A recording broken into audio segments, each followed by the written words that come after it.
The story begins in the midst of a dispute over the identity of the man's child. He believed that she could become an alchemist if he taught her well. The woman at that moment answered him that Alette was born with the talent of a chef, and therefore it would make her famous. Another woman also intervened in the conversation. She asked the two of them not to talk nonsense, because they need to get closer to the aristocracy and find a good match for marriage. As a result, they continued to arguing about whose fate would be better for Alette Rodeline. Here it is, a child loved by everyone. Alette Rodeline certainly deserves it. She, or rather our heroine, is resurrected at level S. It all began with the age of the great resurrected ones. The news reported an explosion of unconnected deaths and mysterious disappearances across the country. The age of the great resurrected is a mystical phenomenon that alarmed the population. There is some debate on the internet that the cause of the strange phenomenon was reincarnation. If you look at random videos of deaths recorded on phones, you can find something in common. They all received messages offering to ensure their lives, just like our heroine. While the doctor stood over the woman and tried to somehow help, at the last moment she managed to agree to the proposal. A moment later there was emptiness. However, a message appeared that it was registered. A moment later, the girl woke up to the playback of her number. Looking around, she was perplexed because she found herself in a completely different populated place. It was quite lively here. The staff of this place determined the results, history, and genre of the resurrected. One of the readers got an F rank. As soon as the woman told her, the girl was very happy about this news. Her story was to protect the rebels by being a princess. Our heroine asked herself in bewilderment what was happening here, when suddenly her name was shouted behind her, reminding her that it was her turn. As soon as the girl turned around, to her horror, she found a dog with a tablet. The dog answered her that she was the person in charge of the headquarters for the assessment of the resurrected. Our heroine asked what kind of headquarters this was. The dog, looking at his tablet, told the reader that she was dead, and this was the afterlife. The girl, of course, was seriously scared. She couldn't believe that she was really dead. The assistant told her that in their day, the gods in charge of global public works were interested in content. Webtoons, games, movies, etc. become masterpiece novels. If God works hard, he can bring peace to life. A project is currently underway to send the dead souls of Earth to the recreated world. Of course, not everyone can become a resurrected one, but he is sure that she is well suited for resurrection, considering that she was summoned here earlier than expected. The dog asked the girl if she would like to apply for a certain genre, but she could not answer right away. Everything was too wild. After a moment, she gathered her courage, and with sparkles in her eyes, she asked to be sent to a romantic fantasy. She can be confident as a reader who has mastered all genres. The rope and parenting genre does not require much effort to complete. This is the best genre. She began to tell her life story, starting with the fact that she was not loved by her adoptive family, and ending with the fact that she lost her house and insurance, and then completely died.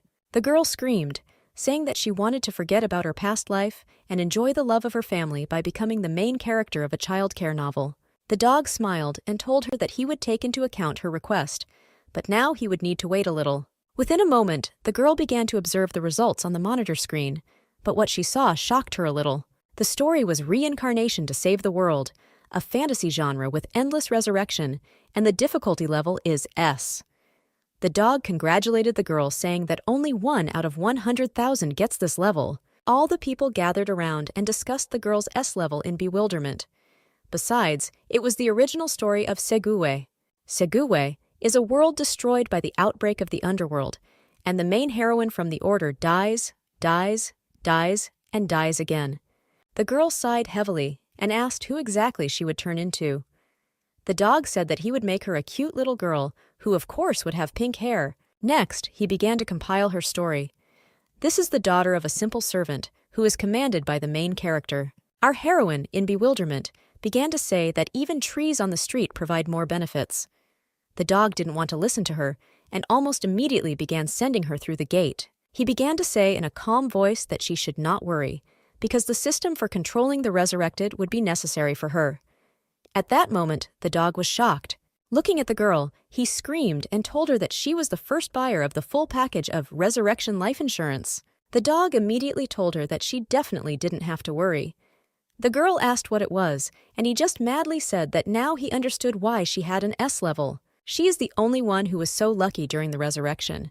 Moreover, she is the only buyer in the whole world. All people were jealous of our heroine. In any case, the dog screamed again and told her that under no circumstances should she delay going through the gate any longer, because she would have the protection of God himself. This really surprised the girl. At this moment, something strange began to happen. Within a moment, she fell and began to energetically fly into the abyss, continuing, of course, to scream. A window appeared in front of the palace that appeared, talking about the privilege of a full life insurance package. There was a period of training, support for rapid growth, as well as payment of money. During training, the survival difficulty is adjusted to Class F, and the range is limited. Since the genre of the original is endless reincarnation, a round of the original is assigned, which will begin after training. The girl gradually woke up, just at the moment when the system was loading. A moment later, she jumped up, not understanding what, where, or who she was. The girl looked around. Finally coming to her senses, she remembered that she had died earlier, which means that what she saw was not a dream. Approaching the mirror, our heroine immediately screamed, because reincarnation really existed. The system then said that the synchronization with Alet Rodeline was complete.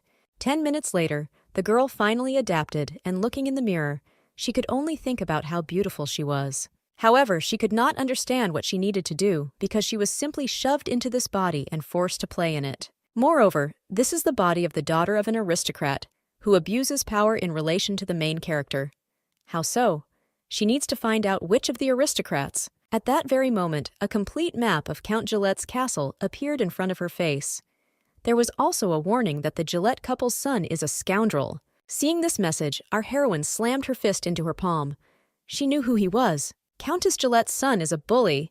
He was originally the son of a fencing master, but was not talented and bought a knighthood with money. In the original, he almost died while trying to go into the dungeon, but he was saved by the kind protagonist. The main character did not want a reward, but the scoundrel said that he would reimburse everything and took the count to his mansion. However, our heroine knew what happens to people who meet such scoundrels. The scoundrel showed himself to be a good mercenary to the main character, and when he arrived at the estate, he washed his hands of it and kicked the guy out.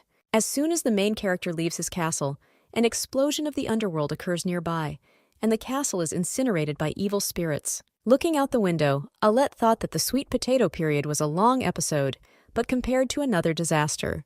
The disaster that will unfold at the Gillette estate will be enough to escape from here. The problem was that it could happen anywhere, anytime. The underworld is already spreading throughout the world like a tumor, and the explosion will only take lives. Our heroine, falling to the ground, became a little sad.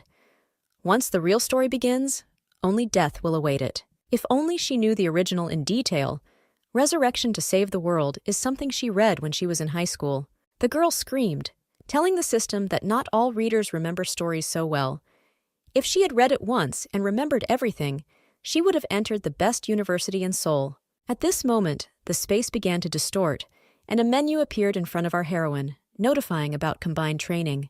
The girl was shocked to be heard. The system said that all books purchased or read by the resurrected person during his or her lifetime should be kept. Alet immediately found Resurrection to Save the World. She was very glad that she bought and read it during her lifetime. Quickly flipping through the pages of the book, she saw all the chapters, and luckily, she had the last chapter. Breathing out a sigh of relief, she realized that this would improve her chances of survival. At this moment, she thought, what if you call the system and ask something else? The girl decided so. She asked what else she didn't have in her pocket. The system immediately said that she would immediately receive a lump sum payment of cash. Alette was a little surprised. A moment later, gold coins rained down from the sky. She was at a loss, because everything that surrounded her now consisted only of gold. The system also added that monetary compensation is based on the living conditions before the death of the bearer. As a result, she had 120 million in insurance. Having come to her senses, the girl thought again. She now understood that if she had money, it meant something else. Just at this moment, once again the system notified that the personal store was loading. There were a bunch of exclusive items that our heroine could buy.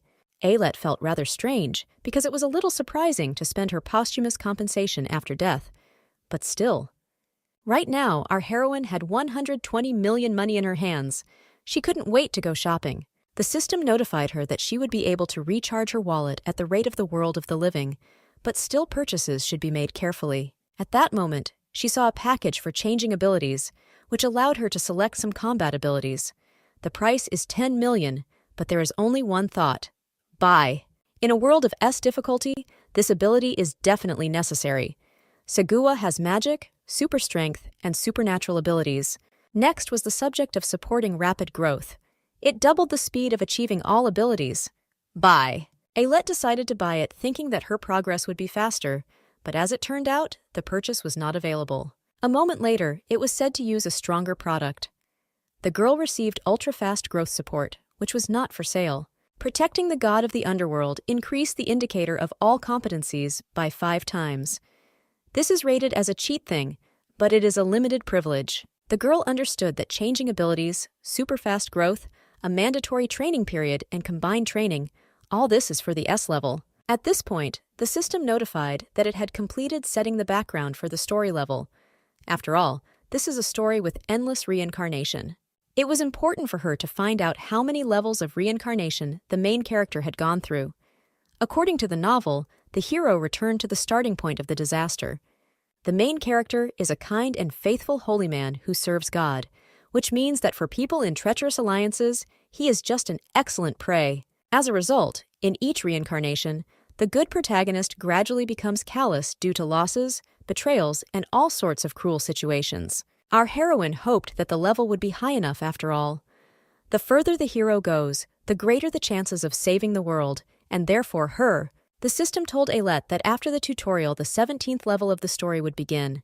This probably should have made the girl happy, but there was one thing, in this glass story there is one very special level, and this is the 17th. The reason is simple. As soon as the main character returns to his homeland, he is killed by the final boss. If this is so, then destruction is not far off. Falling to the ground, Ailette tried to understand why she was doing all this.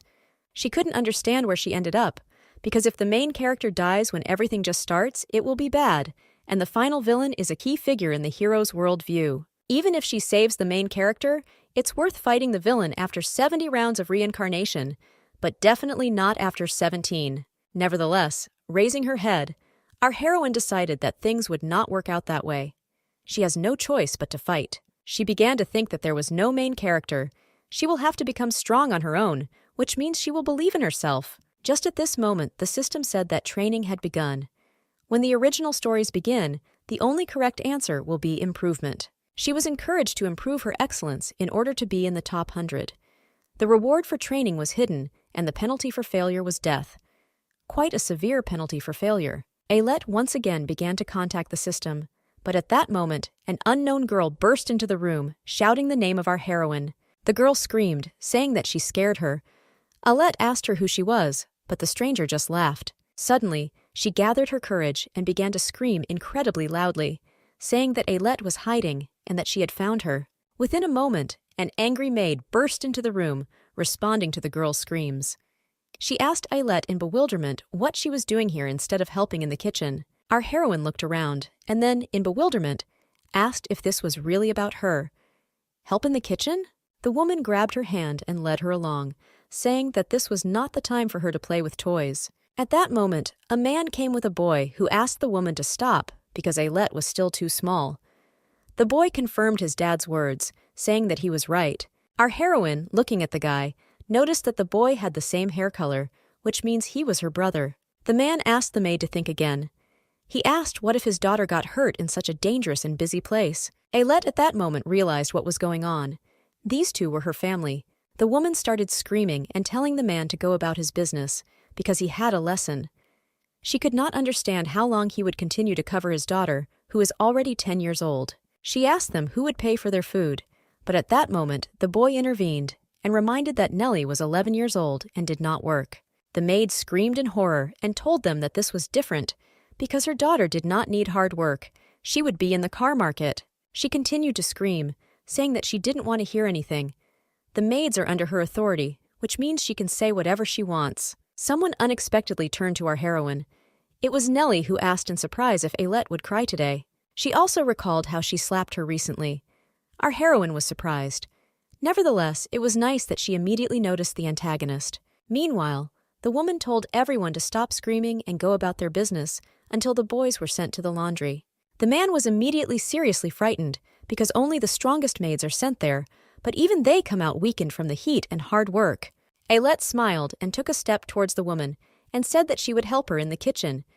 When she had a rough idea of relationships, she needed to clean up the mess. Turning her head towards her family, our heroine knew that she did not want to see her family pitying her. She told them that she could definitely handle it. In any case, her store sold more than just superpowers. For example, there was a household ability package that included all household chores. Our heroine bought it and activated cooking. She felt strength in her hands. The system only indicated step by step that cooking abilities had been activated. It was time to finally try them out. After some time, the guys were in the kitchen.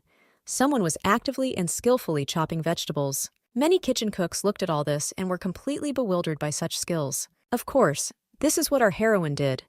Ailette told the girls that she cut up mini carrots and Brussels sprouts. Then, taking the cauldron, she added that she also cut the garlic and onions and chopped the mushrooms. But that's not all. She left the stale ingredients aside and also cut the meat and asked if the size of the pieces was right for them. Unfortunately, even this was not all. The girls' list of completed actions was off the charts. All the kitchen workers were terrified. Suddenly, Ailette said that her hands hurt. The other girls immediately started telling her to sit down and rest. Happy Ailette sat down on a chair and thanked her for allowing her to rest. After only 3 seconds, she jumped up and ran further to complete the tasks. The women were shocked. They talked among themselves because she succeeded in everything that was assigned to her. Moreover, the worst thing was that she enjoyed this hard work. Our heroine, meanwhile, felt her experience growing and accumulating. The girls, looking at the little assistant, were only touched and admired her. They immediately surrounded her, saying that they could not even think that Leonard's daughter was like this. Someone treated her, and someone said that she was doing great. While friendship and warmth emanated from there, disgust and anger emanated from the angry maid. She thought that this was not why she had brought the girl here. She wanted to mock her for her own pleasure. At that moment, another woman approached and asked Ailette to come to her so that she could try the creamy stew. Everyone was shocked, because the chef does not allow anyone near the dishes, because tasting is the pride and privilege of her profession. The cook who brought Ailette here screamed in bewilderment and asked Chef Paisha what she was doing. The chef turned to Miss and asked why she was wasting her time here instead of doing her job. Paisha asked to leave her area of responsibility. The woman was only more enraged by these actions. Her revenge was now only a matter of time. Meanwhile, Paisha was still calling the girl, who came up to her and took the ladle in her hands. Having activated the ability of a worthy sommelier, the girl finally tried the stew. Ailette thought for a moment, and after a moment said that something was missing. She suggested adding dried peppers. Paisha smiled as if expecting this answer, and then asked Ailette Rodeline if she wanted to learn to cook. Everyone in the kitchen was amazed at what had happened, and our heroine was only thinking about how interesting this turn was. Paisha, looking at the girl, saw that this child had undoubted talent, and then there was nothing to think about. You can't miss out on talent. Ailette, stunned by the question, looked at the woman and asked again. She decided that she should agree. The reason for this was the opinion that this way experience would accumulate even faster. Well, also, one of the nice things is to put one unpleasant and offended person on life. The chef told the girl to go to the kitchen at 7 a.m. tomorrow. The girls were surprised that the chef would teach the little girl how to cook. Ailette smiled at the woman and told her that she would be happy to come here tomorrow. After some time, it was already getting dark outside. The girls asked Ailette to rest a little because at this rate she would get calluses. Our heroine laughed and said that everything was fine and she could handle everything herself. Meanwhile, she will soon raise her ability to a new level. This invaluable experience could not be missed. The girls were surprised by her resilience, but in any case, they asked her to call for help if needed. After some time, only she remained in the kitchen. All this reminded our heroine of her part-time job during her lifetime. Before or after the resurrection, everything is the same. If she had known that this would happen after death, she would not have worked so hard during her life. Or rather, she means that you just had to end up in this romantic fantasy world. She would now like to be the sweet child of a powerful king, or the secret offspring of an influential count. After all, everyone should have access to the love of loved ones, the opportunity to feel the care of the world. Continuing to study the test, the girl could not believe that she had already done so many useful things. At that moment, a guy, the girl's brother, ran into the room. He was very worried and hoped that everything was okay with her. Ailette suddenly became thoughtful. "What is this boy's name?" Meanwhile, the guy continued to say that he was very late because the history lesson had just ended. In any case, he came up to her and said that now he would do her work for her because she did a great job. Ailette sheepishly said that everything was fine, but the guy refused and said that he would help her, but he wanted to know where to start. Our heroine scratched her head and said that when you come to the kitchen, the first thing you need to do is wash your hands. Just at the moment when the guy was reaching out with his hands to the plate, the girl noticed traces of blows from the rods. While rereading Segukwe during short breaks, she found information about the Rodeline family. Leonard Rodeline is his and Prince's father. He was a promising elite alchemist from the Golden Ivory Tower, called itself the Alchemist Tower. However, he became a tramp because he hated his bosses, and Count Gillette did not fail to intercept and hire a single dad with 2 children on the cheap. The world alchemist devoted himself to the Count under an Arab contract, and his children, Prince and Ailette, also grew up as employees of the Count. That is why Ailette is a servant who does housework, and Prince, instead of a scoundrel, became a servant who is beaten. The girl asked her brother what was on his hand. The guy, covering his hand, said that he could not answer the questions correctly during the exam. Changing the subject, he said that they had not communicated much today, so to make up for the loss, he would do his homework. And yet, our heroine thought that this could not happen to a 12-year-old boy. Ailette asked why he didn't treat the wounds with ointment. They should ask their father. The boy screamed and said that his father should not find out. He still wants to go to class even if he gets a spanking. Ailette was surprised that Dad didn't know. Prince asked his sister in bewilderment why she was so strange today. He reminded her that she had promised to keep the secret about him and the pudding he had eaten. Ailette sighed and resigned herself, but she asked later to go to the laboratory together and look for medicine for him. She will help her brother bandage his hands. Prince's face changed at that moment. He was very embarrassed and happy at the same time. Our heroine asked what happened. The guy, almost with tears in his eyes, answered her that for the first time in 4 years she called him her brother. He recalled that he was stupid and tactless, so Ailette said that she did not want to know him. Changing the subject, the guy told his sister that things in the kitchen, apparently, were not particularly easy. Scratching her head, Ailette replied that she worked hard and grew up instantly. Anyway, she would turn to her brother. She knew that she should look after her caring brother. Prince laughed and looked at his sister and said that she didn't look particularly tired. She didn't even sweat. However, he was happy because he finally felt like he had a little sister. Ailette was also happy in this case. In our heroine's past life, her brother was also 12 years old, so she feels you quite naturally. Suddenly, a girl looked into the room and told the guys to finish their work and finally go have a snack. Ailette was happy. She suggested Prince to quickly finish washing everything and go to everyone. At that moment, Nellie had already entered the room, laughing at our heroine, telling her that she was responsible for washing the dishes. She told the girl that she was a poor thing, and that if she were her, she would simply not wash her because her hands would be chapped. In any case, she said that now she will prepare tea and sweets for Madame, and they are poor things. Our heroine sighed heavily, thinking about how much Nellie annoys her. At this point, the system notified the girl that her cooking level had increased. She gained skills in brewing tea and preparing basic snacks. Making tea was quite an interesting skill. Meanwhile, Nellie continued to mock her brother and sister and say nasty things to them. Not seeing any reaction, the girl asked if they were listening to her at all, when suddenly Ailette jumped and thereby hit Nellie in the chin. Our heroine felt Nellie's stone head and sat down on the ground in disappointment. Nellie also screamed and said that her head was no less light. At that moment, a woman turned to her and asked her not to be reckless. The child who will serve the madam is unable to tame his temper. Nellie immediately jumped up and addressed Mrs. Acella. The woman, in turn, asked the girl if she had finished weighing the tea leaves. Holding her head, Ailette immediately assumed that they were talking about a tea party for the Countess. In this case, it was necessary to act. The girl approached the headmaid and asked about tea and sweets. She asked the woman if she could make tea for the lady, which surprised her a little. The woman asked in surprise whether Ailette was standing in front of her. Our heroine confirmed her words and said that she wanted to prepare tea for those who worked hard together. The headmaid decided to trust and agreed. Nellie sighed, thinking that tea was not a particularly important task and she should try harder. After some time, our heroine was busy preparing delicious and aromatic tea. All the girls, including the maid, watched the girl and enjoyed the smell. After another couple of minutes, Ailette stood with a tray on which there was tea, as well as a delicious snack. Approaching the girls, she wished everyone a bon appetit. Looking at all this, Prinz, in bewilderment, told his sister that she was doing well, and the girls were no less surprised. They decided to try the tea brewed by a newcomer and were seriously surprised. This tea was incredible, but it was their regular tea. The woman, even looking at Paisha, who was drinking tea with joy, said that she also wanted to taste this tea. The chef replied that if she wanted it that much, she should ask permission. Our heroine was just standing behind with a mug of tea and talking about how she could try some tea.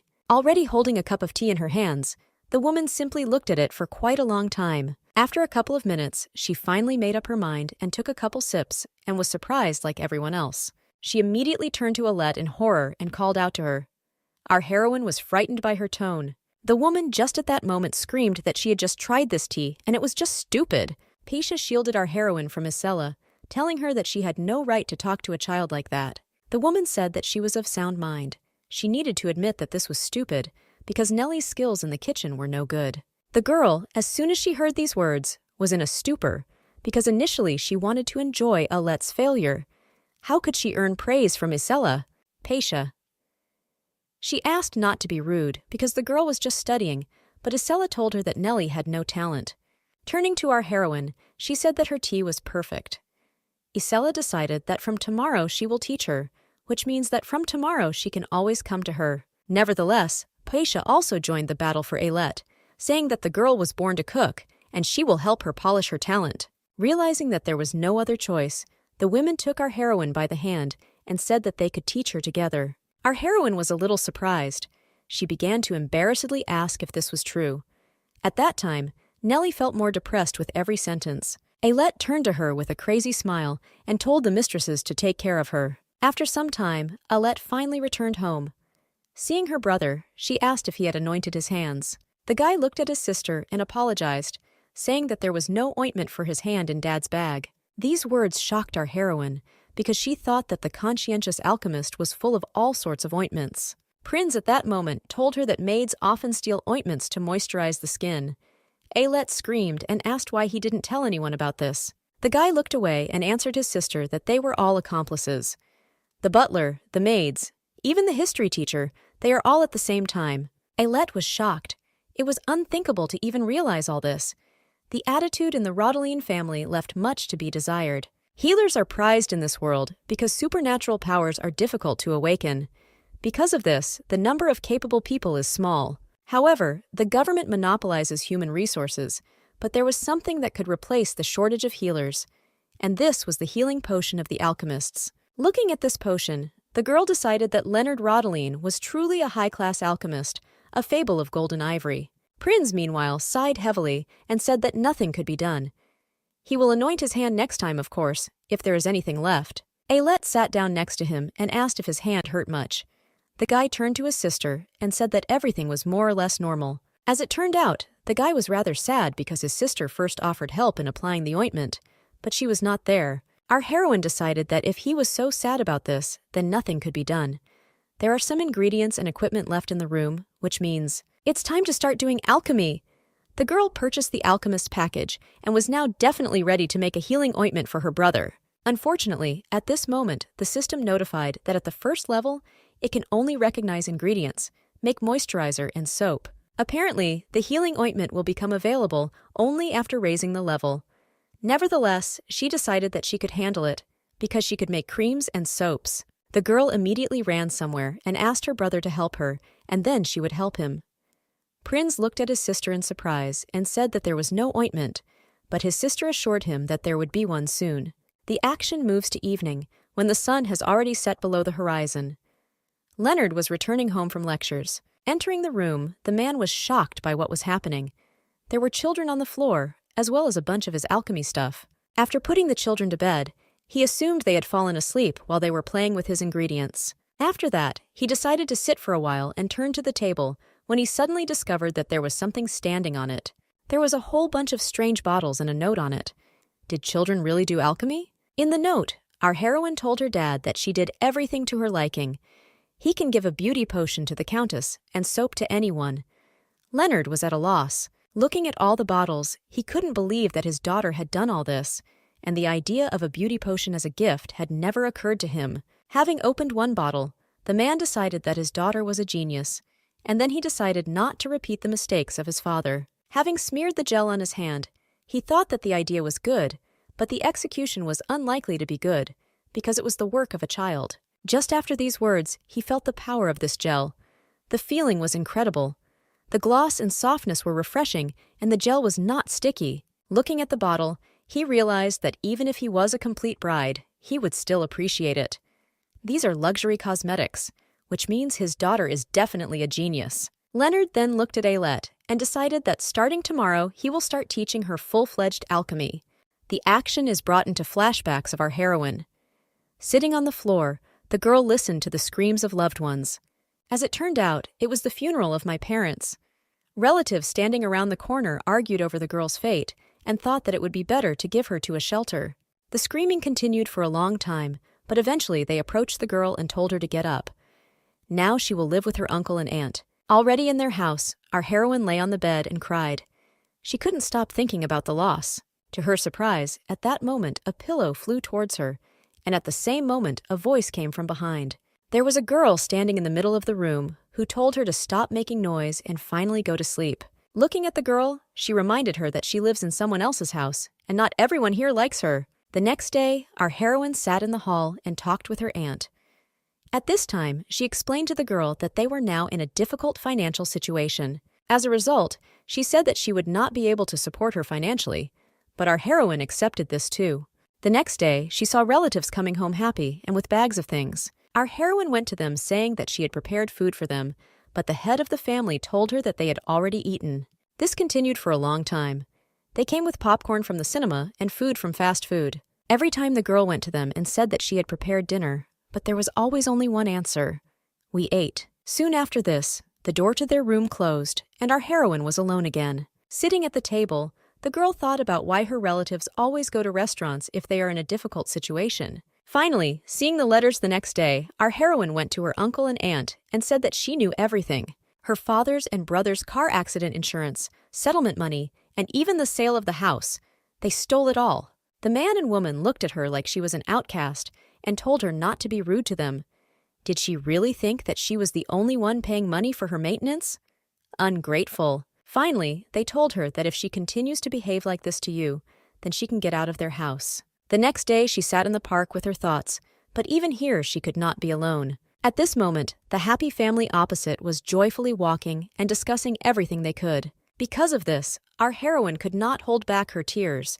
She began to beg her entire family, father, mother, brother, not to leave her alone because she couldn't cope. As it turned out, all this was Ailette's dream, but even through the dream, she asked her dad and brother not to leave her.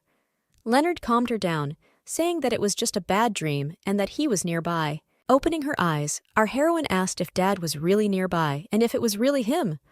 Leonard smiled at his daughter and said that he is always there. The man said that he would stay with the children until they fell asleep again. Closing her eyes, the girl asked her to keep her promise. After some time, our heroine woke up and was a little surprised that right now these guys were holding her hands. At that moment, she remembered her insidious dream and realized that everything that happened was for real. She cried and asked her family not to leave her. Getting out of bed, she somehow laid her father on the bed and decided that she should unwind and reread Suguwe. Opening the book, she thought that there was a place in the book that talked about the Rodeline family. And then, finally, she found the lines. When the Count's evil son disappeared, a servant approached the Count and greeted him embarrassedly. The guy smiled and said that he was serving here and that his name was Prince Rodeline. He apologized that Master Ramdio might have been impolite. Prince began to escort the man to his room instead of the master.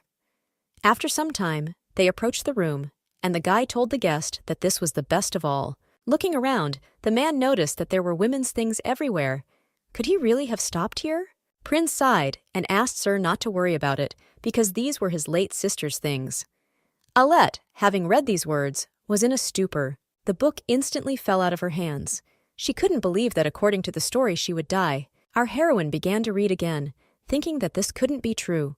How can you make such ridiculous turns? After reading everything again, the words did not change. Prince really said that Ailette Rodeline died. Nevertheless, she began to read further. Prince said that there was a sealed dungeon in the Count's fortress. One day, his sister poked her head in there and everything happened. The girl was shocked by her fate, But be that as it may, she wanted to know what was wrong with the son of Count Gillette. Just blowing up the castle isn't enough. Our heroine knew from the very beginning that there would be troubles and obstacles, but she could not allow herself to just die quietly. By remembering the plot of the book, she can change it. As a result, she decided that it was worth reading the entire book, and she did this all night. Alette reread the entire book, and the ending of the book is as stupid as it gets. Her life is insignificant, but the main character is no worse. She started shouting to Mr. Writer and asking if there was any point in a life of leadership like hers. Nevertheless, she understood that cruelty was not limited to the main character. Even if she manages to escape death, surviving in this world will not be easy. In that case, she knew that she would now need the ability pack that she had purchased earlier. Our heroine carefully reread the book and now knows for sure that healers are valued in this world. The main character suffered because he did not have a healer. This only means that Ailette Rodeline must become a healer who will help the main character. The system notified that the soul of a legendary saint had been selected. The abilities suitable for the chosen activity were activated. Rising into the air, the girl felt the power passing through her body. Suddenly, she sank to the ground. The system said that supernatural abilities could not be activated due to lack of compliance. As it turned out, I had to go through a qualification quest. This certainly surprised our heroine. Sometime later, Ailette was in the church, cleaning up the trash that had accumulated here. Having finally finished, she thought that from now on she should clean up here better. However, when she raised her head, she saw a quest that needed to be completed. The task was a 1,000-day morning prayer to God in churches, temples, and chapels. Ailette was disappointed that the qualification quest was an early prayer and that she couldn't even use her privileges. In this case, she understood that only honest work remained. In addition, she was glad that there was an abandoned chapel on the Gillette property. With her hands folded, the girl decided that it was time to pray to God with all her heart. After 30 seconds of silence, our heroine began to think. What is it worth praying for? Even in life, she didn't really believe in God. But how could she sincerely pray to God inside a book? As she stretched, the girl thought that in order to be sincere, she had to start with faith. Suddenly, our heroine remembered that this was a good idea, because in this afterlife there are gods too. With her hands folded, the girl began to turn to the Bureau of the Resurrected. She asked to be granted supernatural power.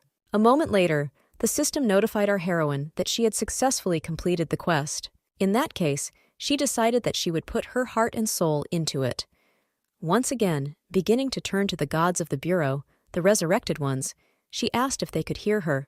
Turning to the dear gods, she said that they brought her to this world, even though she was a simple girl who lived an ordinary life day after day. Suddenly, the silhouettes of her uncle and aunt from her childhood appeared before her eyes, and our heroine realized that, in general, she had not had a very ordinary life. Turning again to the gods, she spoke of her experiences and how she barely survived when she was kicked out of her home.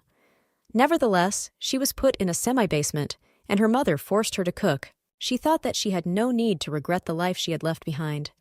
One thing was only comics and TV series, which she did not have time to watch. However, here she has a resurrected support system and life insurance, and more importantly, she has a loving family. When she looks at Prinz and the alchemist, she remembers her brother and father, and thought that they were even somewhat similar in appearance. Our heroine felt awkward because no one actually listened to her.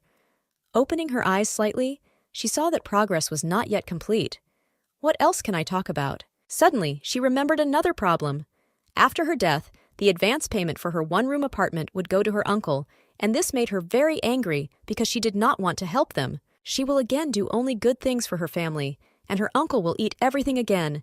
She saved a lot of money despite the lack of support. At this point, the system asked to remain calm because the peace-building spirit reports that the deposit for her apartment was used as life insurance. The system continued to report that the spirit was interested in her. Also, the test skyscrapers noticed the prayers, but they were busy designing the tower, and therefore the prayers were unanswered. In the end, the system said that some of the gods it designated would answer it. At this moment, the peace-building spirit notified the girl that her sister drinks and fights every day, and with her life, she is not able to go to a higher educational institution. While her uncle went all in on the shares of a company dealing with hair loss, and as a result, he squandered everything and fell ill with a psychosomatic illness. The spirit then added that her aunt recommended investment stocks to friends, but she was accused of fraud after she embezzled a lot of money. The girl thanked the spirit for telling her this. She was glad to understand that her relatives had brought themselves to complete collapse and ruin. Suddenly, the system notified Ailette that the spirit was watching her. She asked why, to which she was told that the spirit felt responsible for the one who had come into his world. Our heroine immediately remembered the age of the great resurrected ones.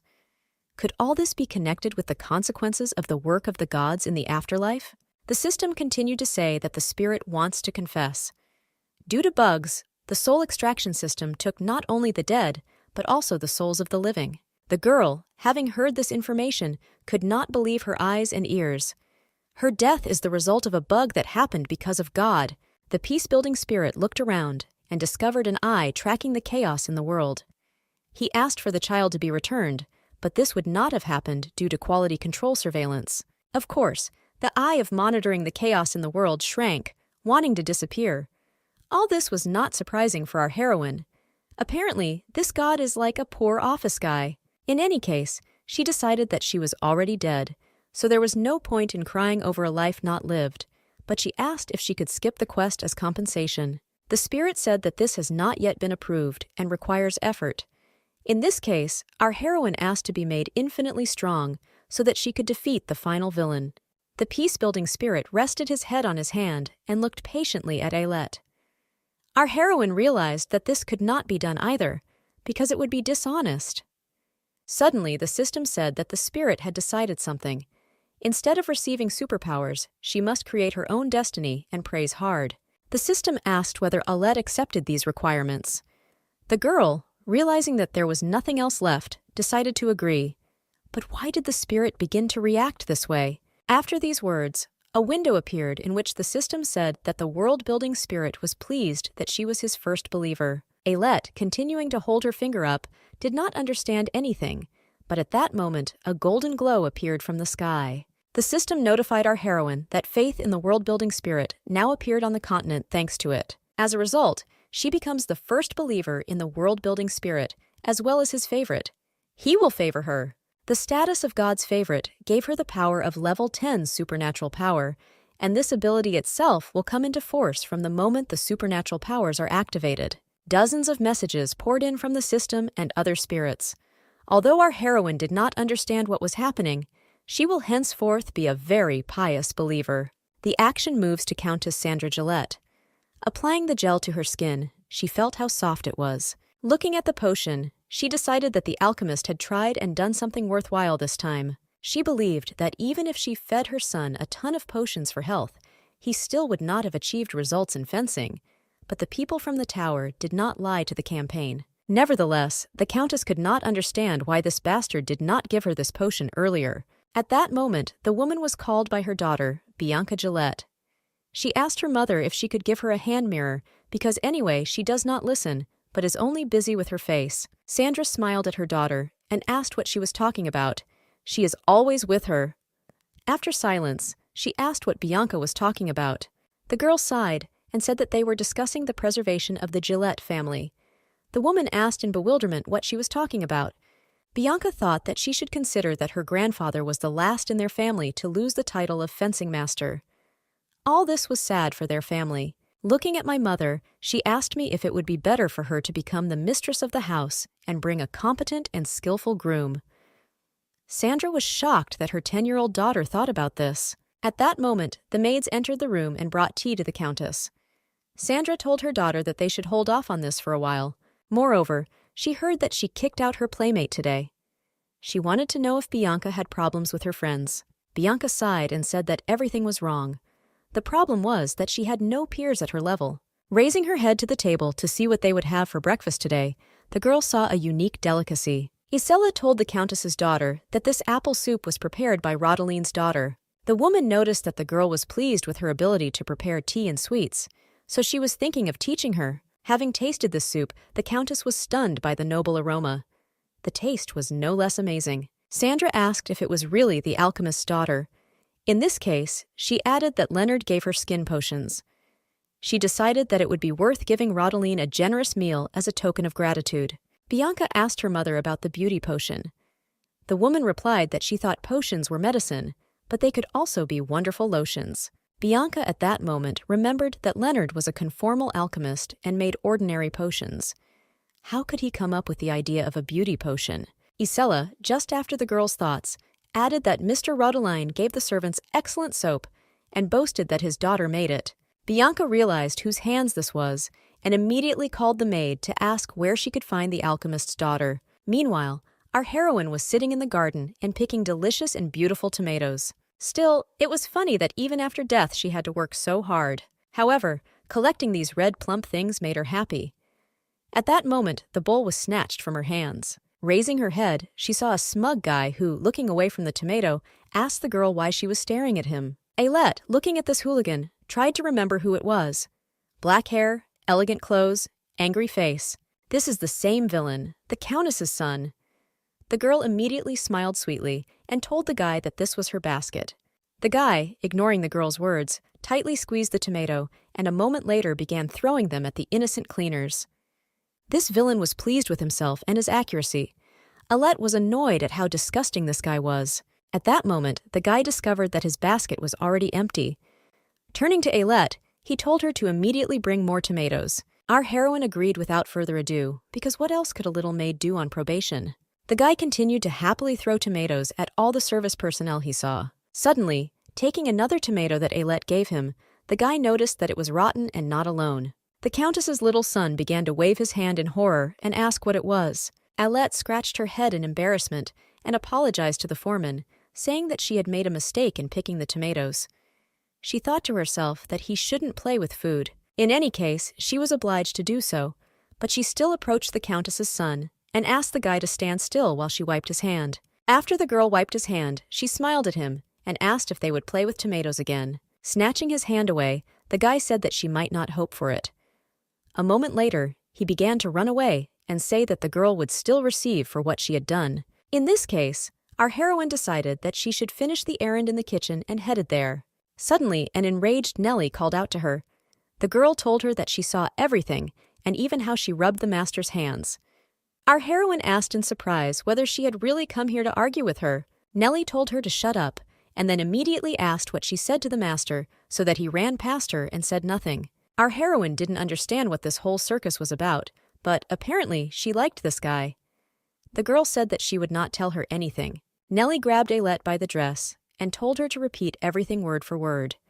The peace-building spirit immediately said that he was not able to interfere in the disputes of believers, he only observed. Nellie said that she began to suspect something was wrong when they decided to train her. Looking into Ailette's eyes, she told her that she could never dream of becoming a master. Ailette realized that it was not the Countess's son. At that moment, the system told the girl that the world-building spirit had revived. Within a moment, Countess Sandra and her daughter appeared on the horizon, walking toward the girls. The system added that the tracking eye can activate the abilities of the resurrected one, and the balanced evil one comes for confirmation and observes. Nellie at that moment began to aggressively pull the girl and ask where she was looking. Our heroine apologized and replied that she wanted to say something.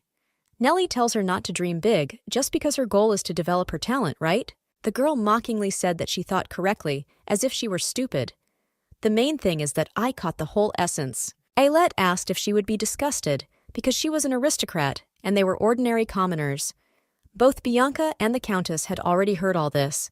Nellie told our heroine that it was none of her business, because the madam was also of low birth, so she would become the next Countess. Our heroine smiled and asked the girl who told her that, "Is she sure that she will become it?" Nellie screamed at the top of her lungs, saying that she would be the Countess and her mother, and she said so. At that moment, the enraged Countess, who heard everything and was behind, asked if she was talking about her by chance. The girl abandoned Ailette and, in horror, began to apologize to the Countess, asking how much she was worth here. The woman, meanwhile, was shocked.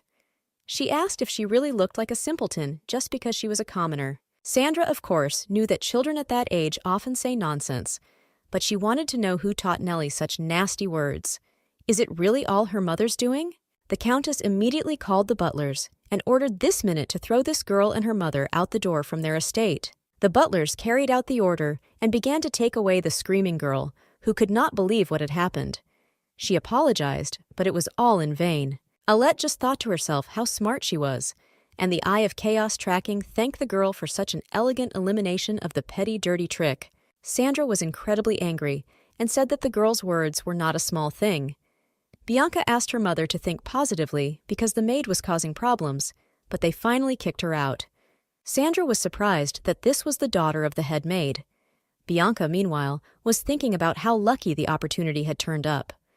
They drove out the rats and met someone. At this moment, our heroine looked at the Countess and Bianca in bewilderment and could not understand why she was looking at her like that. In any case, she decided that she should hurry to the kitchen. Bianca asked the girl to wait, and then turned to her mother and said that she wanted to tell her something about Ailette Rodeline. Coming closer, she told her mother that she wanted to play with this girl. Our heroine was in a stupor at that moment. Playmate of Count Gillette's daughter.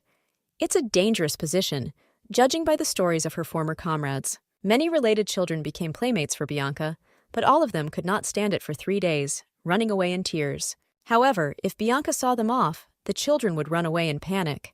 Therefore, the girl was slandered as if she was extremely picky. But the truth is that Bianca did not hate anyone at all, but on the contrary, she really wanted to make friends. Just at this moment, the girl could not find a place for herself while waiting for Ailette Rodeline. She hoped that this time they would go further than usual. As she hugged the book, she thought that she wasn't asking for much.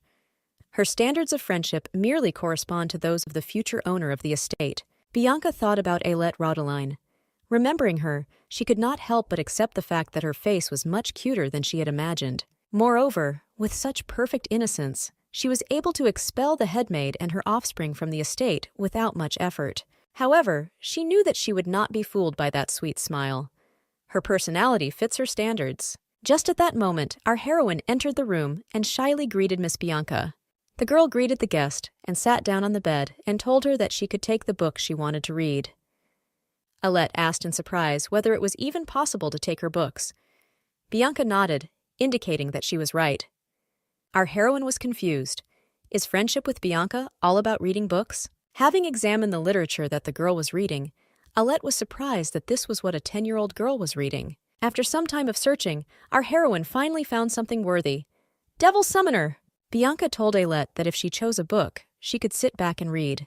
As a result, Bianca was sitting on one bed, and Ailette was lying on the other bed, reading a book. After a couple of minutes of reading, our heroine asked her friend to change the book. A moment later, the girl went to the shelf and took the Bible, which surprised Bianca very much. The girl called Ailette and asked in bewilderment why she chose the Bible. Our heroine thoughtfully said that she could not understand literature without knowing the Bible. Religion and culture are the basis for all arts. Many works are based on religion: paintings, sculptures, books, music. That is why she decided to learn more about religion if she wanted to understand the summoning devil. However, the monks knew nothing about menopause. Bianca, who had been looking admiringly at our heroine all this time, finally realized what she wanted to study. Just for a moment, the girl became worried, but still decided to ask. One day, she asked Ailette if she wanted to play with dolls. The girl asked again in surprise. Bianca told her that they had been reading books for 4 days, but now she wanted to try something new. Ailette happily said that she agreed. She remembers how, as a child, she often played with dolls with her brother. As a compromise, their game was a Hollywood space action movie with robots and Barbies. Bianca, as soon as she heard the agreement, said that she would immediately go get some toys. Ailette smiled sweetly at her and waited. After some time, the girl brought her dolls and began to show them to her friend. Ailette looked at them with affection, talking about how beautiful they were. Bianca said that they will now distribute the roles. She decided to become a terrible countess and a submissive maid, and our heroine will be a flighty count and a cunning young mistress. Of course, Ailette did not expect such a scenario and was a little surprised by this arrangement of roles. Suddenly, Bianca screamed. She finally found her husband and the sneaky vixen. The girl promised that they would be executed today, and now they would be taken to the basement. The final criterion for Bianca was the sense of taste. No one has yet been able to match him. Nobody understood her interests, so she kicked out all her comrades. They, in turn, ran away in complete shock and amazement, without even saying goodbye. Thus, the girl's heart preserved this wound. Sensing that Ailette Rodeline might repeat their fate, Bianca held out the doll dramatically. But nevertheless, Ailette did not fall for it.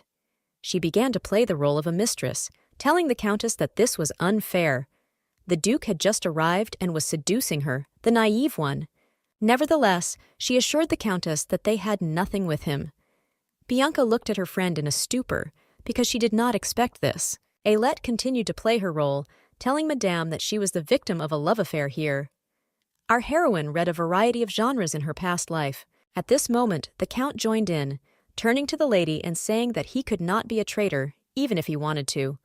Moreover, he did not know this woman nearby. The mistress screamed in bewilderment and told the Countess that she wanted to serve her for the rest of her life, and she would repent of her sins. She will torture herself for the sake of fidelity. Suddenly, screams from the public began to be heard, and the Count, in turn, began to fall down. Having played her role, Ailette laughed and said that the Count fainted, and then asked whether Bianca liked her game. The girl asked if everything was okay, but at that moment, the Countess's daughter dropped the doll and, taking her friend by the hands, asked if she could call her Ellie. Looking at our heroine, she thought that she had been looking for a friend who would understand her for too long. The perplexed Ailette at that moment said that she could be called Ellie. The delighted Bianca told her friend that she could simply call her Bia, or call her you. Our heroine was proud that Bianca appreciated her acting. The girl smiled at the Countess's daughter and said that she would call her that. For the first time in a long time, Bia's eyes finally sparkled with happiness. After some time, they talked about everything. Suddenly, Bianca asked Ellie if she could tell her about the torture instruments. Finally, the action moves to the chapel. Our heroine sat here and talked about what happened. She told Bia about medieval torture instruments and many interesting things. Once upon a time, a girl was very interested in all sorts of interesting facts, and the little Countess liked it too. Now she constantly spends time with her. The spirit listened, nodding his head, and the girl asked if she could keep the books that she had already read in the afterlife. The world-building spirit replied that he needed to think about it, but he had already given this work to the novice deity. Ailette was happy and immediately thanked the spirit. The spirit looked at her with a warm smile and said that he wanted to hear more about her life. The girl said that she already has level 4 cooking, and now she can cook everything. She's also studying tea-making, and Isella is thinking of sending her to the artisans. Everything goes exactly as it should in this genre. Then Ailette said that the Count doesn't see anything at all, even if you remember his son throwing tomatoes. Bia responded by saying that at this rate, the Gillette family would not be able to train masters, which would disgrace their reputation. To save the family, she needs to bring a knight-in-law. Ailette was touched by this because these are definitely not the words of a 10-year-old girl, but she is smart and sweet.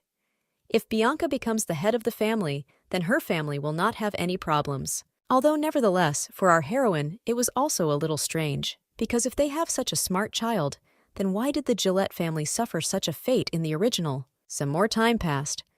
Ailette again came to Bia, who told her from the doorway that she was waiting for the meeting. The girl was glad to hear this, and therefore immediately asked what they would play today.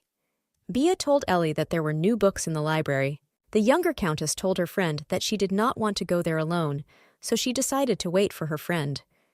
Ailette smiled and told Bia that she is the best. Opening the door, she let her friend in, saying that she was the first.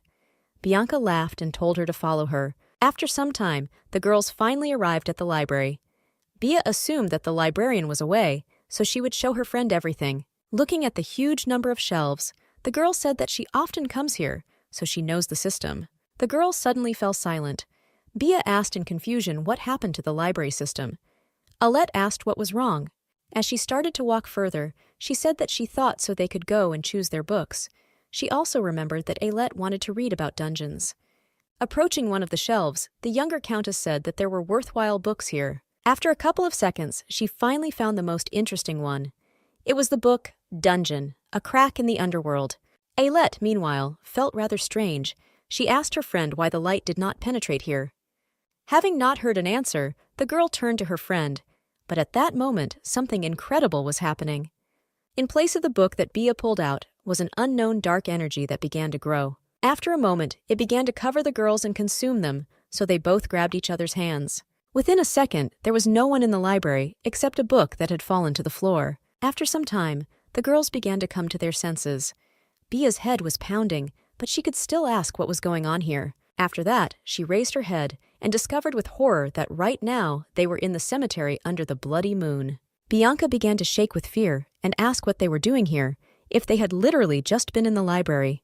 Meanwhile, Our heroine guessed what exactly happened.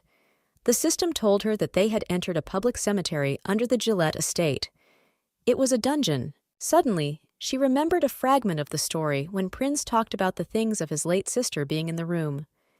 She went into one of the dungeons and stayed there. Ailette, with her hand on her head, realized in horror what was happening. Today is the death day of the character given to her. Looking at Bia, she decided that she too, apparently, would stay here. Apparently, this is the reason why her character did not appear in the original story. Bianca at that moment turned to Ellie and assumed that they were in the underworld. She didn't know what to do because even the head of the house said not to come here alone. The girl told her friend that everything was fine. God would protect them. Bia, in bewilderment, said that she was an atheist, but our heroine asked to try to believe. Just at that moment, the system said that the world-building spirit was rushing towards them headlong and was working overtime.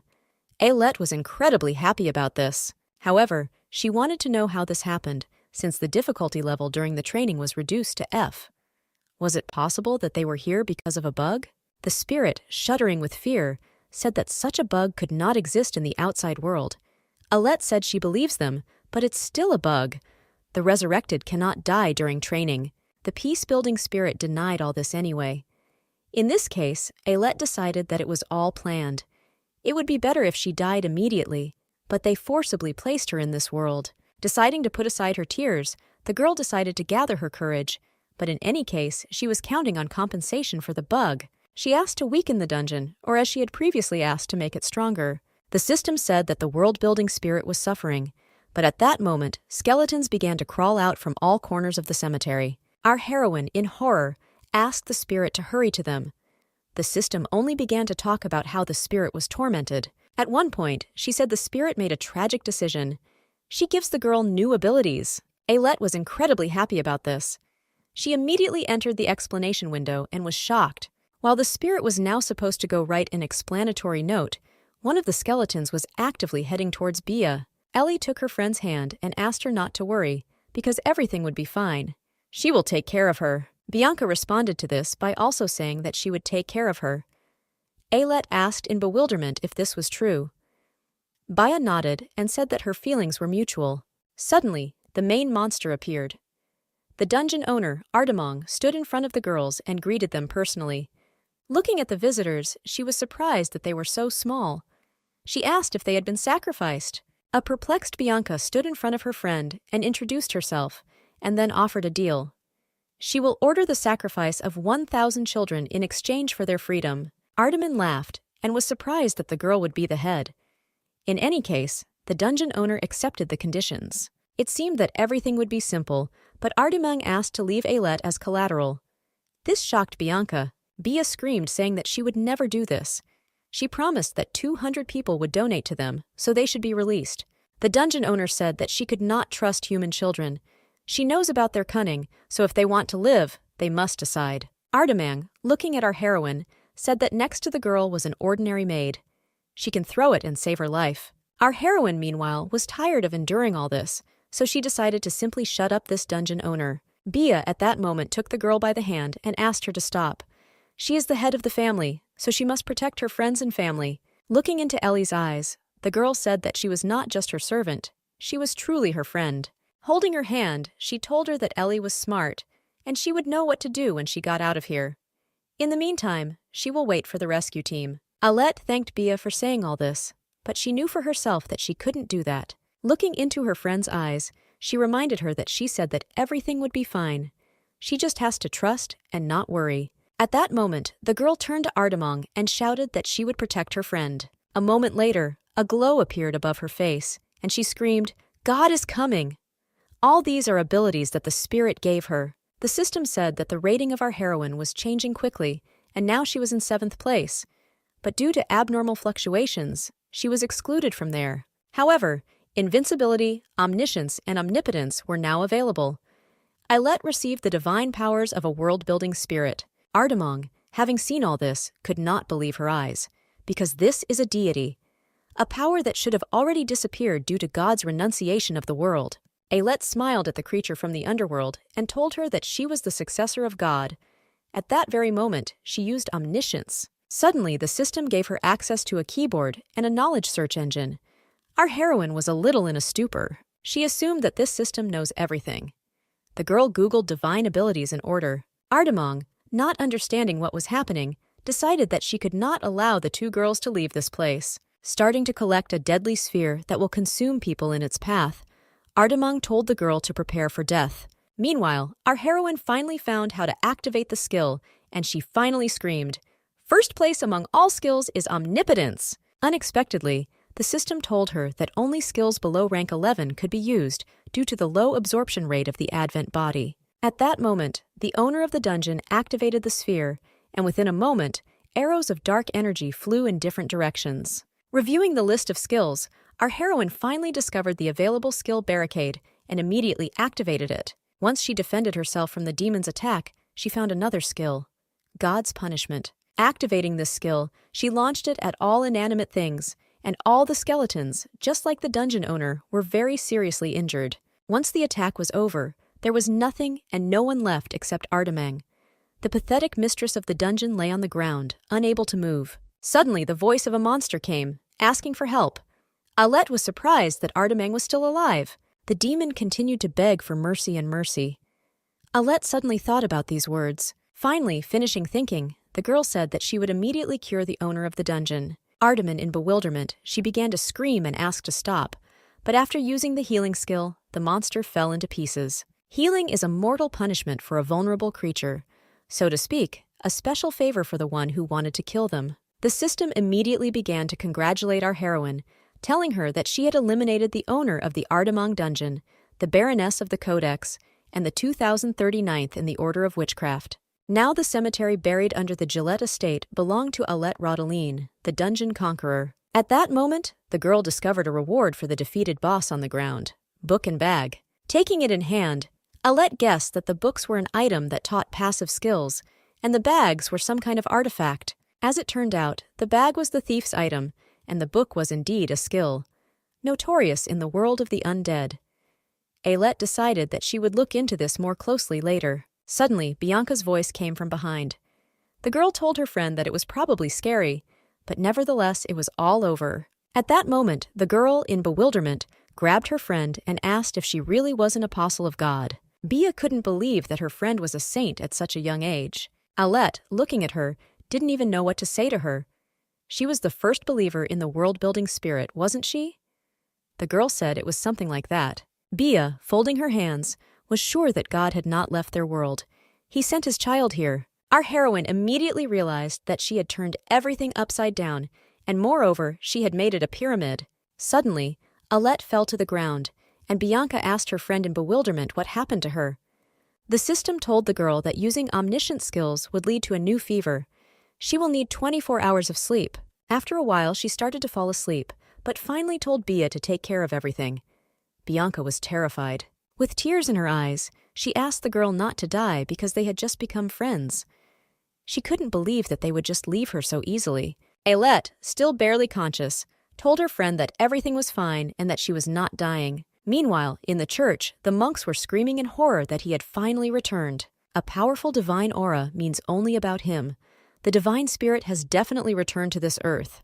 People almost cried with happiness because he did not go away for 100 years, which means that they were not forgotten, and God was only testing them. The man began to say that the kingdom of Winchester is considered the Holy Land, not the kingdom of Elfenheim. People ordered to organize a search team.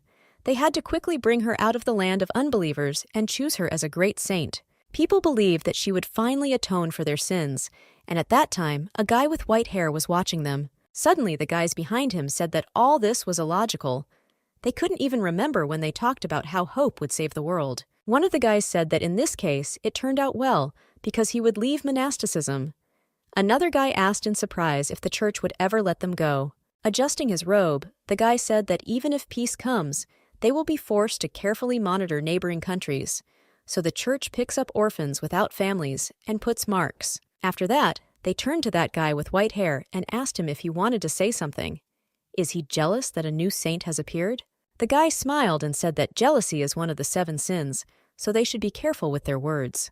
The guy with black hair was annoyed at how boring he was, and his friend asked him to calm down. The guys turned around and talked about hoping that someone would go to the master of ceremonies. The guy with white hair looked at his mark and decided that it really must be difficult for those guys. Nevertheless, he was also curious about who they were talking about, but he also felt something strange. The aura was a little different from the strict order. This could not have happened, which means that she is either a saint or a sectarian. The guy wanted to know who it was. Who can emit such a divine aura? Meanwhile, our heroine finally woke up from her deep sleep. She was incredibly pale. The system immediately said that the peace-building spirit was considering whether she was okay. Alette said she felt like she had been asleep for 10 days. The world-building spirit breathed a sigh of relief, for he did not know that super skills had such side effects. Alette smiled and said that at least she survived. Nevertheless, even if only for a short time, she felt incredible strength. They didn't even have an A-class boss. Then surely those forces weren't enough to break the S-class underworld. In any case, the spirit is proud of the girl. He promised that by next time he would become stronger and the power of God too. Alette was happy. How the spirit insisted that this was a bug, so you shouldn't abuse this power. The girl agreed and said that she herself would become stronger. She survived in the world without relying on the help of the main character, but she will have to train for a long time and prepare a lot. The spirit thought it over and encouraged me to continue to work on prayer and study. The girl suddenly asked the system if she knew what a multi-move game was. The peace-building spirit would prefer that the girl call it a pyramid business rather than a game. At that moment, Bia ran into the room, who was incredibly happy that Ellie had finally woken up. She ran to her with tears in her eyes, asking if she was okay. Alette said she was full of energy after the penalty. The girl asked again, and our heroine corrected herself and said that she felt much better after such a sound sleep. Bianca smiled and said that she was glad, because Alette had been sick for 2 days, and she was already starting to worry. After this series of events, our heroine suddenly felt something. She believed that she was just living in a book. But she was wrong to think that it would be just a set of fonts on thin paper. People in this world also care about their loved ones and friends. Just like on Earth, they are looking for themselves and the foundation for their faith. They also love sweet desserts and flowers and gardens. Everyone shares their feelings with their loved ones, so perhaps the souls of the people who live here are quite real. If in the original God left this world, maybe it would be better if the world-building spirit came to power here. At that moment, Bianca told her friend that she had not told anyone about what happened. The appearance of the dungeon and her divine coming were significant events, but she did not want to decide anything while she was unconscious. Alette said she did the right thing. However, the girl said that she wondered if she had so much power, if she was going to join the punitive squad and defeat the underworld. Our heroine thought that if she wants to become stronger, then most likely this will happen. So she told her friend that most likely this would be the case. Bia said that she would also help. Although she is not a great warrior, she can help with human and material resources. Our heroine hugged her and thanked her with tears in her eyes. Bianca said that she is the one who is grateful, because she is both her friend and her rescuer. Almost immediately, she took out a notebook and said that she would ask Ellie to bring more books about the underworld. Alette suddenly asked how she could punish the underworld. Bia told her that there are 2 ways to get rid of the dungeon and punish the boss. The first is to simply leave it open. Since the difficulty of the dungeon we are currently boss in has been greatly reduced, adventurers are gathering resources. The second way, which is much more difficult, is to close the dungeon. If a dungeon has no valuable resources or is too dangerous, you can close it and extinguish it completely. The girl immediately realized that closing the library dungeon was their way out. It would be nice if it were profitable, but all there are skeletons and a cemetery. Our heroine at that moment suggested that it was not easy for her friend to drag her from the wasteland to the exit, but at that moment, Bia said that the skeletons helped her. Alette was very surprised by this news. The girl said that the surviving skeletons got closer, and they didn't look evil. She asked them to help her, otherwise she would punish her, and they complied with her request. Ellie said in horror that it was scary. Suddenly, our heroine remembered something and rushed to look for it. Bia asked in surprise what she was looking for. She took out the reward for the boss's destruction from the box. The book, Infamy, Liberating the World of the Undead. This skill allows undead creatures that see it to generate fear. The weaker the undead, the stronger the effect. Our heroine immediately told her friend that it was time for them to go. Bia asked in surprise why she was suddenly doing this, to which Ellie replied that it was time for them to earn money. The action moves into the past. The knights told the knight how glad they were to be returning to the castle. They thanked him for the long training trip. The prince told the guys that they did a great job, and one of the knights asked the prince what he would do first when he returned to the castle. The guy said he would like to try farming. The knights were surprised that the prince would engage in such hard physical labor. He told them that during the training trip, it was the farmers who performed best, so he would let them taste his first harvest. The guys joyfully grabbed it and started throwing air, shouting, "Glory to the prince!" The guy laughed and asked them to stop. Unexpectedly, their happiness was ended after a loud explosion behind them. Turning around, they noticed a devil crawling out of the ground. As soon as the Baroness saw the people, she told them her name and then added that she would take them to hell. The action moves to the present day. The same company stood in front of us, albeit in a more deplorable state. They all watched together as our heroine and Bia, who suddenly appeared in front of them. Looking at the terrifying smile, the prince asked the guys what kind of frightening creature this was. One of the knights asked to stay behind him. Bia, in bewilderment, asked her friend how she could make money in such a place. The girl asked to look at all these open spaces and all these obedient workers. There is only one answer. They will engage in farming. Our heroine bought the skill of a druid farmer for this. The owner may treat his father poorly, but the alchemist's potion is a profitable business. If they can independently resolve the issues of supply and demand for herbs, then the profit will be considerable. Alette asked the master spirit if she was right. Having heard no answer, she screamed again. Finally, the system answered our heroine that the world-building spirit, gasping for breath, runs to her instead of working. The girl decided that the spirit must be a little busy. He said the last few weeks have been crazy with support system upgrades, and he's tactfully scouting the slacker fields. Ailette thought about the sad reality in which even God must work. But nevertheless, people near death will have to work, and even all these skeletons. She ordered the entire skeleton to clear the earth from one end to the other, and also to find a source of water and dig a well. The guys, who could barely stand on their feet, could not help but notice how difficult it was for them. Many of them hoped for peace when Ardamong left. To their horror, a new tyrant has appeared. The prince asked the guys not to talk like that, because the previous mistress forced them to work exhaustingly, and moreover, made them murderers. Although this was a family order, how many adventurers did they kill? Rest instead of atonement for sins is only a dream for them. Having fallen to the ground, the guys began to feel sad, asking the prince who would help them. Moreover, they are already dead, and they do not want to be treated as if they were alive. Suddenly, our heroine screamed and asked who was lazily clicking bones because she heard everything. Already at sunset, the girl decided that there was probably enough work for today. Soon after, she called the skeletons over and told them that they had done a great job. She asked to dig 7 graves here and call it a day. The guys, in bewilderment, decided that this tyrant had killed 7, but Ailette said that she heard everything and was talking about them. She recalled that they wanted to rest in their graves. Since there are 7 skeletons, these graves will be for them. The skeletons looked at our heroine in incredible shock, not believing what they were hearing. They slept 5 in one grave due to lack of space, and she is right now offering to sleep 1 in each grave. Our heroine also told them that if they worked hard, she would reward them with tombstones. She promises to put their names on them, as well as flower crowns, since they were previously human. She knew that they were no longer alive, but nevertheless, this was what they most desired. The prince's dead squad looked at the girl and was already thinking that she was just a saint. Our heroine suddenly noticed that the skeletons were approaching her. She asked in bewilderment what was wrong and why they stopped being sad.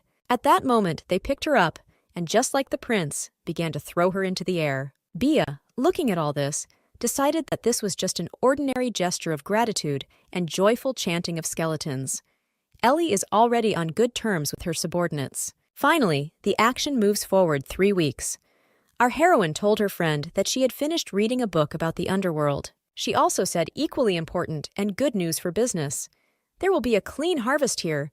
Their underground farm works 3 times faster. As soon as the girls climbed the slope, from there they immediately saw all the beauty in front of them. The girl was incredibly shocked by such beauty. She immediately called the skeletons. She told them that they were incredible fellows, because they cultivated their farm so beautifully. A moment later, one of them approached the hostess with a basket of the first harvest. Alette couldn't believe that the first harvest appeared so quickly. After a couple more moments, other skeletons with harvests began to approach her. Coming to Bia, the girl said that the skeletons are trying very hard. Was it all because of her aura of fear? The friend told her that they had a special attachment to farming. Nevertheless, she was wondering how she would deliver all these products. Our heroine took out her bag and said that she knew one way. Thanks to the magic basket, she placed everything inside the space without difficulty. Bia, clapping, asked her friend in bewilderment how she did it. Alette laughed and replied that it was Ardamong's trophy. The bag has about 15 square meters of space, so you can put bulky things in it, and it doesn't even feel the weight because it's connected to the subspace. Our heroine already knew that she would prepare a bunch of potions from the collected herbs. Bianca was very happy with how everything was going, and then said that she was organizing a secret pharmacy. Ailette asked if she would do this herself. Her friend told her that she knew enough about companies, so it was better to do everything ourselves. First, they had to deliver stores to the territories for testing. She held out the sheet and showed the business plan. Ailette was shocked. Although she failed to pretend to be a healing child, becoming a lady in a rich chair is no longer a dream. Calling the spirit, she asked if he was watching, because she was going to spend a lot of money on charity. An unexpected system said that an inspection of the new resurrected support update was being carried out. Ailette immediately said goodbye to Bia, telling her that she would go to see their farms. Moving away from her friend, she asked to see the update topic. The update included saving books purchased and read after resurrection. Our heroine understood that Mr. Spirit was cool because this was exactly what she asked for. Then she saw that the update had affected the store as well. A new item has appeared, the right to change genre. Alette was surprised by this item. Was it really possible to change the line of life with this right for money? Our heroine's face changed dramatically. This meant that her unfulfilled dream could come true. Just at that moment, the girl looked at the price, and it turned out that this happiness was worth 10 billion. She decided that nothing would force her to buy it. However, there was something else besides the strange garbage. For example, a package of synchronous growth that could be shared with a friend who has a badge. Alette immediately looked at Bia and noticed that Bia didn't have a badge. Apparently, the previous package was mainly combat and labor. While our heroine was swimming in her thoughts, right at that moment the prince approached her. Ailette even jumped back, telling the skeleton that he scared her. As it turned out, he brought her a drink. To her surprise, she saw the badge right next to the skeleton. The system said that he could become the god of the druids and bring about a revolution in the rural world. Our heroine immediately decided that this works for evil spirits. However, in addition to all this, she learned that before his death, this skeleton had a knack for agriculture. The system offered to give Alette a package of improvements for 3 million. She was shocked. Would this really work for someone who was already dead and turned into an undead? However, she decided to give it a try, so she gave him a growth pack. As soon as the prince came to his senses, our heroine asked him if he knew what to do. Smiling, the guy said that he knew. That very minute, the prince rushed forward and began to do all sorts of things. Bia, looking at the skeleton, was surprised that everything worked out so cheerfully for him. Of course, he had no choice, because he obeys because of his notoriety, and besides, he will not get out of here, which means he will not eat 3 million and run away with them. The girl understood that now 1004 would work without her visits to the farm, and this costs much more. And in any case, that wasn't even what made her happy.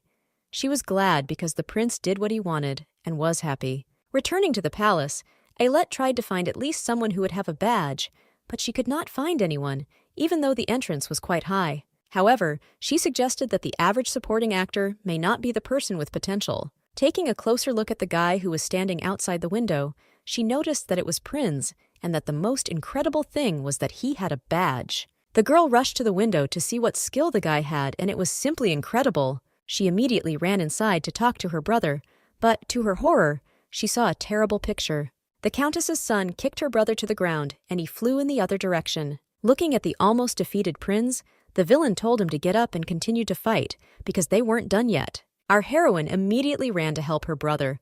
She wasn't going to leave him in the lurch. A moment later, she fenced Prinz and told the impudent, dirty trick that he would not touch her brother. The guy asked in bewilderment what she was doing, and then he remembered that this was the same girl with the rotten tomatoes. In any case, he told her to go out, for he was practicing with the sword. After that, he asked the teacher if he was saying it correctly. The man sitting on the chair confirmed the young lord's words and said that strangers should leave. Our heroine screamed in bewilderment and asked what kind of training they were talking about if they used living people in it. Looking at her beaten brother, she added that this was literally violence. The countess's son sighed and told the girl that she was an incredible bore, and then said that she could become his rival. At this moment, with the last of his strength, Prinz stood up and stood in front of his sister. He would never allow his sister to be bullied. The guy asked him not to pretend to be cool and decided to test his reaction and went on the attack. Suddenly, Bianca came into the room, screamed, and asked her brother what he was doing. She was unhappy with his unworthy behavior. The girl immediately went to her friend and asked her if she was okay. Then she turned to her brother again and asked how long he would suffer from childish nonsense. The guy started screaming in horror and said that this was just a training session organized by the teacher. At that moment, he jumped up and ran towards them. Bianca told them that the hierarchy is clear, but is it educational policy to one-sidedly reconcile violence against servants? The girl advised them to stop training because they are very traumatic. Bia asked Ellie to take Prinz away and take care of him. As soon as the guys left, the girl continued to scold the guys and finally said that he would report everything to his mother. The action moves to the Ailette Rodeline room. She just emptied everything that was in her bag. Prinz asked his sister if she was angry, and he apologized. The girl was not angry. She just wanted that idiot to get what he deserved, but unfortunately, for now she can only make a potion for her brother's wounds. The guy was shocked that his sister was going to make not an ointment, but a real potion. He noticed that her skill had improved since they made potions together. The girl said it was true. From that day on, their father began teaching her alchemy. Ailette's father was an elite alchemist.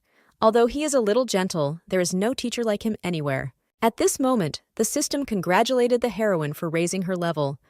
Now her alchemy level was 8. Ailette increased the effectiveness of alchemy, and she also experienced creative inspiration. The girl paid a lot of money for the privileges of reincarnation.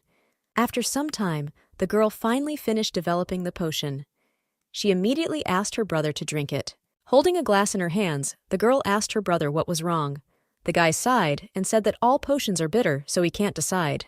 Ailette was very surprised and said that if he doesn't drink, she will take it. Moreover, everything useful is bitter.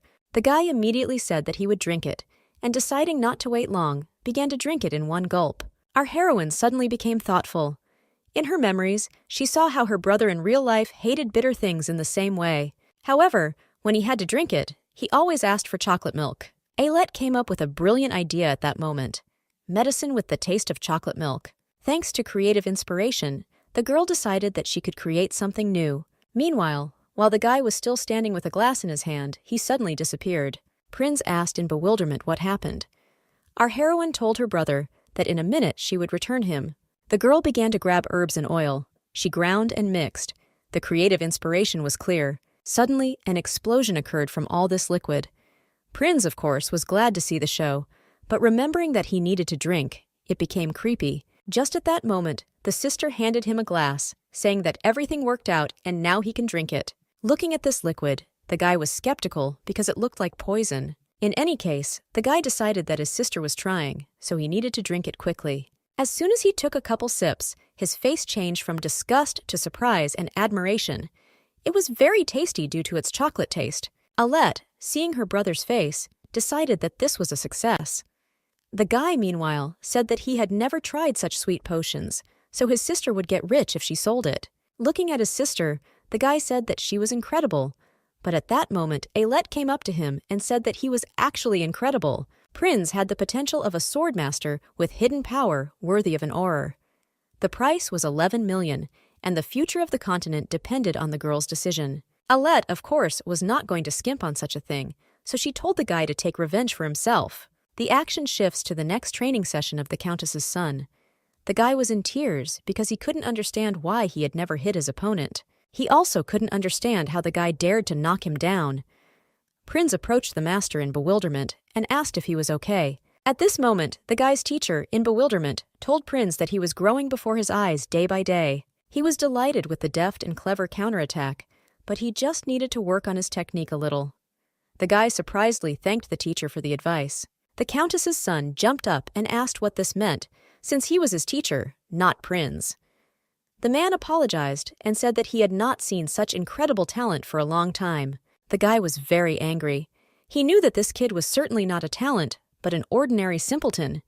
You can see it in the face. Kicking his wooden sword, the guy was sure that if he had a real weapon in his hands, he would. At this moment he thought again.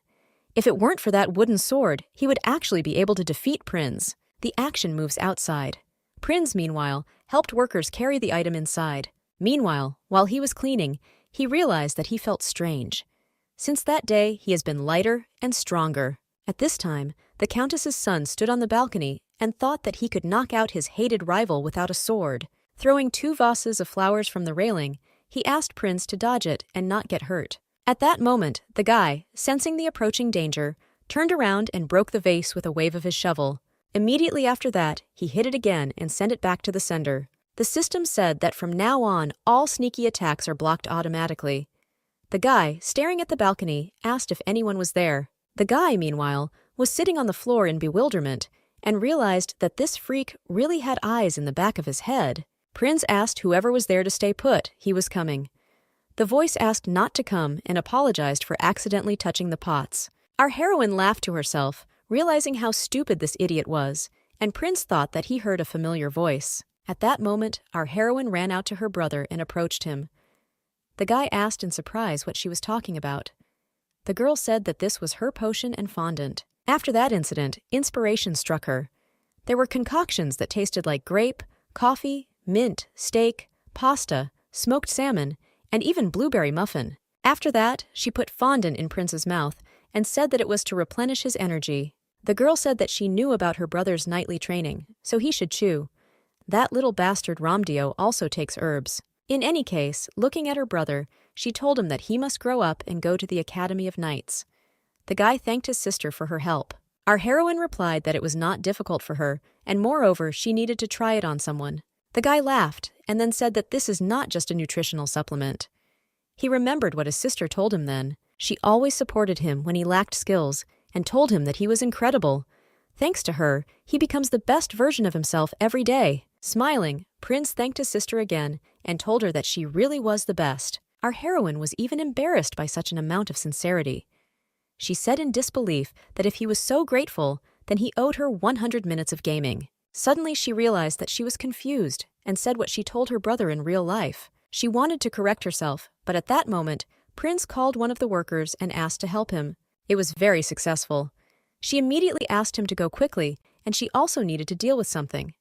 The guy laughed and said that they would see each other a little later. Ailette agreed, but asked him to forget her words. Because he has no time to play, he must train. Prinz said goodbye to his sister, but still he began to wonder why his sister suddenly said this, because she had not played with dolls before. Nevertheless, the guy could not understand why he already missed her.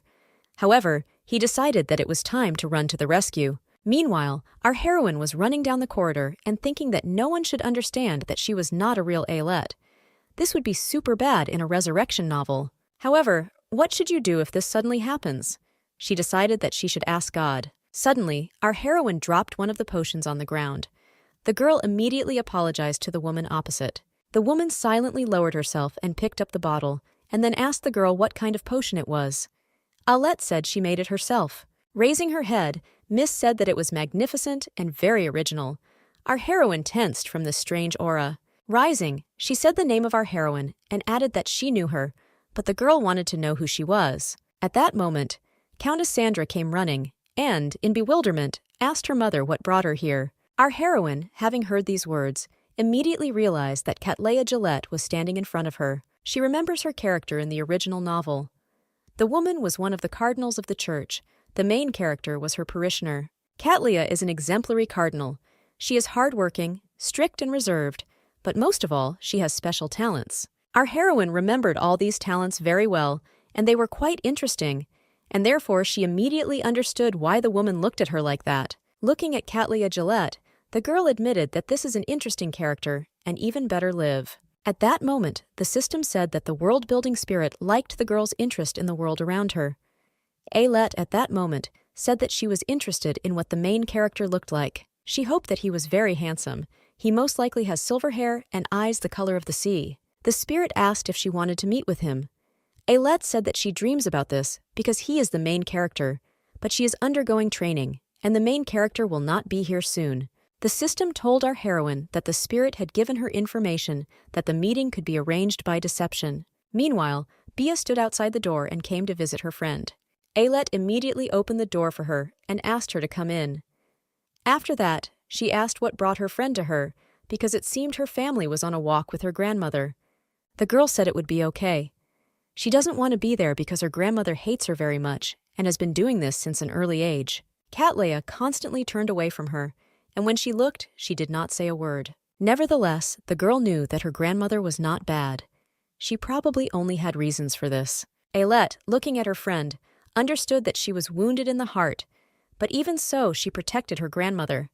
She loves her even despite such treatment. Our heroine could not understand how this happened. Grabbing her friend by the shoulders, she asked her to listen. At that moment, the butler came into the room, looking for Ailette Rodeline. Just to his surprise, he found little Miss inside. The man told them that Mrs. Cattleya wants to meet with Ailette Rodeline. At that moment, Bianca remembered the words of her mother, who said that Cattleya hated her because she was a commoner. That's why they wanted to forbid her to communicate with Ailette. At the same moment, the girl told the butler that she would go with her. The butler apologized and said that the lady wanted a one-on-one meeting. Bianca wanted to object, but at that moment, Ailette told her friend that everything was fine and that she could handle it. Our heroine had a plan. As she approached Cattleya, the woman turned and greeted Ailette Rodeline. The woman thanked her for taking her time away, and then pointing to the table, she said that she had prepared sweets for tea. As soon as they sat down at the table, our heroine could not understand how many people all this had been prepared for. At this point, the woman said she heard that she had become friends with Bianca. She wanted to know what kind of relationship they had. As a result, the question was straight to the point, but that was even good. Making her sweetest smile, Ailette assured the lady that she was Bianca's closest friend. Our heroine began to say that Bia is cool and smart and funny. She likes her curiosity, and that she has read all the books. In addition, she remembers all the names and counts much faster than all adults. Ailette, looking at the woman, thought that everything was as she had imagined. Cardinal Cattleya doesn't hate his granddaughter at all. Looking at Cattleya's attempts to hide her smile, Ailette understood this. Suddenly, the girl asked if she had come today to visit Bianca. The woman asked in surprise why she thought so. Ailette told her that most likely Cattleya was waiting for her to die. The lady looked at the girl in bewilderment and asked what she was saying. The girl then explained that Cattleya suddenly came here, but Bianca survived against all odds. Is that really the only reason? Looking at our heroine Cattleya, she told the girl that she was far from an unusual child. Either way, she wanted to know who she was. Cattleya Gillette has a secret. Her special ability is life-death. This gift allows you to see how much time a person has left before death. Cattleya sees all this with her own eyes, for example. She saw the rest of the life of her beloved granddaughter. Ailette answered the woman that she was wondering why the lady remembered the name of some simple servant. Looking at the woman, she said that all this happened because she and Bianca were destined to die on the same day. Cattleya was amazed at what the little girl was saying. She asked how she knew about it. Ailette knew that those given life-death see the rest of their lives. However, they cannot participate in the lives of others or divulge what they have seen. Cattleya Gillette was ready to say goodbye to her from the very birth of her granddaughter. However, unable to accept this pain, she turned away from it so as not to hurt her and herself. However, now, our heroine told the woman that she did not need to distance herself from Bianca, because she would live. The lady, looking at the girl, once again asked the same question. She wanted to know who she was. Our heroine wanted to say something, but at that moment the system screamed, saying that the leak inspector had received the report and was already rushing to her.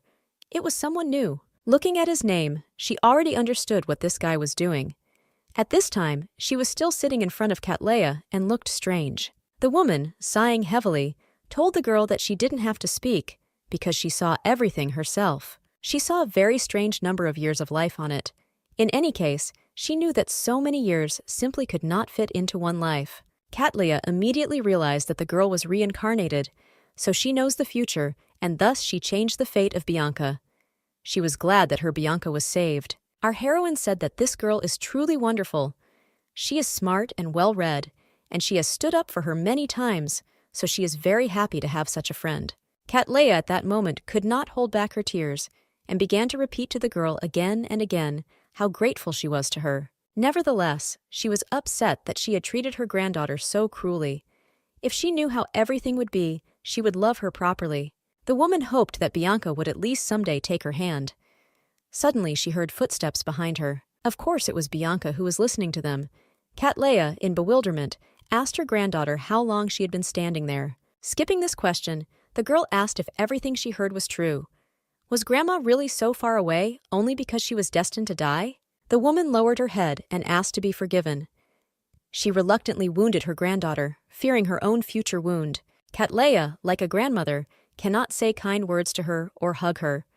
She did not have time to finish, because at that moment, Bianca hugged her grandmother as tightly as possible. Starting to sob, she talked about how glad she was that her grandmother did not hate her. Of course, feeling guilty, the woman knelt down and hugged her granddaughter. After some time, Cattleya approached our heroine, who moved away so as not to interfere with the family reunion. The woman, taking off her cross, told the girl that she had a very bright soul. She asked to accept this gift. This was in memory of her close friend, and she hoped that Ailette would continue to be Bianca's friend. Our heroine happily accepted this gift, and Cattleya added that Ailette could address her. The girl immediately said that it wasn't worth it, because she was just glad that they were both happy. However, at that moment she remembered something and said that there was still one thing she wanted. Ailette wants to go to Seongwanshin, and this was the trick for getting out of the training zone that the spirit said about. Cattleya saw that Ailette is a loyal child, so this is not a difficult request. The day of the sacrifice was coming soon, so she offered to go together. At this moment, the system said that it received the issuance of quests with the help of the power of God. Our heroine could finally get out of here, and what's more, she would finally see the main character. The action moves forward sometime. Cattleya told the workers that they had to go, and also calling Ailette, she said that it was time to finish with thanks. The girl who said goodbye to her loved ones said that she would come over now. Sitting down next to Dad, she said that she would be back soon. Leonard asked his daughter to obey her aunt, not answer strangers, and be careful with food. Ailette said indignantly that she was no longer a child. At that moment, Bia came to the girl, who apologized and said that this time she would not be able to go with her. Then she leaned over and asked if everything was okay, because yesterday she saw a huge amount of things that the girl had packed in Seongwanshin. Ailette waved her hands and told her that everything was fine because she was just in the mood for a trip. Although in fact, Bia's fears are not unfounded. Under the protection of the training period, the castle is an F-level survival space. But in reality, this novel is a world with a survival difficulty level of S, and she will encounter it as soon as she steps out of the gate. However, the girl thought that the main character had not returned yet, which means it didn't really matter. Bia, at that moment, called the maid and said that if everything is fine, then she will give her friend macarons from Chef Paisha. Our heroine could not stop looking at them because they were very beautiful. Smiling at Bia, she said in a whisper that for this, she would then tell her how old she really was. Reborn. The system immediately indicated that a leak inspector was watching it. Ailette, swallowing hard, said that she would tell me someday. However, at that moment, one of the drivers said that they were already leaving. Cattleya asked our heroine to stay close to her because now she will use the Cosmic Transition Stone. At that moment, the guy took the stone out of his pocket and immediately activated it. The space around began to change. After some time, the voice addressed the girl and said that they had arrived, and now she could open her eyes. Opening her eyes, the girl immediately noticed a huge number of people.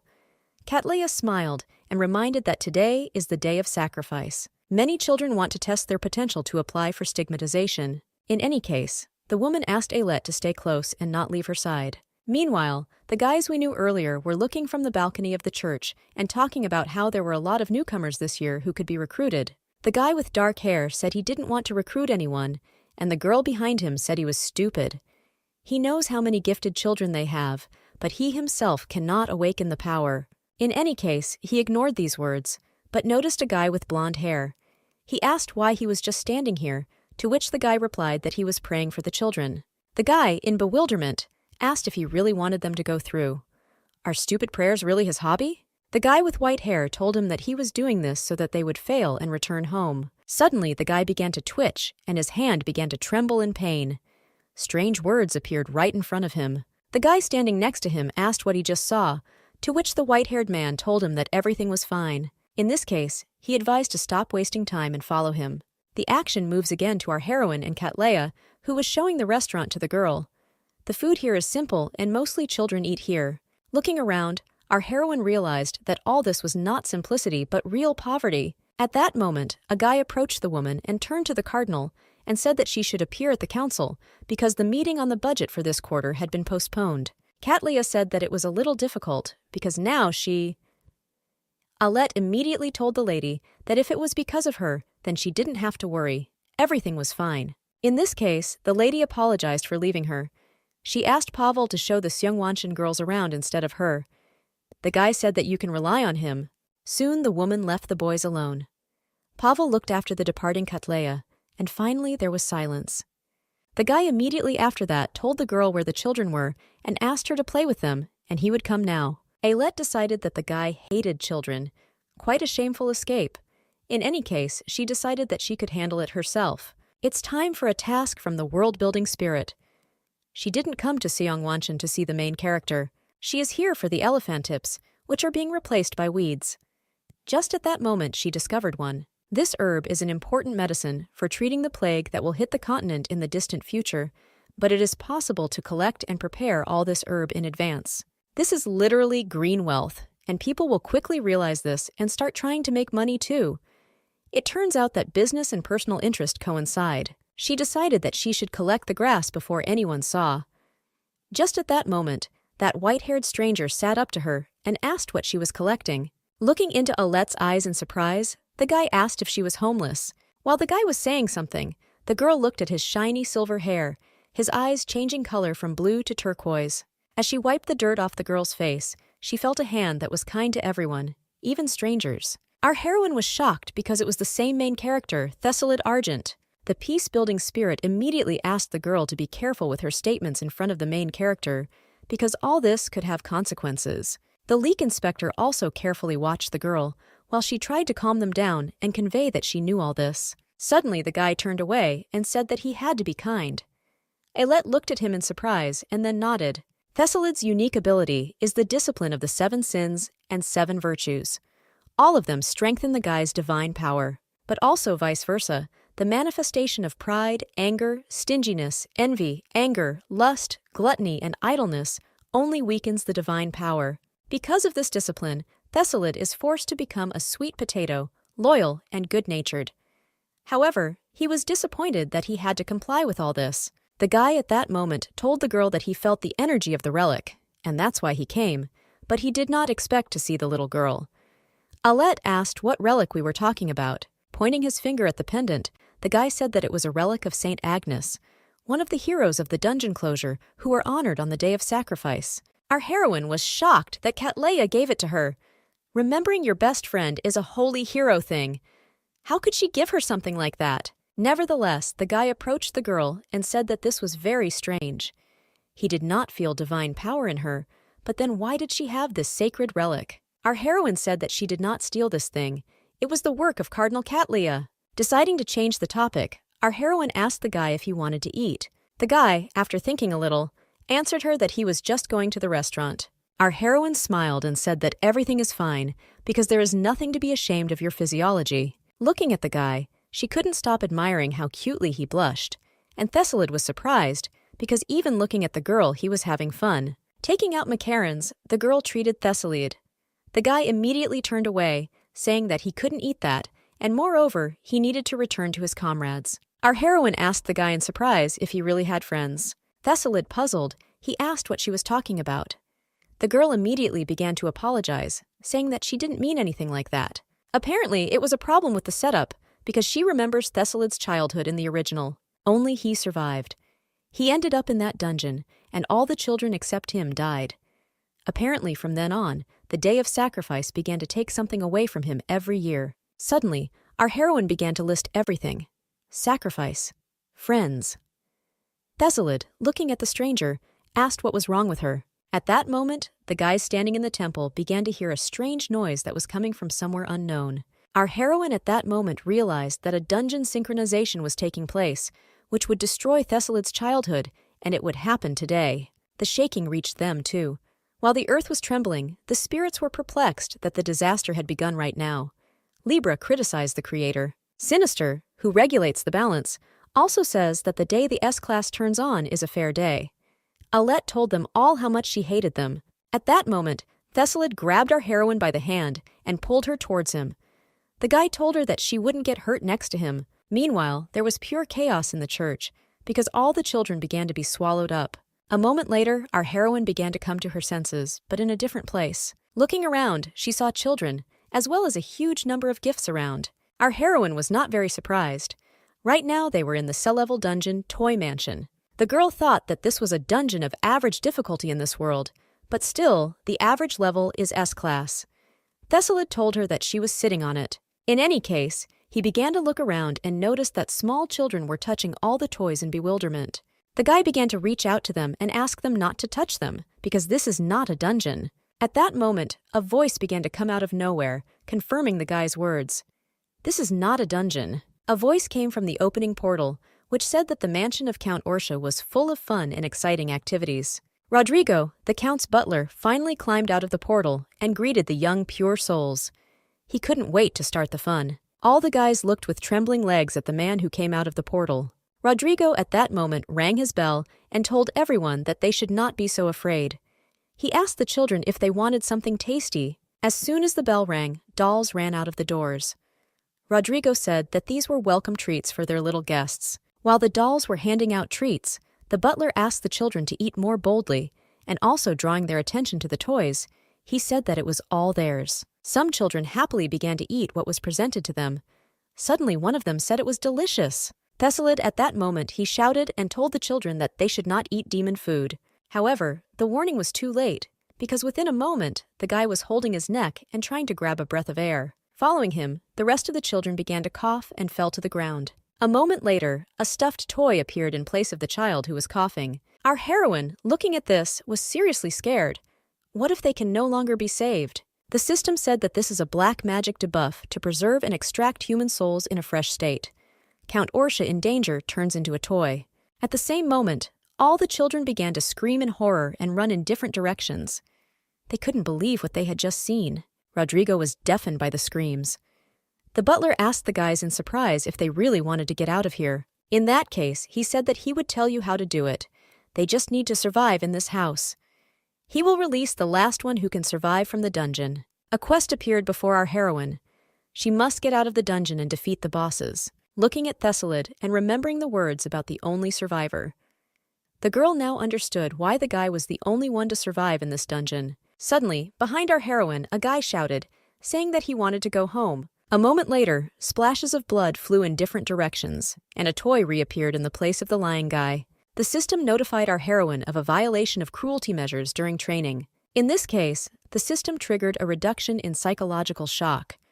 Thessalid, who was defending himself from monsters, asked the girl to come to her senses. A moment later, the loading was completed, and Ailette instantly jumped up from the ground, picking up one of the boxes in the process. A moment later, she threw it at one of the clowns, who was walking towards the little girl's soul.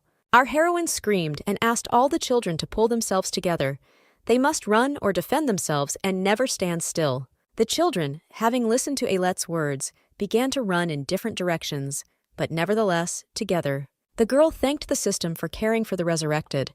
If this was a boss fight, she would almost use the coming of a god. Boga is a fast-growing communication skill that has no feedback, so you have to be careful. We need to assess the situation and calmly. Suddenly, the girl screamed in horror, telling Thessalid that there was a clown behind him. Thanks to this and his reaction, the guy turned around and defended himself from the blow of the scythe. Then, using punishment and baptism, the guy waved his hand and destroyed the monster. Ailette breathed a sigh of relief. She knew the guy could handle it. Thessalid at that moment asked in bewilderment how she knew. The girl started saying that when the skin and the blade meet at that angle, it usually... The guy interrupted her and said that was not what he was talking about. He wanted to know how she knew his name. Our heroine was in a stupor. She couldn't say that she had read it. The system immediately said that the leak inspector was gawking. However, at this moment, Rodrigo ordered his minions to seize the remaining children. Ailette told the guy that now they have no time to chat, so they should get out of here first. At the same moment, they turned around and began to run away from the clowns with scythes pursuing them. After a while, they were sitting in the closet, and Thessalid was talking about how they should sit here until the clowns leave. Turning to his partner, he wanted to ask if she was okay. Meanwhile, Ailette sat incredibly breathless and said that this was a good idea. The guy laughed and said that he understood. In that case, she should have regained her breathing. Our heroine knew that as soon as they left, she would need to train. At that moment, the girl saw a wound on Thessalid's hand and told him that it was poison. At the moment when she reached for his hand, the guy reflexively turned around and grabbed her hand. Ailette was surprised by the guy's reaction. She smiled and told him that if anyone saw him, he would think that she was the villain. Holding our heroine's hand, Thessalid reminded her that she never answered him. He wanted to know how she knew his name and who she was. Aylett changed the subject anyway and said that it wasn't as important right now as his injury. She asked to have her examined. The guy sheepishly said that it was a scratch and that he would take care of it. The girl said that the wound was poisoned by the undead and that it would rot if nothing was done. Holding out the flask, she said that the stigmata had awakened their divine power and they did not have healing abilities. The girl asked not to endure her pain and drink the contents. This potion had the best detoxifying effect. Thessalid admitted that she was quite knowledgeable. He was wondering how she found out about a disease of this level and where she bought such an expensive potion. Holding the potion, Aylett smiled and told the guy that he was quite curious. Then she asked if he had any more questions. The guy said something was very strange. His superpowers have not diminished despite the revelation of his duty of discipline. Our heroine realized that he was talking about 7 sins and 7 virtues. Is this system not working, or is it just her? If you remember, he threw taboo words at her, but even now the 2 taboo words, duty and discipline, are spoken at the same time. In any case, he added that this does not mean that divine power stands still in the performance of good deeds. The guy, looking at his mark, said that it simply did not increase, but did not fall either. Aylett was delighted that going through the system was another benefit of reincarnation. The guy again asked the girl who she was. Aylett smiled. You said that this is a very important secret. Thessalid was already beginning to lose control, but at that moment, our heroine said that she would tell him something. Looking into his eyes, the girl said that she was on his side and therefore he could trust her. After that, the girl reached into her bag and asked the guy to take food, because he was wandering here and there and probably hadn't eaten. Smiling, she told him that as soon as he eats, he will have strength and energy. Holding this pile of products in his hands, Thessalid decided that he could still trust her because she was not bad, even if she was wearing a relic. At that moment, Aylett, looking out of the closet, said that the clowns had left, so they should eat quickly and finally show them. Thessalid said he was late, but still wanted to know her name. The girl turned and said her name was Aylett. The guy embarrassedly repeated her name and then thanked her for the medicine and for the goodies. Aylett couldn't get enough of how cute Thessalid was when he was being so shy. Nevertheless, coming out of the closet, she asked what their plan was. The guy said that he wants to find his friends, and together with them, they will defeat the boss. Our heroine told him that she would go with him. Potions are a must for battle, and someone has to supply them on time. The guy said in bewilderment that it was dangerous, but the girl turned to him and said that if they lose, everyone here, including her, will die. She said that she would rather go with them than hide from death. But in reality, she is going to go to the boss's room and watch over everyone until the Holy Spirit comes. Suddenly, a demon's voice came from behind them. Rodrigo asked the guys how they could hear him. Having finally established a connection, he asked if they liked the game of hide and seek. Due to the abundance of stigmata, the survival rate of the Eastern Core is higher. On the other hand, he said that the Western Core was simply terrible. Most likely the silver-haired stigma is the weakest, or maybe he can't do anything alone. Rodrigo continued to say that the game was over and he was feeling hungry, and there was a wonderful lunch served in the dining room, so everyone had better get there within the hour. The butler believed that no child would be late for dinner, but after asking the children to pay attention to the fireplaces, he said something. The mansion of Count Orsha is a centrally controlled chimney with state-of-the-art air conditioning. This only meant that they would be able to see the power of a living flame, hellfire, in every fireplace. The butler mentioned that in an hour, the flames would engulf the entire mansion except the dining room. In this case, he advised them to hurry up if they did not want to become cookies in the oven. Aylett told the guy that Rodrigo wants to play with his food. The dinner party food will contain dangerous hallucinogenic drugs. She knows this because she read it. The children will not be able to resist and will start eating. They will eventually go crazy and suffer at the hands of the children nearby. It won't be much fun. Thessalid, I asked the girl how she found out. Our heroine told him that it doesn't matter because they need to stop it. The guy asked how they would do this, but at the same moment, Aylett told him that it was time for them to go play with fire. Meanwhile, time was already running out. Rodrigo timed it, so he began to act second by second. Entering the pantry, the guy started calling Helbrus, saying that it was time for them to work. At the same moment, a fiery spirit flew out of the lying skull with the thought of time to work.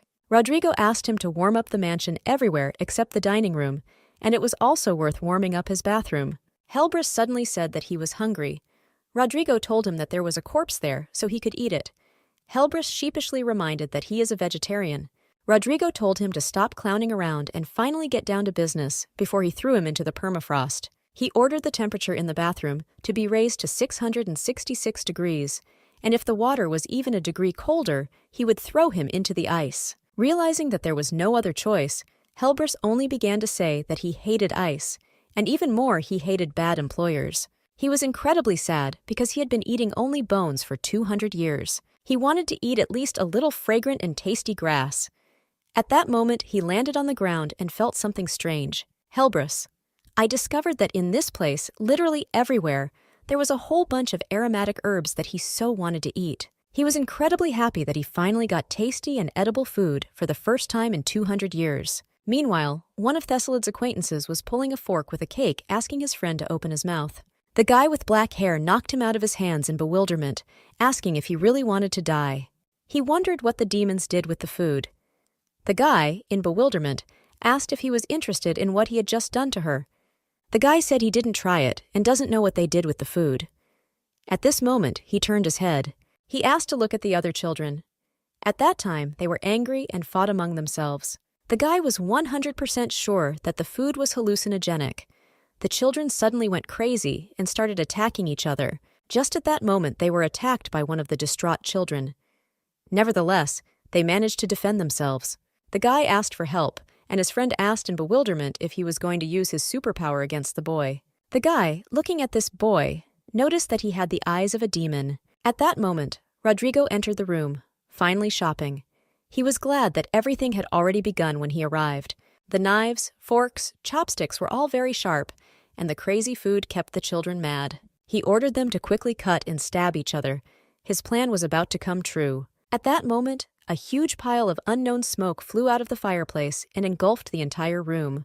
Rodrigo coughed in bewilderment, but did not understand what was happening because everything was fine. The guy asked Helbrus what he was doing and that he should get out of here. The flame told the owner that he could not control himself. Rodrigo, in bewilderment, began to talk about how he had literally just cleaned everything out, and because of him. At that moment, he fell silent, and then, in bewilderment, asked Helbrus why he was green. Suddenly, all the knives and forks began to fall to the ground. The children did not understand what they were doing, and some even began to cry because of a cut on their finger. The guys were surprised that the dope had finally passed, and Rodrigo could not understand what this outrage was. Looking around, the butler noticed a strange grass near Helbrus. Looking at the eternal flame, the guy asked him what it was. Coming closer, he asked what Helbrus had eaten. The flame began to apologize to the owner, but at that moment he threw it to the side, saying that he knew it. It was an antidote herb. Rodrigo looked at Helbrus and told him that he was a fool because he gave him a task, and the flames instead sprayed the antidote throughout the mansion. The butler, having lost control, began to trample the flame, telling him to get out of here. Rodrigo was incredibly angry. In any case, he decided that there was no need for this lunch now, which meant it was time for the next game. With a snap of his fingers, an earthquake began, and a moment later, a monstrous mole crawled out of the ground. The guys from the temple saw the new enemy and tried to understand what it was and what he was doing. At that moment, the mole began to sing a song. Corpse, licorice, blooming. It was a game analogous to the game. The sea is agitated once. Suddenly, a bunch of children started screaming in horror that something was sprouting on their heads. Rodrigo happily said that the seeds grow well, which means they will be excellent fertilizers for the most beautiful corpse flowers. He decided to explain everything a little. Corpse flowers take on different colors depending on the soil.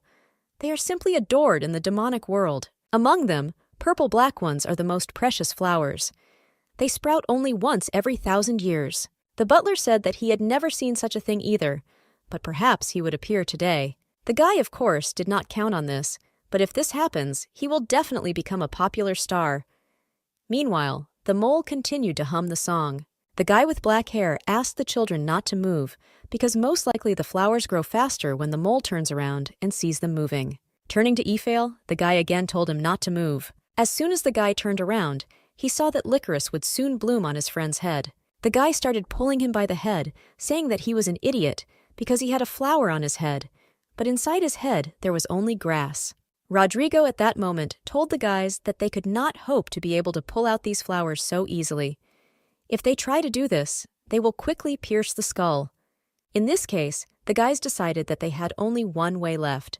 They must kill the butler and the mole and get out of here. Smiling, the butler assumed that they wanted to attack him, but so be it. Judging by the apple flower, things are pretty bad.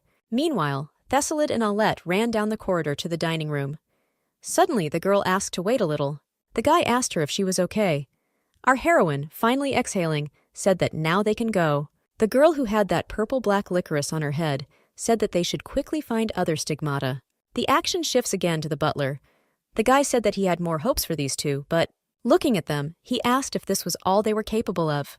Meanwhile, the flowers on the guys' heads weren't particularly pleasing. Having seen no reaction, Rodrigo, as he thought, decided that they suck. After that, he told the mole that it was time to finish. At this moment, the black-haired guy was on his last breath. Aphael, in bewilderment, told the guy to get up, because they can't die because of a bald doll.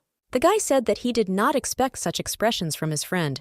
However, he would like Thessalid to be with them. Aphael asked what these disgusting desires were. The guy asked him to shut up, because they all know that Thessalid was the strongest of them, and the guy would certainly kill this mole by dancing.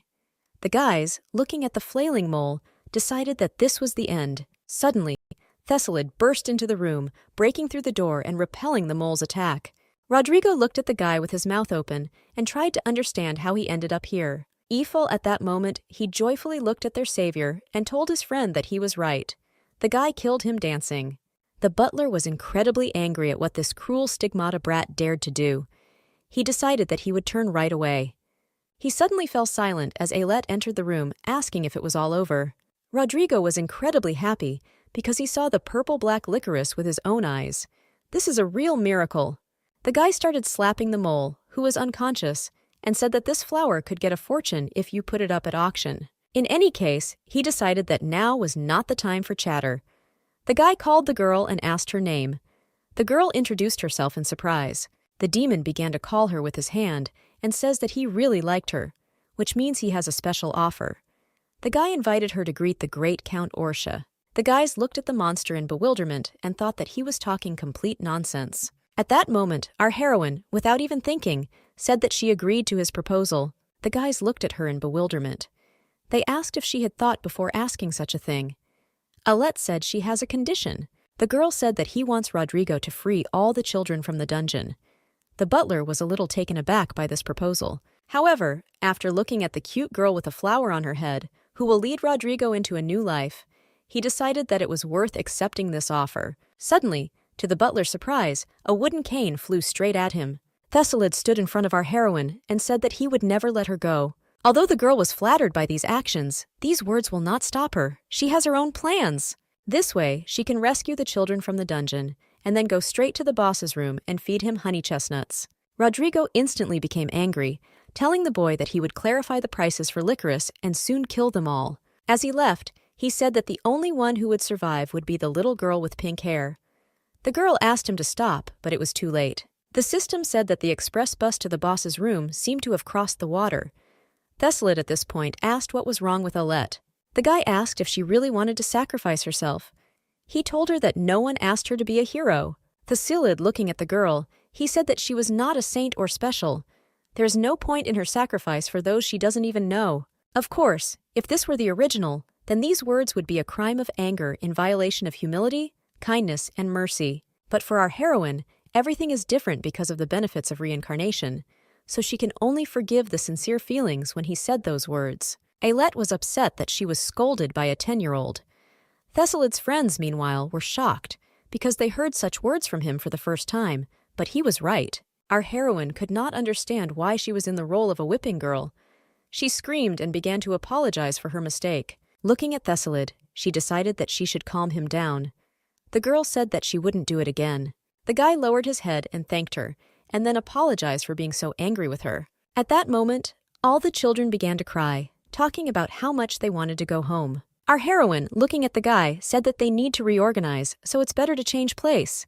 They immediately began to head to another place, but along the way, the girl noticed a strange glow. Having picked up the stone that used to be Helbris, the girl carefully studied it, trying to understand what it was. At this moment, Ephael turned to Alet and asked her not to hesitate. Otherwise, Thessalid would get angry again. Taking the stone with her, she decided that it was worth taking care of them for now, and then about something else. Meanwhile, a certain voice called Count Orsha. He gave him an order. The man called everyone to him, saying that he was waiting for them. Meanwhile, we were introduced to the same black-haired guy. It was Hestio Riginel. We were already familiar with Eiffel, but nevertheless it was presented again. Joyful Alet thanked the guy for introducing her to his friends. The guys indignantly said that they were not friends. In any case, at this moment, our heroine took out a whole bunch of medicines from her bag. The guys asked in bewilderment what it was. Our heroine said that these were healing potions. She knows a little about alchemy, and these potions are for when Thessalid's friends get hurt. The guys immediately told her that they were best friends who couldn't live without this friendship. Alet thanked her friends for their honesty. Suddenly, Hestio noticed the grass that was fed to that fire demon. Our heroine laughed and said that it was time for them to finish off the boss. Ephael, I decided that this was actually a good idea. The guy said that they have an equal number of those they will lead against the boss. Thessalid in bewilderment, he said that there are only 11 stigmata. Is it really? Hestio said that this is so. The butler said that all the stigmata in other buildings destroyed. All the stigmata were destroyed, and at the same moment a gloomy silence hung between the guys. Our heroine began to talk about how if their morale dropped so much, then... Hestio suddenly said that it was time for a hero and the divine coming. The girl asked them again. The guy said that recently a powerful divine aura was felt in the kingdom of Winchester. The Order is also desperately searching for this hero. Our heroine immediately realized that she should be more careful, because if she was caught, she could be drawn into the sect of this order, so she should be careful. The world-building spirit was immediately proud that the fame of his aura was spreading. The spirits then began to argue among themselves, and our heroine asked them to shut up. The girl told the guys that their union is not bad, and if they work together, they will definitely win. Thessalid agreed and advised him to focus on defeating the enemy. Holding a sandwich in his hands, the guy said that if they didn't succeed, then they would move on to Plan B. Hestio asked what plan they were talking about. Ephael told a friend that he heard it. We are talking about a condition that will allow the only survivor to leave this place. Hestio I immediately slapped Ephael on the head for saying such nonsense. After some time, the guys actively fought against the army of toys. Immediately afterwards, they sat and drank the potions that Alet gave them. After that, they again fought against armies of crazy dolls, and all this was repeated a considerable number of times. After a couple of hours, the guys finally stood in front of the giant iron door. Alet screamed happily, saying that they had finally reached the boss's room. Hestio was surprised that they got there so quickly. All this was the work of our heroine, who spied the path on the map in the system window, and thus they took a shortcut. Hestio suddenly decided to talk about Alet. She easily led them out along a short path, and the potions in her bag seemed endless. The guys wanted to know who she was. Ephael told his friend that this was certainly not important now, and then he turned to the girl and said that before the fight, he wanted to tell her something. The guy with a serious look asked to give him another potion because they were very tasty.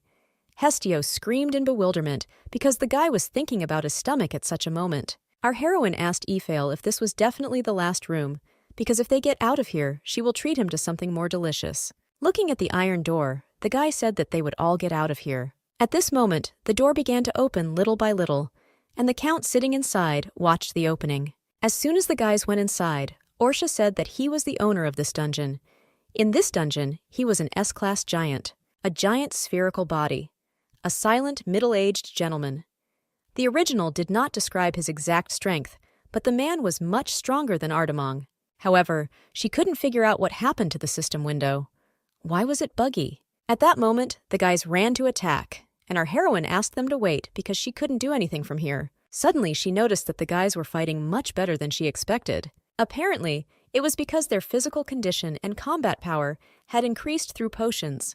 But even so, it was very strange since their combat power was S-class. A moment later, Count Orsha fell to the ground, and the guys began to shout in delight, saying that they had won. After some time, the exit gate did not appear, but why is that if they won? At that moment, Hestio felt something strange behind him, but a moment later, he was grabbed by Alet and jumped to the side.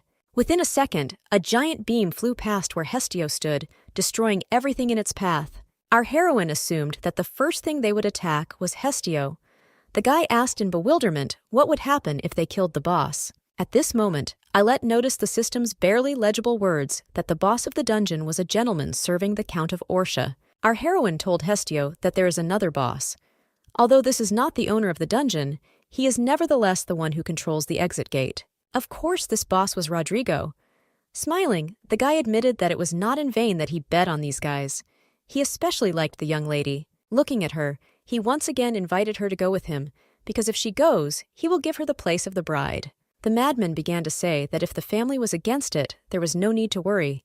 Forbidden love between demons and humans is very romantic. Our heroine suddenly screamed, saying that this was not love, because there was still no ring on her hand. What kind of proposal is this? Rodrigo at the same moment took off and ran for a romantic ring that he had seen somewhere. Hestio and Thessalid asked in bewilderment what was wrong with her, because she was sacrificing herself again. Our heroine said that all this was to gain time. Holding out 3 flasks, she ordered me to drink it. Handing Ephael a bottle, she said that this was his favorite grape flavor. The guy thanked the girl, saying that this was the last thing. However, the guy said that the wounds are not a problem now. Everything was much simpler.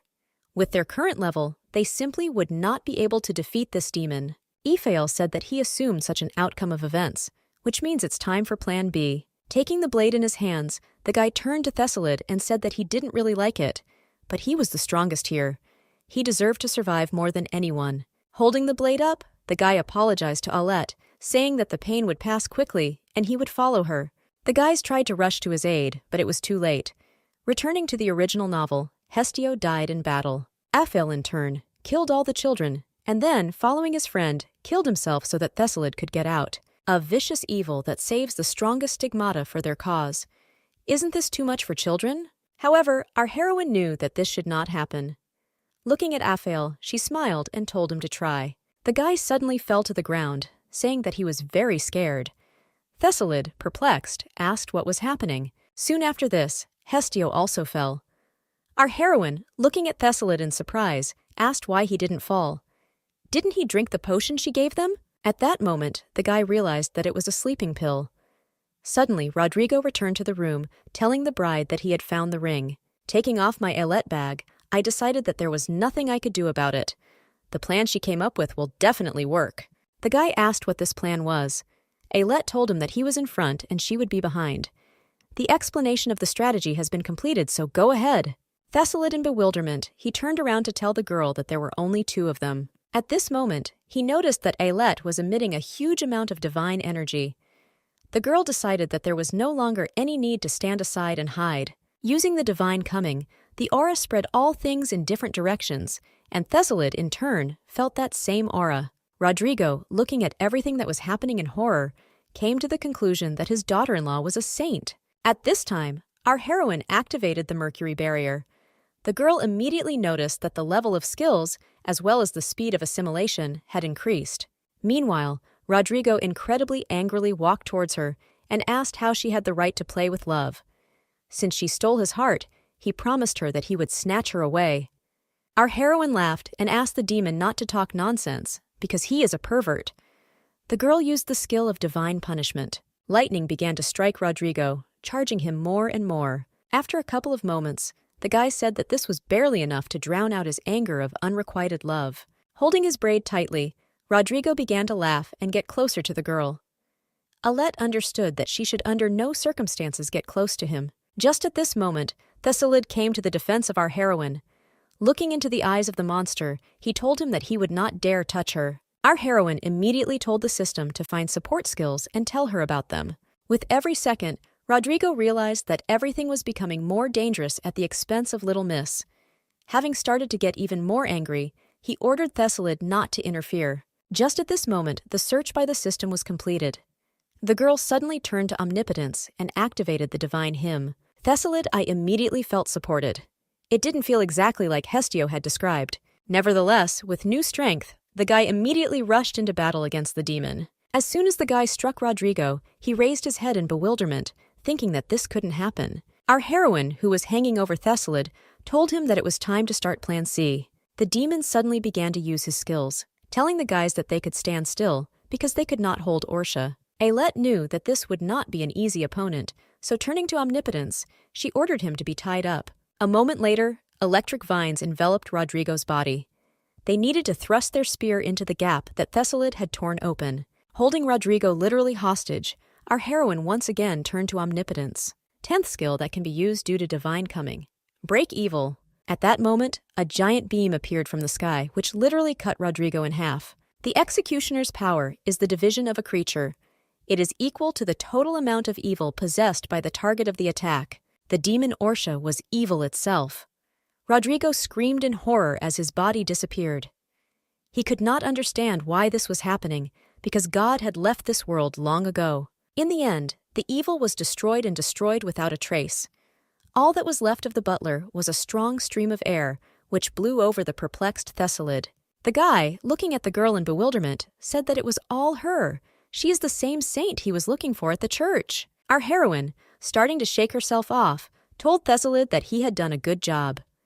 After all, the gap between A and S ranks was huge, and without Thessalid, it would have been dangerous. The girl immediately ran for the rewards, and after a moment, she was saying that there was a book for doctors and for the tanker, which means they could each take it for themselves. Thessalid, looking at the girl, could not think about the reward. He wondered how this was possible, because he did not feel any divine energy at all. Our heroine said that she knows that the guy is interested in a lot of things. She told him that all this was thanks to the merciful love of God. Thessalid, I asked whether order and kindness have a generosity effect. This is nonsense.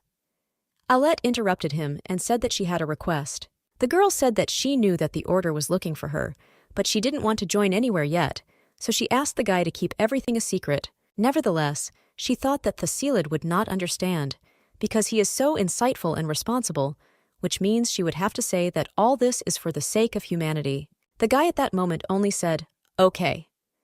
Our heroine, thinking about that answer, began to make excuses, when suddenly she fell silent. Thessalid told her that even if she is a saint and chosen one, there is no need to talk about it if she is not ready. The guy said that they were family, and besides, it was time to go home. Our heroine thanked him, saying that he was more understanding than she thought. The guy didn't even know if it was a compliment or an insult. The girl laughed and told the guy that he should open his book. Ailette asked what the skills were. Thessalid answered her that this was submission to the defense. If she is wounded, he can transfer the wound to himself. He can even share the pain between two people. Our heroine could not understand what was good about being wounded for others. Nevertheless, he gained a skill worthy of all this glass. Looking at her book, the girl decided that her skill should be a little better. Her skill was treatment submission. It increased the effect of all healing-type skills by 5 times, limited to a partner who had the tanker skill. The girl made Thessalid happy that his healing skills were improving. After these words, our heroine seemed to weaken. Thessalid grabbed her. Ailette, realizing that everything could not go without pressure, asked her friend for one request. She said that there are actually no consequences to the divine coming, so she will say the rest. Squeezing his jacket, she told the guy that she was glad to see them, but nevertheless they would see each other again. At that moment, the girl fell asleep. As a result, the unprecedented synchronization incident in the Seongwanshan dungeon was completed in just 2 hours of real time. It was a terrible situation, but miraculously, there were no casualties. Thanks to the delayed death of the children affected by the doll invasion, all were quickly treated and returned to everyone. However, no one from the dungeon had enough power to cause a divine coming, and the Stigmata boy testified that when he came to, the boss was beaten. It was concluded that the protagonist of the Advent appeared suddenly and also suddenly disappeared after conquering the boss. All this time, Thessalid was near Ailette and looked after her. The temperature did not subside, and the girl's whole body was burning. The guy wanted to know what the price of this power is. He decided that this was definitely order and goodness. Suddenly, one of the monks called the guy and asked Thessalid why he was standing idle. The guy himself understood that he should help the others, so he immediately stood up and walked forward. Remembering the girl's words, Thessalid suddenly turned to her and said that he was also glad to meet them, and that they would definitely see each other again. Unexpectedly, the system notified that the Friend's Relic Pendant Necklace had absorbed enough divine power to react with the legendary Holy Spirit set. A moment later, the golden-haired woman woke up with the thought that she wondered who did this. Looking at the girl in front of her, she assumed that it was she who woke her up, and soon she fell asleep. Looking at her, she noticed that she had a fever. a disease caused by lack of exercise and poor diet. She is literally a holy prodigy. The woman knew for sure that the girl needed strong training. The system notified that the heroic Saint Ego had been awakened. Agnes with a sword. The action moves to the Alette farm. A new guest, Helbrus, appeared on it, who immediately began to enjoy farming and green grass. Looking at the perplexed skeletons and the joyful Helbrus, our heroine asked him to be careful and not burn everything here. Bia looked at the living flame in surprise and asked if it was a real demon. Alette smiled and nodded. When winter comes to the farm, Helbrus will take care of the geothermal heat. Our heroine also said that the stones that she then picked up in the dungeon must have been demons. Bia asked if everything would be okay. Ellie began to assure her that this is a demon who does not like to kill, but loves greens. Bia looked away and said that she was talking about her because the fever had returned again. Looking at her friend, the girl said that if she had known that it would be dangerous there, she would never have let her go alone. Our heroine was extremely glad that she had such a sweet friend. She hugged her and said that she was fine, and she saved the children thanks to Bia. The girl was glad that they avoided the terrible turn of events that plagued the original. Thessalid will not suffer. However, at this moment she began to think, will everything be okay with the main character, or will everything change now because she changed the history of Thessalid? At that moment, a quarrel began between the spirits. The leak inspector criticized Alette. The world-building spirit was annoyed that the original was just the beginning. The inspector was furious because this was the first time this had happened during training. Peace-building spirit published the game so everyone could review it. Our heroine was grateful to the spirit for taking her side, but there was something she was worried about. Alette told her friend that she was going to talk to God. Bia asked in bewilderment if she really meant to pray. Ellie told her it was something like that. The girl was shocked because this child is truly an apostle of God. Moving away from Bia, Alette called the spirit and said that she had a question. The world she was sent to is a timeline where the hero returns 17 times. However, the teaching period of this story is before the protagonist's first return. Does this mean that the plot changes during training, and does this change the work? The spirit answered her that it was so. He added that the main character feels like he is with his living friends in each episode, and the skills he shared with Ellie will be preserved. The girl suddenly wanted to ask for her soul, but the peace-building spirit got ahead of her and said that she would not be copied for every round. However, the protagonist, who is the axis of regression, will remember her in all timelines. Regression World ignores probability, says it will delete everyone except episode 17. Alette thought that it was still good to improve the future of the protagonist's life, but apparently this would confuse Thessalid, who alone would remember her. She already saw in her head how the poor guy would run and look for her, and in response to this people would ask if she even existed. This was certainly not the most pleasant news, but the main character did not go crazy. At this point, the leak inspector asked the girl if she now understood why she should not be arrogant during training. The peace-building spirit also began to get angry that their Shinto spirit was killed. The inspector was now angry with anyone who asked for a good education. The world-building spirit at that moment said that this is not a puppet show, because in the soul of all living beings, they form their own destiny. But these were the right words. In any case, our heroine also understood that she decided to take fate into her own hands in order to survive in this world. Then she simply cannot despair. Alette got up from the ground and opened the store, thinking that she needed to make some very important purchases that she had been putting off all the time. She bought the previous battle pack and chose the Aura Master energy. She needed to complete an aura task, physical training, and weapons training. The girl understood that this ability could only be awakened when the body was forged like steel, and at least one weapon technique had been mastered. However, she is a resurrected one with advantages, so she will figure things out quickly. After some time, Bia went in search of her friend, but the state in which she found her was not very happy. Sitting on the steps, the girl thought about why her skill level was not rising. The spirit at that moment told her that it is difficult to awaken the aura without the help of specialists. Alette sighed and realized that she needed a teacher.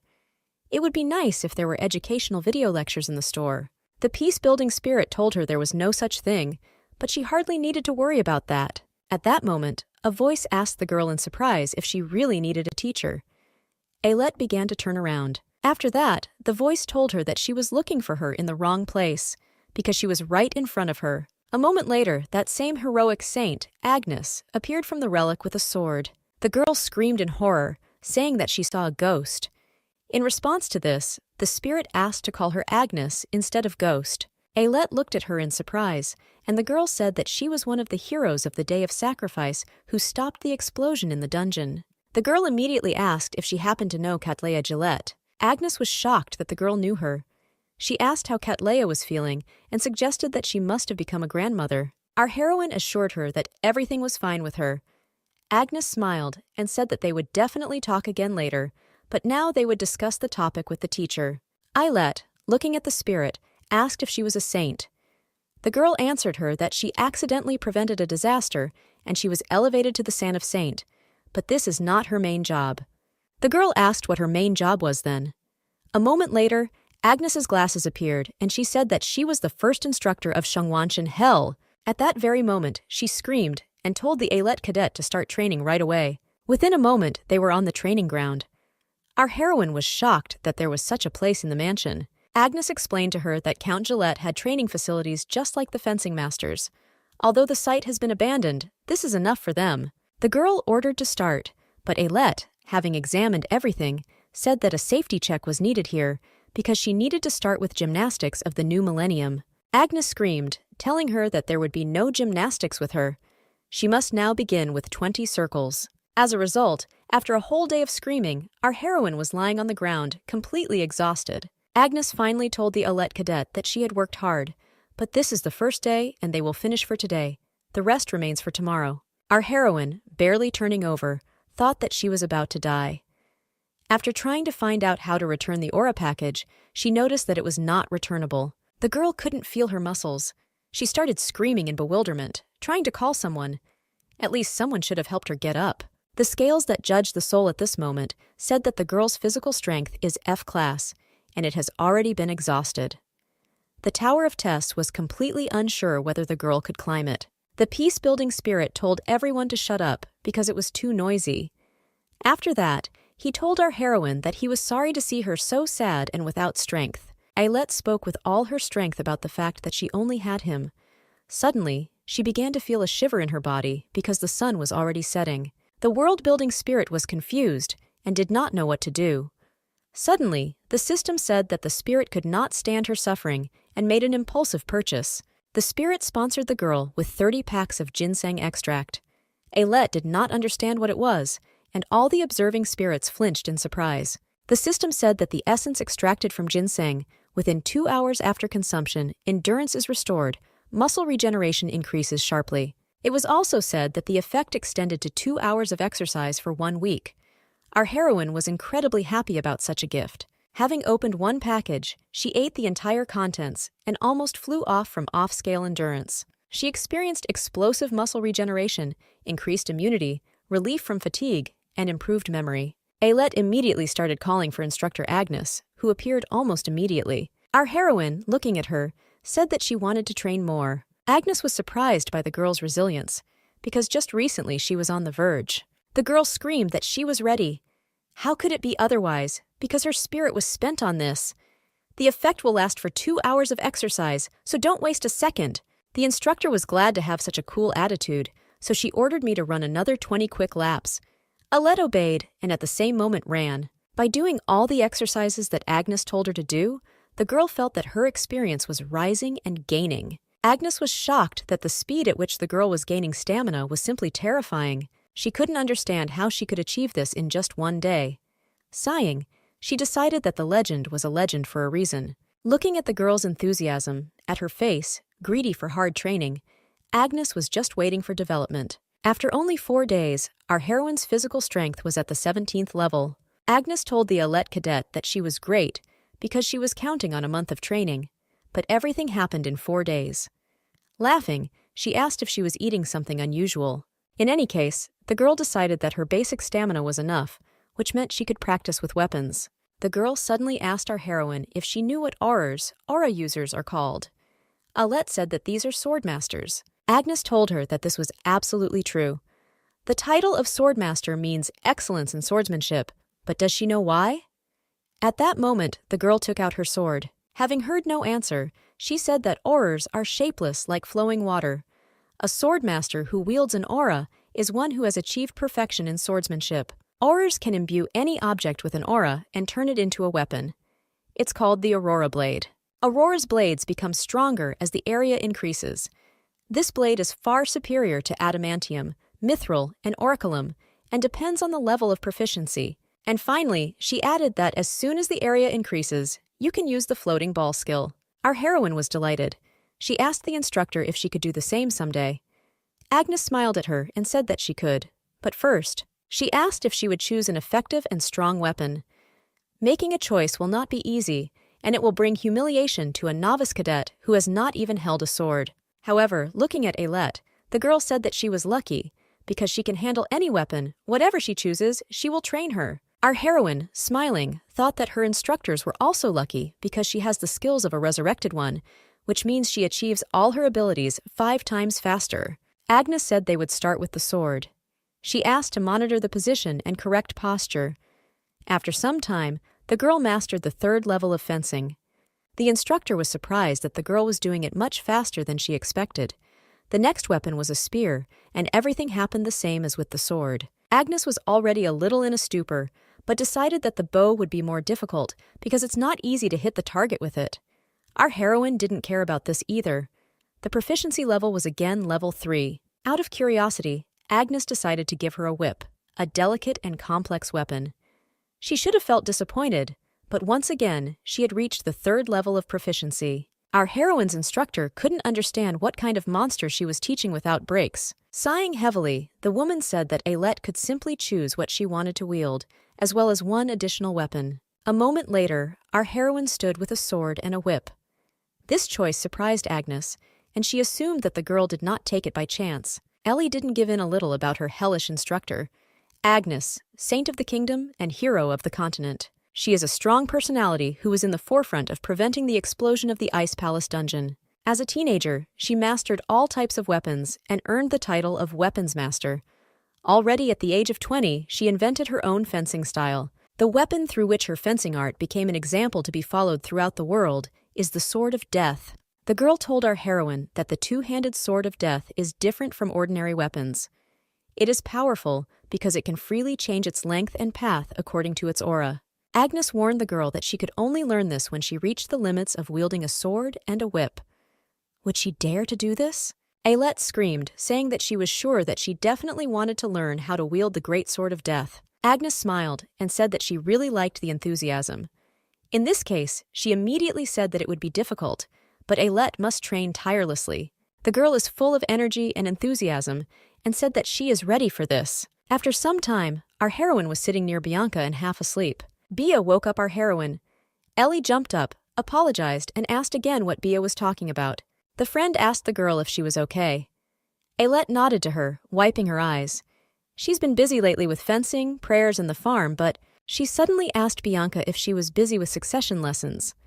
Ailette recalled that her friend told her that she had a huge backside. Nevertheless, she was glad that tomorrow her and Daddy's potions would finally be on display in the store. Thanks to Bia, everything goes smoothly. Then, looking at them, she became scared. She wondered if they could succeed at all, but Bia assured her friend that their potions were excellent. Hearing these words, our heroine was recharged with energy and said that in this case they should sell a lot and earn a lot. Ailette thought that if she earned a lot, then maybe someday she could buy a ticket to change genres and get out of this survival genre. The action moves to the city. Passers-by, meanwhile, looked in surprise at the potions that were displayed on the counter. Taking the potions in his hands, he began to read the creator. Alchemist Road. He didn't even have time to finish reading, because behind him, screams began to be heard that said that Fenrir was coming here. All the men were delighted with the shiny and dazzling muscles. And how did he achieve such a result? At this time, the man himself understood that his pectoral and back muscles were in very good condition, which means he was living another day in an ideal body. The action takes place in a Class C dungeon in the southwestern part of the Gillette estate. The workers who were there very often stopped working due to some reasons. This reason was Fenrir, who cut ore and stones without even getting tired. The guy admired himself. He examined each muscle group and showed them off with pride, but he noticed that some muscles were stretched, which meant they needed to be treated. All the men almost fainted seeing this mountain of muscles. This was the ideal male figure. Turning back, Fenrir noticed that time was already running out, which meant it was time to take the muscle recovery potion. Taking a bitter potion from his pocket, he drank it in one gulp. Nevertheless, this bitterness, as always, tied everything in his mouth, but for the sake of form, he accepted it. As soon as he drank the potion, he decided it was time to get to work again. Fenrir immediately began swinging the pickaxe. People were shocked because he was creating a new path with just a pickaxe.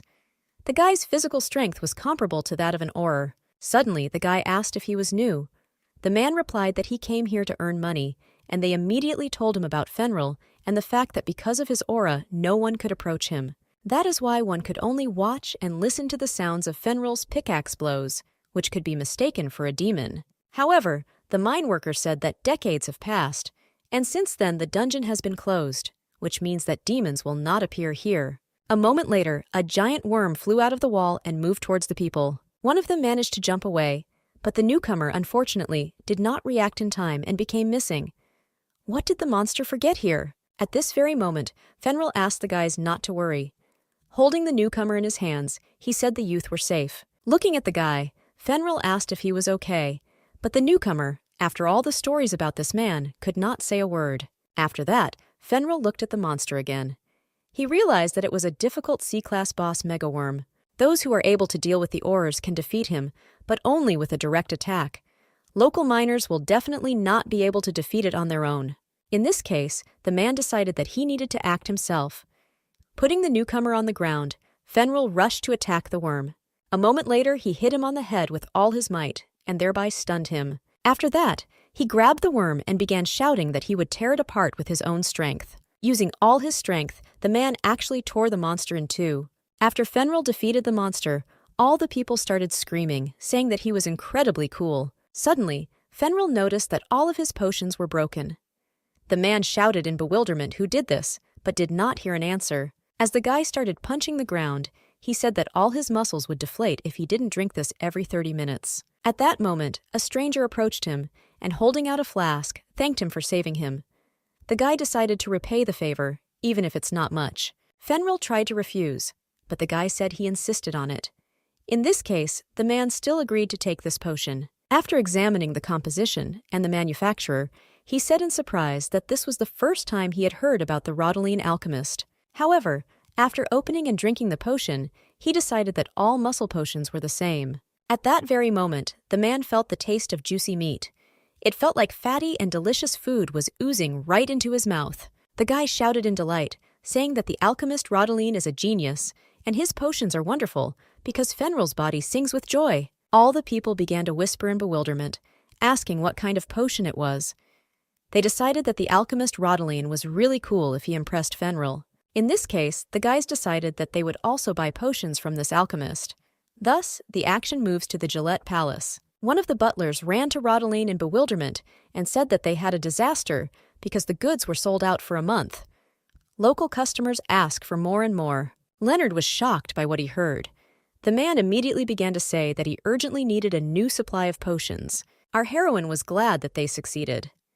The world-building spirit supported the girl, saying that at this rate she would buy a ticket to change genres. Happy Leonard took his daughter in his arms, saying that they needed to hurry up with making new potions. Looking at her father, Ailette was truly happy that her father was so joyful.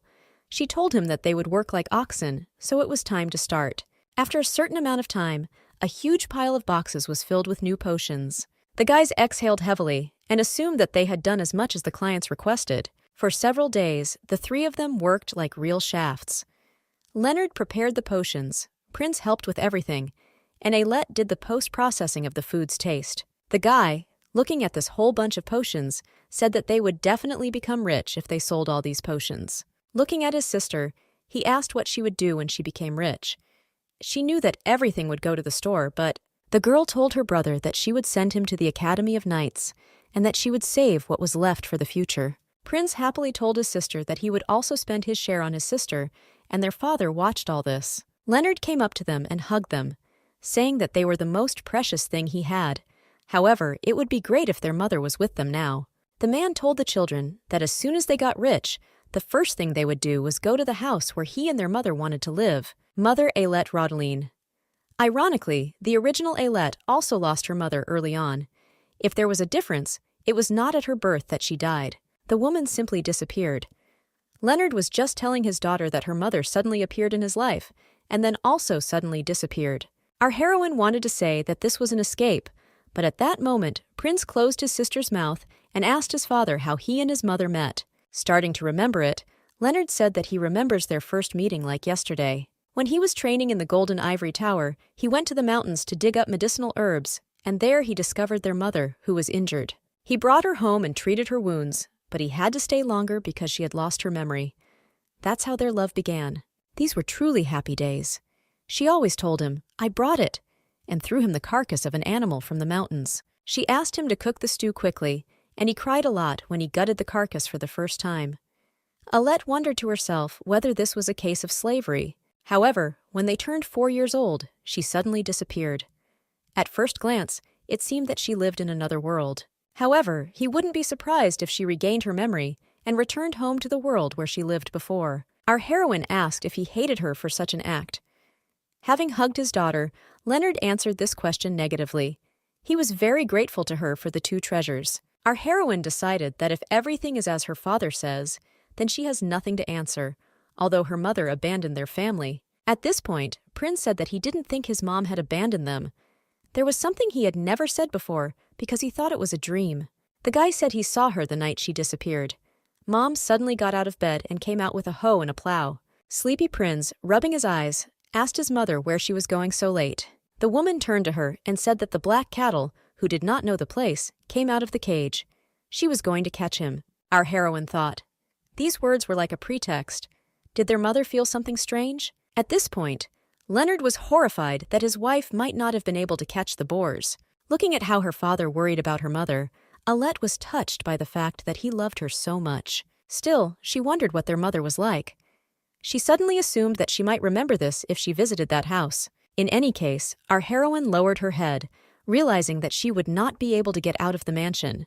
At this moment, the world-building spirit took the opportunity and gave her a task.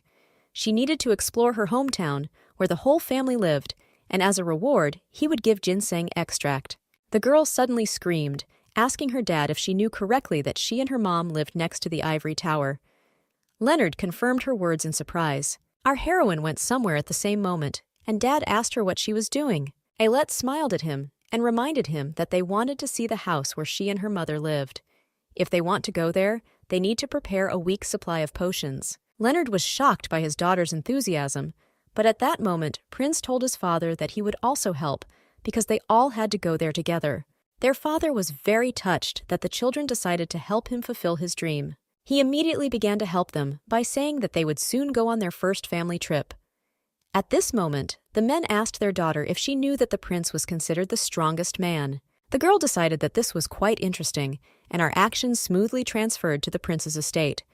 The butler was just greeting him. Looking at the man, the butler told him that since they had not seen each other, he had become even stronger. Before us was Aaron Jake Hisfanril, the current prince. Aaron Jake thanked him for the nice words and asked what urgent business they had that caused him to interrupt his strength training. The man told the king that they had found traces of the missing princess. These words shocked the man. Aaron Jake started screaming and asking where they found them. The butler replied that, surprisingly, they were quite close. Opening the map, he showed that in a forest hut near their mansion, he found traces of the princess's sword. The man, with tears in his eyes, could not believe what was happening. Will he really find his daughter, whom he misses? Will he meet Althea? The butler suddenly asked the prince how many years his soul had been living on the ruins of a broken relationship. The man was glad that he took up his hobby, building muscle mass. But what would have happened otherwise? Aaron Jake started posing, showing off his muscles. He talked about how his biceps and triceps were also laughing with excitement. Nevertheless, having grabbed the card, Aaron Jake promised Althea that he would definitely find it. At this time, our guys were getting ready to go to the capital. The children were incredibly happy with the change of scenery and the upcoming meeting. Leonard immediately began to think to himself that now that they had arrived in the capital of the principality, they should finally update their wardrobe and buy beautiful clothes. Meanwhile, Alette found a really cool baton and started telling her dad how much she liked it. If Master Ramdio pesters her, she will simply slap him on the ass. The vacation was going to be eventful. As soon as they arrived in the capital, one of the first things they did was order a delicious dessert. The guys said that it looked incredibly beautiful, and moreover, it looked like a masterpiece from the art street. Leonard started telling the kids that he and their mom were on one of their dates, and that mom was here. At that moment, he heard the words about the ivory tower behind him. The guys were discussing the next owner. The girl assumed that he would be Professor Hickam Sarmatan. He received research grants this month. Another student said that when it comes to regeneration potions, he is the authority. Leonard, hearing this, changed his face. Looking at her father's fist, which was shaking with anger, our heroine noticed that the principality for him was not just a place about which Dad only had good memories. Leonard wondered if Hickam Sarmatan was Hickam Satana. This teacher exploited their father, who was incompetent and only knew politics. Hickam Sarmatan stole research results from everyone, and when he was discovered, he framed his father and kicked him out. The recipe for the regeneration potion originally belonged to their father. Prince, at that moment, looking at his father, asked him if he was okay. Suddenly the man smiled and said that everything was fine, and then remembering what they were talking about, he said that their mother hated this dessert. Alette, looking at her father, understood that this place left bad memories, and that's why he didn't want to come here. Leonard continued to say that their mother spoon-fed the entire dessert to him, just like he is now doing to them. Prince asked in surprise whether Mom really hadn't tried ice cream at all. Leonard embarrassedly said that she fed everything to him, and he would tell them the rest when he turned 15 years old. Ailette, changing the topic of conversation, said that she wanted to go to the hut where she lived with her mother. The man said that first they would look around. After some time, the guys stood in front of the entrance to the house. Everything was in terrible condition. It's been 6 years since Leonard left this house. Unlike the stories, this house looked like it was cursed. However, at that moment, the children ran inside, telling their father that the house was small, so they would quickly put it in order. Running after the children, Leonard told the children not to overwork themselves, because Dad will do everything himself. After some time, Leonard was already tired, but looking at the children, he asked in bewilderment how they weren't tired yet. All this was thanks to the power of the holders of the Auror package. Our heroine told her father that they were almost finished, so he could rest. Nevertheless, the girl thought that although they had finished cleaning, the tour of their hometown was coming to an end. Turning her head to the side, the girl thought that she would not be able to complete the task given by the world-building spirit. Having opened the map, our heroine suggested that they had not been somewhere else, or maybe she had not seen something. At that moment, she saw an empty space on the map in front of her. She immediately wanted to know what it was, because it was something unnatural. Ailette called the spirit and asked him if this place was connected with the task. The peace-building spirit replied that this had nothing to do with him. The girl asked God to shake the carrot if it was because of the inspector. At the same moment, he began to shake the carrot vigorously. Ailette sighed. This is what it means. As soon as night fell, the girl quietly made her way through her dad and brother and went downstairs. She decided that she would go to the place where the carrot pointed. This cannot be ignored. Already making her way through the bushes, she assumed that the right place was somewhere nearby, and it was true. Ailette went out to the lake. Our heroine was surprised, but nevertheless she immediately decided that this was not a lake, but a huge crater. Having entered the water, she began to walk further and further, feeling that this was what she needed to do. Within a moment, a huge portal to the dungeon appeared in front of her face. Everything was as she thought. Suddenly, Agnes appeared next to our heroine, who said that this crater should be a trace of a dungeon explosion. The girl assumed that someone had reacted when the explosion started. Otherwise, the surrounding village would have been completely destroyed. Ailette was shocked. Dungeon explosion! This is a disaster bursting out of the dungeon in the form of demons and magical creatures. In addition, no matter what the dungeon is, when an explosion occurs, the difficulty level becomes at least S, and if this is not prevented, then there will be an even bigger disaster. Agnes at that moment said that this was very strange, because the dungeon was completely abandoned. If there had been an explosion, there would have been casualties, but there are no monuments or anything similar here. In this case, all the taming troops that blocked the breakthrough died, and there was no one to tell it to. Our heroine suggested that we need to go there. God said that this was a dungeon without a boss, so there would be no problems, and Libra was skeptical, thinking that the spirit had taken the girl to a dangerous place. However, at this moment, the world-building spirit reported that there were no records of boss items being mined in the dungeon, and this, of course, interested Ailette. At this moment, the girl's thoughts were interrupted. Agnes called her and said that she would have a request. She wanted Ailette to return the ashes of the taming team. These people sacrifice themselves to prevent the explosion. They are not like everyone else. Our heroine went forward, telling Agnes that she would fulfill her requests and honor the souls of the dead. Looking at the girl was incredibly grateful to her. Although the girl sometimes had greedy eyes, she still knew that this was a candidate for sainthood. Finally, arriving at the dungeon entrance, the girl jumped inside, telling the S-rank treasure to wait for her. Agnes was certainly shocked by the girl's words, and yet decided that her eyes were full of greed. Having destroyed the next monster, the system told our heroine that she had already reached level 24 physical body strength and level 22 swordsmanship. Agnes told the girl that she cut the desert scorpion with one blow, in which case this dungeon is great for training. The girl told the elite cadet to move in the same direction, and the girl proudly agreed. Meanwhile, they were in the black salt desert. As soon as the smoke passed, something strange began to be seen above our heroine's head. Our heroine asked the instructor if it was a skeleton. Agnes told her that these were the ribs of a dragon, and perhaps the main boss of the dungeon. Agnes assumed that hundreds of years had passed since the defeat of the monster, but the girl assumed that the time in the dungeon differed 20 times from real time. The girl asked how this could be. Alette said the leftovers they planned to pick up have been left unattended for a long time. Suddenly, a very strong wind blew, and the system told our heroine that she had entered the barrier of the Black Temple. Agnes immediately said that they should return, because if they lose direction during the storm, they will be stuck forever. Alette said it's okay, because she has an ace up her sleeve. Of course, this ace in the hole is the dungeon system map. Even if nothing is visible ahead, she will be able to move, guided by the map. The girl began to walk forward, but to her surprise, she tripped and fell to the ground. Agnes, perplexed, asked her if she was okay. Then the girl said that you need to watch your step so as not to trip over the hill, but suddenly voices began to be heard from there. After digging up some sand, the girls discovered that it was not just a hill. Alette asked if it was Grandpa Zombie. Agnes told our heroine that he was still alive. The girl immediately started asking her grandfather if he was okay. The guy suddenly started screaming, saying that he was very hungry and that his muscles were deflating. Agnes couldn't understand what this nonsense was all about. Who in the other world can think about sports and training? Our heroine began to hand him the candy, asking her grandfather to eat it. Agnes said that the man had completely lost his mind, so she wondered how a man could eat it. However, to her surprise, she discovered that he was eating.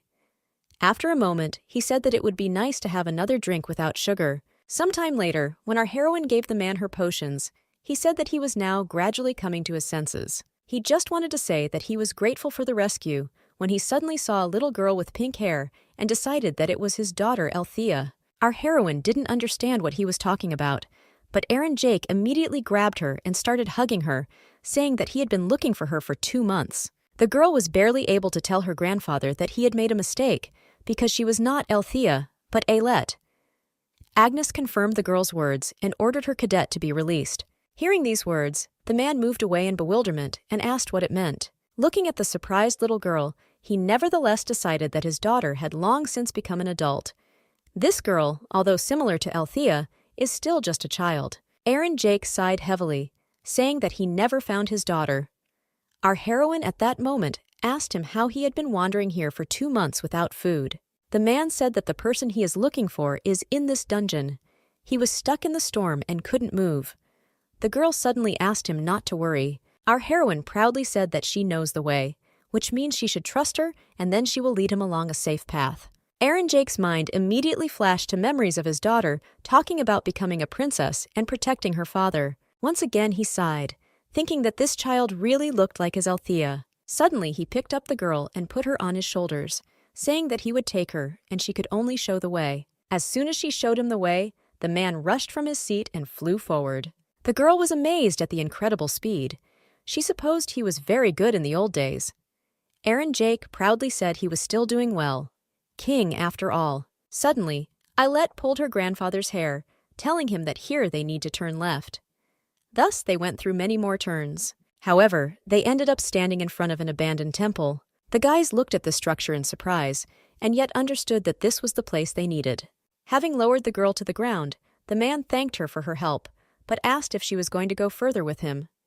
Although the boss was defeated, he could be dangerous. Ailette, looking at her grandfather, told him a confident yes, because she also had business there. She also saw routes to S-class boss items and quests. Moreover, She has not even found the remains that Agnes spoke about. In this case, the man told the girl that it was time for them to go inside. A moment later, the system notified that they were entering the boss area of the Black Desert Temple. Already walking through the temple, the man asked the girl in surprise what she forgot in this dungeon. After all, her mother should be worried. Our heroine said that she is not worried because she ran away from home 6 years ago, and since then, they do not know where she is. She said her brother told her that their mother disappeared when she went out to catch runaway cattle with a hoe and plow in her hands, but in her eyes, she just ran away. After this, Ailette asked her grandfather how he lost his daughter. The man coughed and admitted that his daughter had also run away. The girl asked in bewilderment how this happened. Aaron Jake said with tears in his eyes that it was all because of him. He began his story. In his youth, he loved a woman from the common people very much, but their families were against their union, and they could not do anything about it. Soon they all separated from him, but a few years later, along with the news of her death, he learned that after their separation, she gave birth to a child. The man immediately began to act, and after a while letters were sent to all orphanages on the continent, and then he was finally able to find his daughter. She was surprised that day, but sweet. When he saw her, he immediately realized that this time he would give her the best he had, and the best thing was to give her a family. Our heroine at that moment interrupted the man and, in bewilderment, asked her grandfather if he was really one of the nobles. She suggested that he was a baron, or a viscount, or maybe even an earl. She immediately apologized for her behavior, and the man laughed and said not to worry and just call him grandfather. In any case, he continued his story, saying that he safely brought his daughter to his home and began to teach her the affairs of his successor. Nevertheless, the upbringing in the family was very strict. Althea found many things difficult because she grew up as a simple girl for almost 8 years. In addition, the man who was supposed to play the role of the father was heartless at that time and directly said what he thought. He didn't know how to give his daughter the love that he never received from his parents. The girl told her father that she would study hard and become a worthy duchess to protect him. He just has to trust. The man at the time simply walked past his daughter and asked her to refrain from calling him father informally. Our heroine interrupted his story and said that it really was too much. Couldn't the girl even call her father father? Aaron Jake, with tears in his eyes, justified himself that he only wanted her to quickly become a real duchess. Ailette told him that he was wrong. In any case, the man continued his story and said that after all this, the worst thing happened. One day, a girl named Elisa appeared. She claimed that she was the prince's real daughter. She had information that only his deceased loved one could know. The director of the orphanage and her guardian also said that she was her daughter. Moreover, she looked more like a deceased loved one, and even too much so. When he remembered his beloved, his heart sank. He cared for Elisa as best he could. He did everything to ensure that even the breeze would not blow her away, and Althea saw all this. At one point, Elisa mocked Althea. She said that Dad said he would accept her into the family.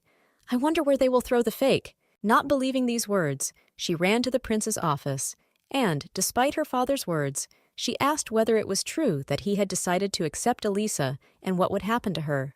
With tears in her eyes, the girl began to ask if what he called her fake was true. Aaron Jake slammed his fist on the table and said it was petty and stupid. She still acts like a child, and this kind of behavior cannot be seen in the next head of the house. Clenching her fist, a bewildered Althea admitted that she had never been good enough, and that was why her father decided everything himself. With tears in her eyes, she said that it was useless now, because he couldn't even reverse the decision for the sake of the family's honor. Aaron Jake was losing his temper, and his daughter was asking why he was angry, because he didn't think of her as his daughter, and if she disappeared, he wouldn't shed a tear.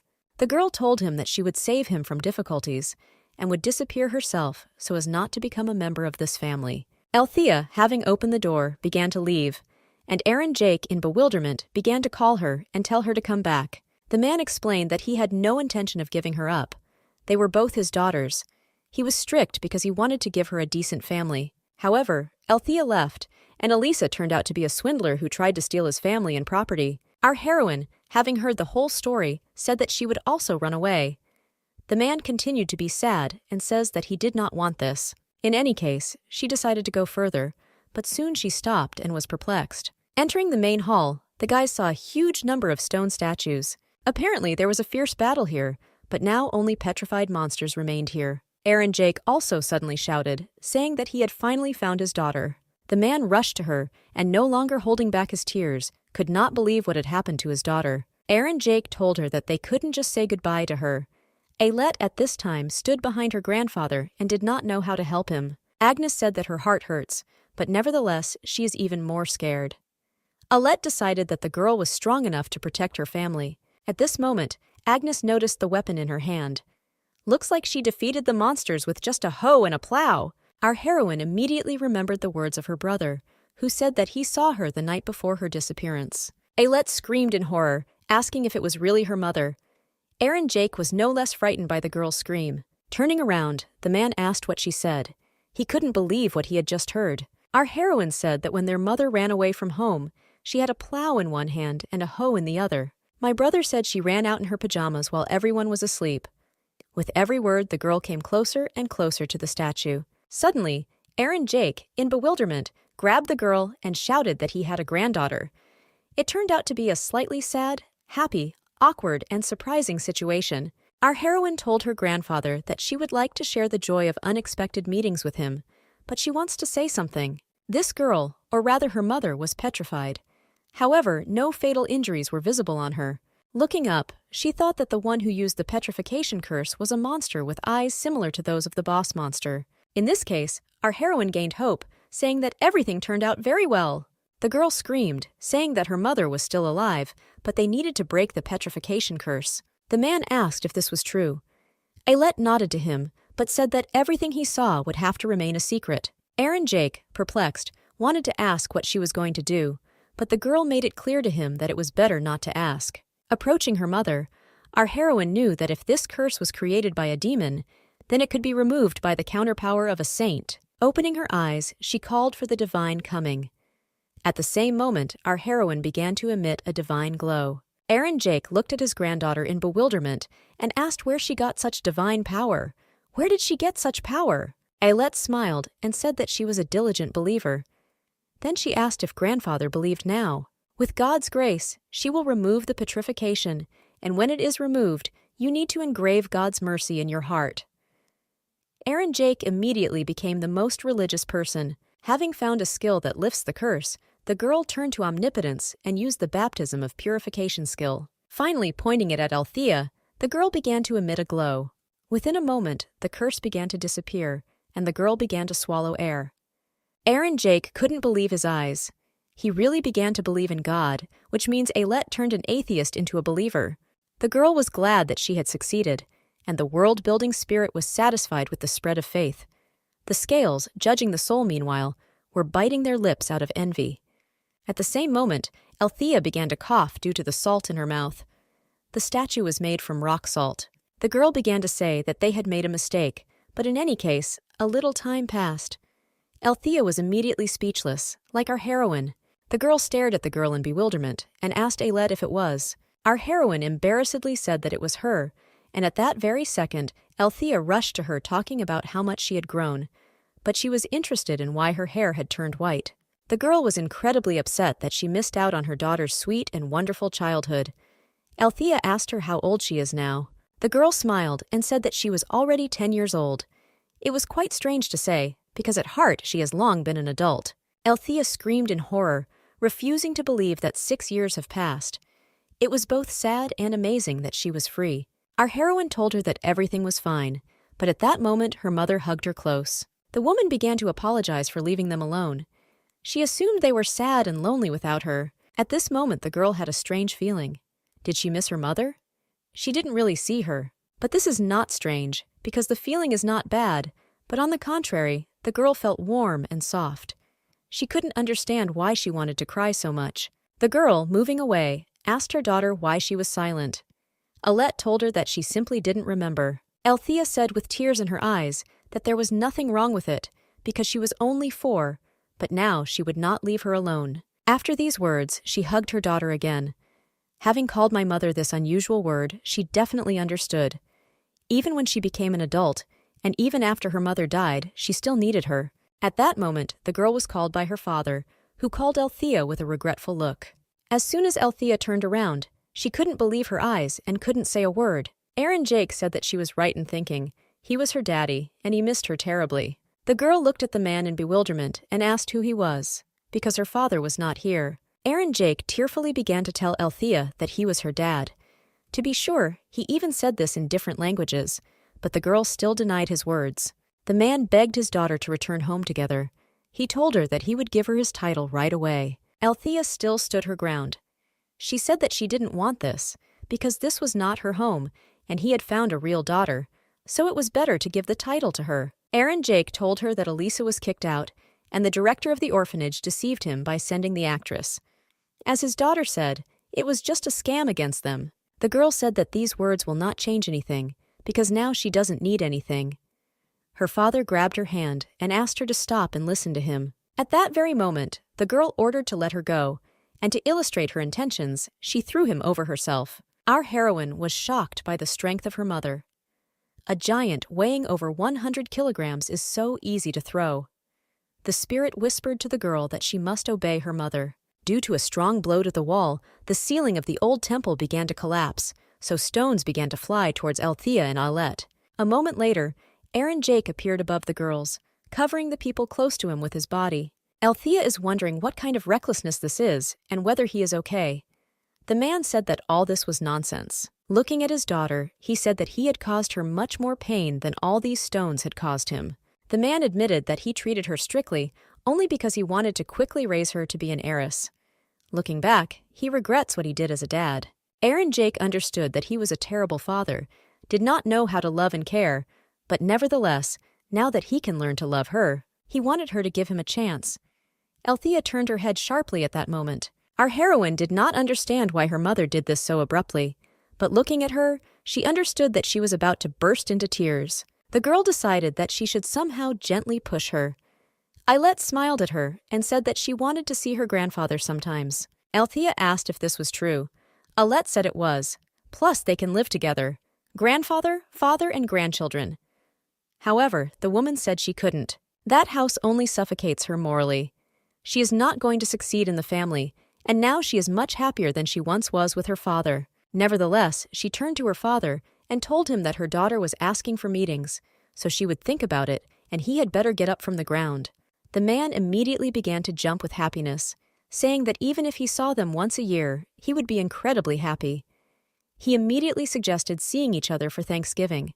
After he told his whole plan, Althea asked him not to fuss because she would think about it. Aaron Jake, with tears in his eyes, told his daughter that he would do anything for her. At that moment, the angry Althea turned to her father and asked if he could punish one terrible person. His name was Hickam Sarmatan. Alet at the same moment remembered that Hickam Sarmatan is her father's main enemy. The woman said that this freak exploited and intimidated her husband. Aaron Jake couldn't believe that someone would dare do this to his son-in-law. Alet also added that that's not all, because he stole Dad's research and kicked him out and accused him of stealing, so they had to work a lot. Althea, having heard these details, now believed that he really should be killed, but her father asked to leave it to him. The girl asked her father if she could trust him. Aaron Jake said that they can definitely trust him. He will administer justice in the name of Hickam Satana. Althea laughed and said that his name is not Satana, but Sarmatan. She advised him to remember the name of the criminal, not the justice. Our heroine was glad to see how cheerful her mother was. Moreover, she saw hope in this novel about family regrets. At that moment, the girl asked what her grandfather's last name was. Althea said that it doesn't matter, because he is just the prince of a small piece of land. The man noticed that he was the prince of a not-so-small plot. He proudly said that Hisfinril, which means her grandfather Aaron Jake Hisfinril. Our heroine immediately opened her mouth from such news. Hisfinril is the prince who rules the principality of the same name. This is the name of the strongest man on the continent. In addition, she decided that it was the secret of his birth, which rapidly increased her status. Seeing his granddaughter's positive reaction, the man assumed that she wanted to become a princess, which means he again asked his daughter to think again. Alet refused her grandfather. To be honest, the princess's position was very coveted, even too coveted, but she respects her mother's decision. Looking at her, she said that if Mom doesn't want it, then she doesn't want it either, and if she agrees, then she will be for it too. The prince was upset. Althea immediately started hugging her daughter, saying that this was her beauty. She was glad that she was so persistent and charming. Suddenly she turned away because she felt an incredible heat from her daughter. She could not understand how the girl endured such a terrible fever. The woman decided that she needed to immediately close the dungeon and go to the doctor. At that moment, the girl took her mother's hand and said that all this was nonsense. She told her that the fever would go away in 2 days. They had better stay here until she recovers. The girl said she didn't want to worry her dad and Bia. However, her mom was screaming, telling her that she was very hot. Even grandfather was shocked. Looking at his granddaughter, he decided that this was a divine fever, which means this could be the price for her mighty strength. Finally, the girl again asked them to stay here, and in her bag they could find a lot of food, so they could take it and preferably not quarrel. The actions are transferred again to the memories of our heroine.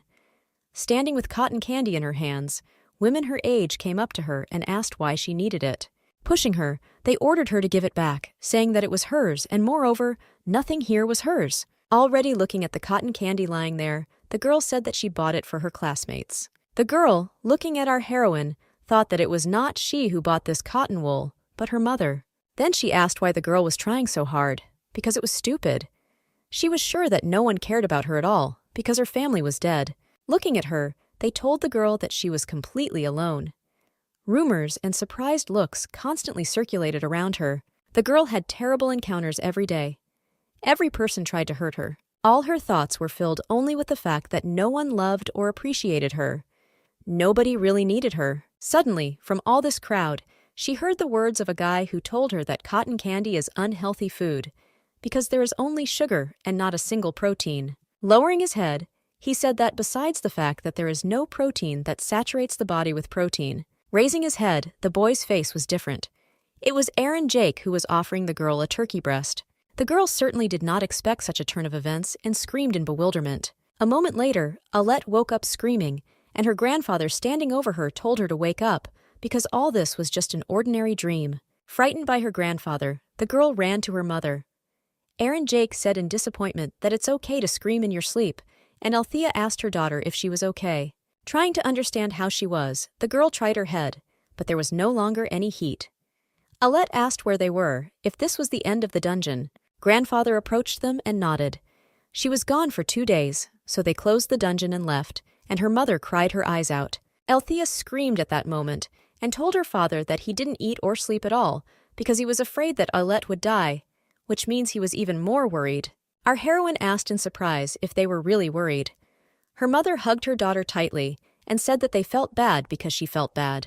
In any case, she was incredibly happy that her daughter was fine. Our heroine realized in horror that she had finally found her mother. For the first time, she felt like she was waking up from a long nightmare. Suddenly, the guy's conversation was interrupted by the screams of people nearby. Althea immediately recognized this voice. Alette jumped up and told her mom that it was her brother and dad. They're probably worried because she's missing. As soon as the girl ran away, Althea turned her head to her father and stared at him. The man lowered his head, realizing that it was time for them to say goodbye. He asked not to wait for Thanksgiving. It's better to take care of yourself. Althea smiled and told her father to take care of himself too, and they would meet again someday. Meanwhile, Alette was finally found. Dad asked her where she had gone, because they were very worried about her. Leonard began to say that if she had disappeared too, he would never have forgiven himself for this. But at that moment, his gaze was attracted by something behind his daughter. Between the bushes, he saw the one for whom he was ready to do anything. His beloved stood in front of him and smiled. Leonard refused to believe what he was seeing. The guy asked if it was really her. He didn't understand why she was here if she left him. Despite all these words, Althea silently hugged her husband. The girl said that she couldn't live a day without him, so she didn't leave them. She explained that she fell into the dungeon and was stuck there. She began to apologize for being gone for so long, and she also added that they should cut off Hickam Sarmaton's head. Leonard told her that none of this was important now, because what was important was that she was back. He talked about how much he needed her and asked her to stay close. Soon after such a long separation, they began to kiss. The atmosphere was quite interesting. Alette was thinking about what to do. Stand still or close your eyes, Prinz. However, just at that moment the guy rushed into his mother's arms, thereby interrupting their conversation with Dad. Prinz, with tears in his eyes, told her that he believed until the very end that she would return, but was afraid that she had been wounded, and this delayed her return. The woman hugged her equally beloved son and said that she was unharmed. She was glad that her entire family was alive and well, and also retained her pride. Ailette smiled and asked her mother if they were crying a little, as if they were proud. Althea laughed and said that was true. Her proud and whiny son. After that, the guys called Ailette and told her to come to them for a reunion. Our heroine could not refuse this. She happily walked into the arms of her family. The system notified about the successful completion of the hometown tour task. Actions are moved forward a month. While riding in the carriage, Aaron Jake asked Edgar how long it was until Thanksgiving. The butler answered the prince that he would be there in 208 days.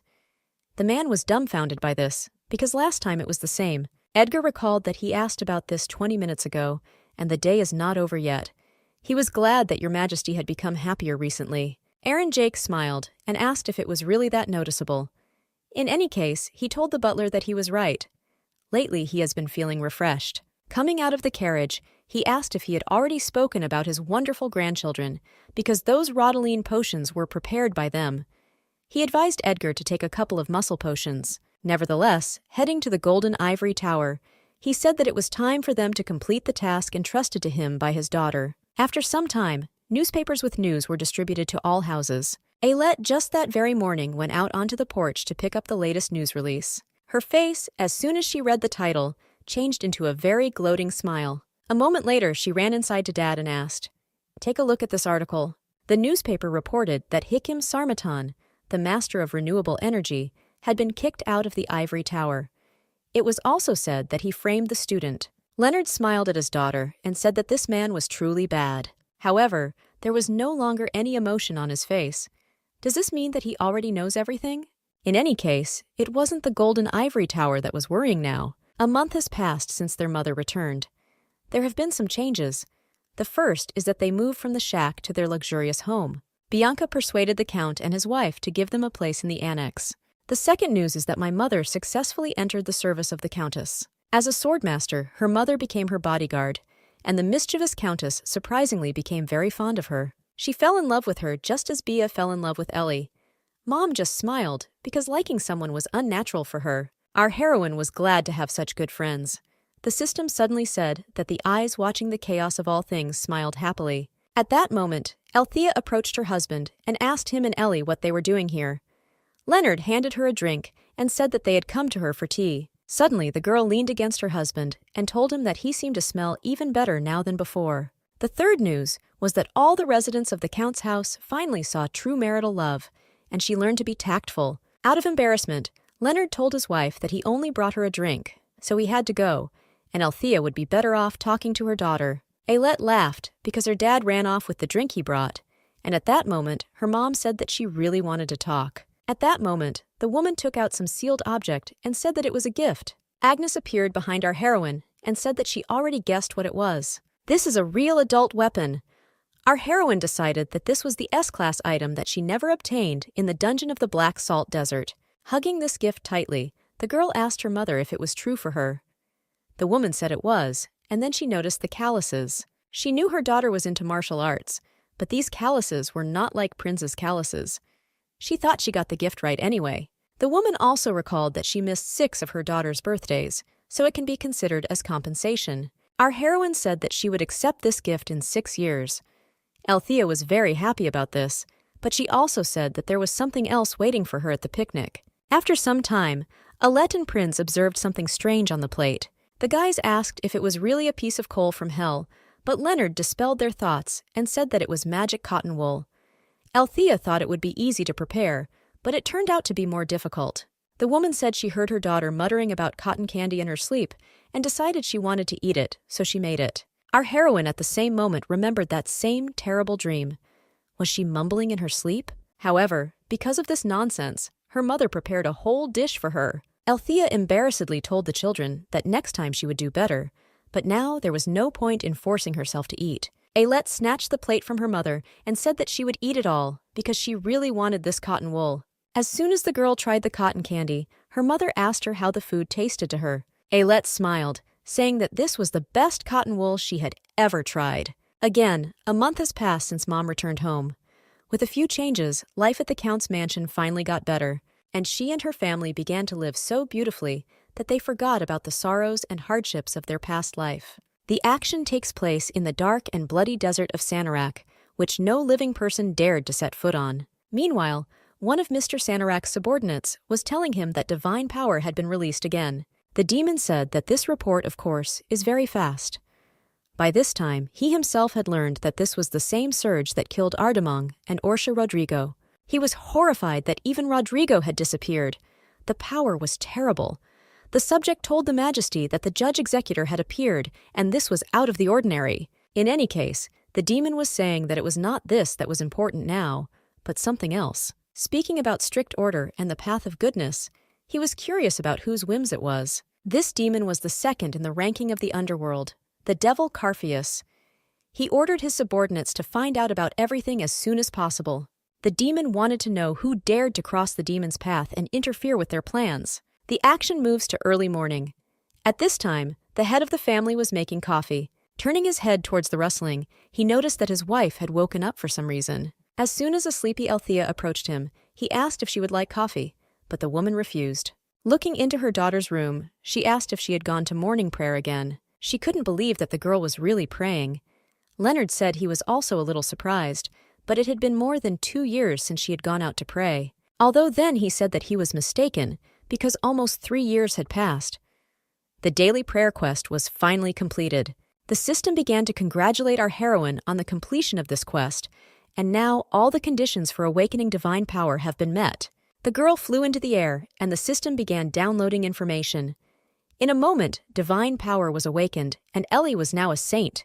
Our heroine was incredibly happy, because the rating is higher than a cardinal, which means this is a degree close to human limits. All the gods at the same moment began to congratulate our heroine. Some of them even cried. Ailette was glad to hear these words. On such a day, the slanderous taskmaster's praise. At that moment, Agnes called the girl and said that today she communicates even more actively with the gods. The girl also congratulated her on awakening the power because, as expected, divine power worthy of a candidate saint of the legendary class. Ailette smiled happily at her and thanked her for her kind words. Agnes suddenly asked the saint what she would do now. The girl said that they would start with what she had wanted to do for so long. Opening the bag, she began to pour out her treasures. She said that she had saved up all this money from trading both herbs and potions. The spirit asked if she was ready, but the girl was looking forward to this day more than her birthday. Ailette said she puts in everything.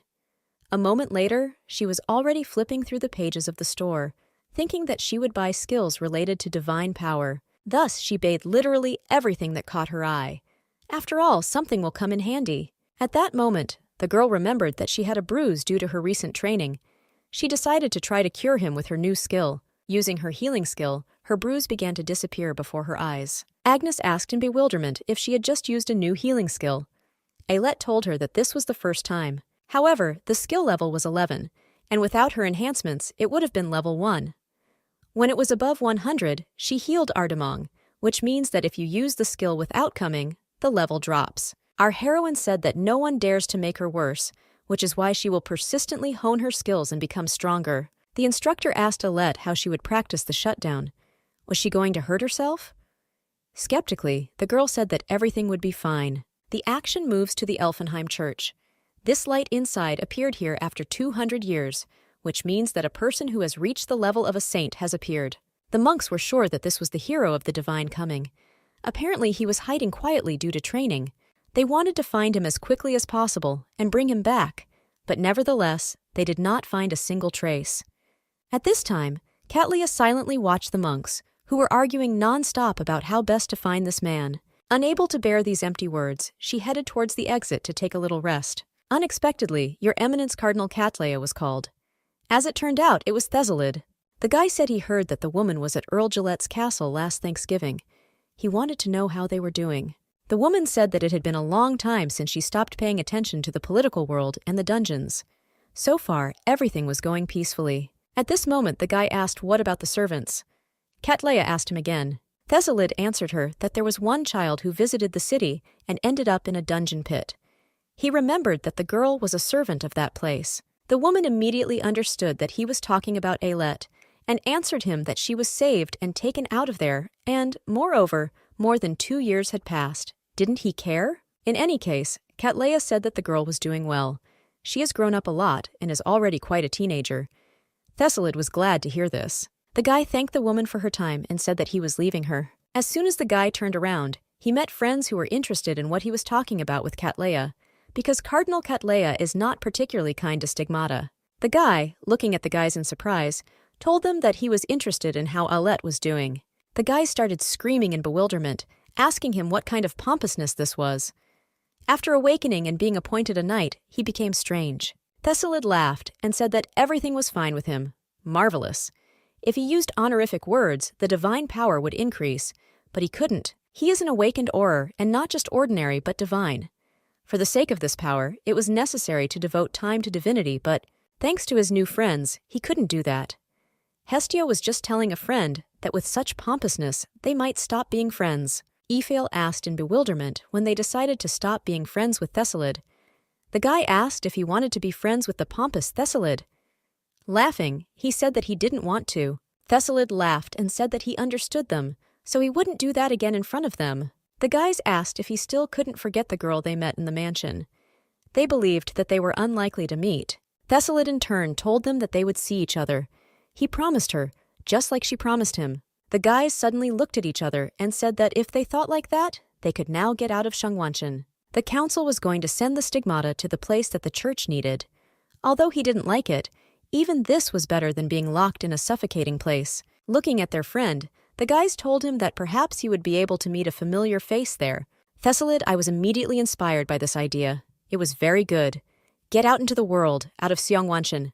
Meanwhile, our heroine was sitting on the porch and leaning her head on her hand, looking at her parents. At this time, they turned to their son and asked him to eat well there, and also to write to them more often.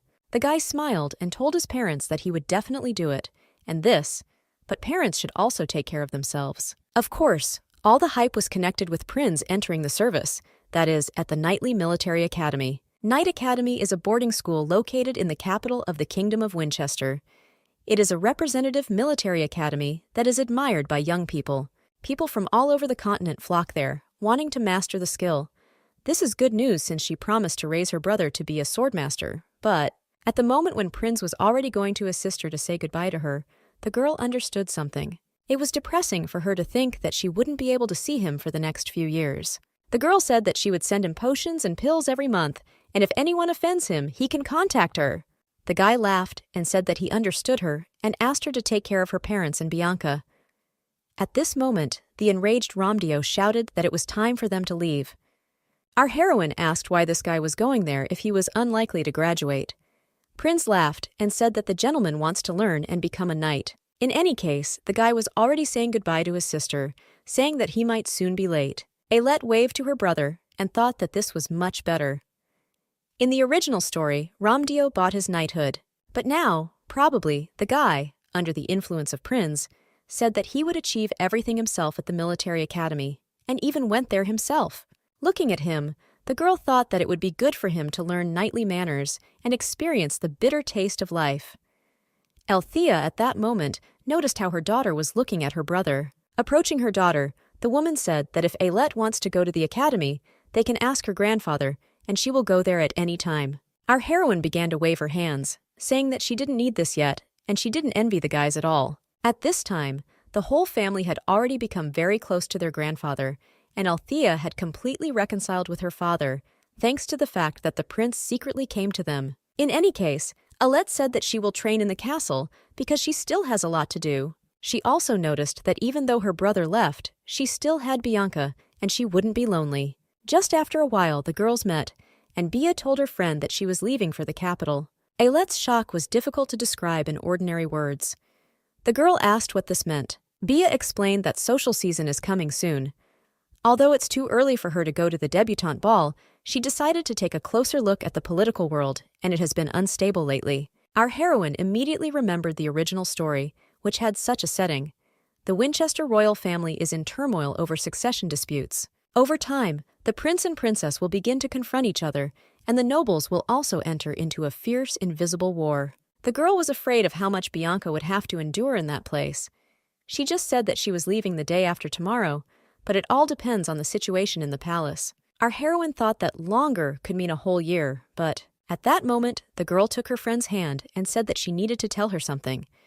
She should have been careful about the first prince. He is not what he seems. She also said that the third prince has a brother complex, so you shouldn't provoke him. And the first princess, like the first prince, is also not what she seems. The leakage inspector, of course, almost fell out of his chair at this turn of events, but the girl said that everything was fine. After these words, she took out the decoration for Bia. Ailette told her friend that this was a hair ornament, and she was going to give it to her for her birthday, but is giving it now. Smiling, she said that she would definitely need him in the secular world. It was actually an item that added to the attraction. Ailette, looking at Bia, told her to make many friends in the capital. The girl smiled and thanked her friend, and also said that she was enough for her alone. In any case, she asked her to live in peace with everyone, and soon she would introduce her to everyone. After talking with her friend, they finally began to say goodbye. The Eye of Chaos was sad, for Ailette would be alone for a while. Our heroine said that she might be bored, but that's okay. Everyone takes a new step on their path, and it won't just stand there. The world-building spirit admired the girl, and also winked at the Bureau of the Resurrected, saying that there would be a major update soon. Ellie said she would be happy to wait. As a result, a trial period began for all the guys. Our heroine continued to train. Prinz, in turn, was in a military school and trained every day no less. Bianca was studying the documents and preparing for the trip to the capital. After some time, the day came when the girl finally went there. Ailette immediately occupied herself with alchemy studies with her father and was happy. While she was farming, she noticed that the architect of the test tower was looking at her with eyes tired from work. In any case, there was no news, and the girl only trained in the same way. However, during one of my training sessions, something incredible finally happened. With the next swing of the sword, an aura flew out. The girl was shocked by this, but just at that moment Agnes appeared, calling the cadet Ailette. The woman looked at the girl with pride and congratulated her on becoming an Auror. Our heroine was incredibly happy about this. Plus, the system notified about a global update. Agnes told the girl that as soon as she saw her with a fever, she did not expect her to grow up so quickly.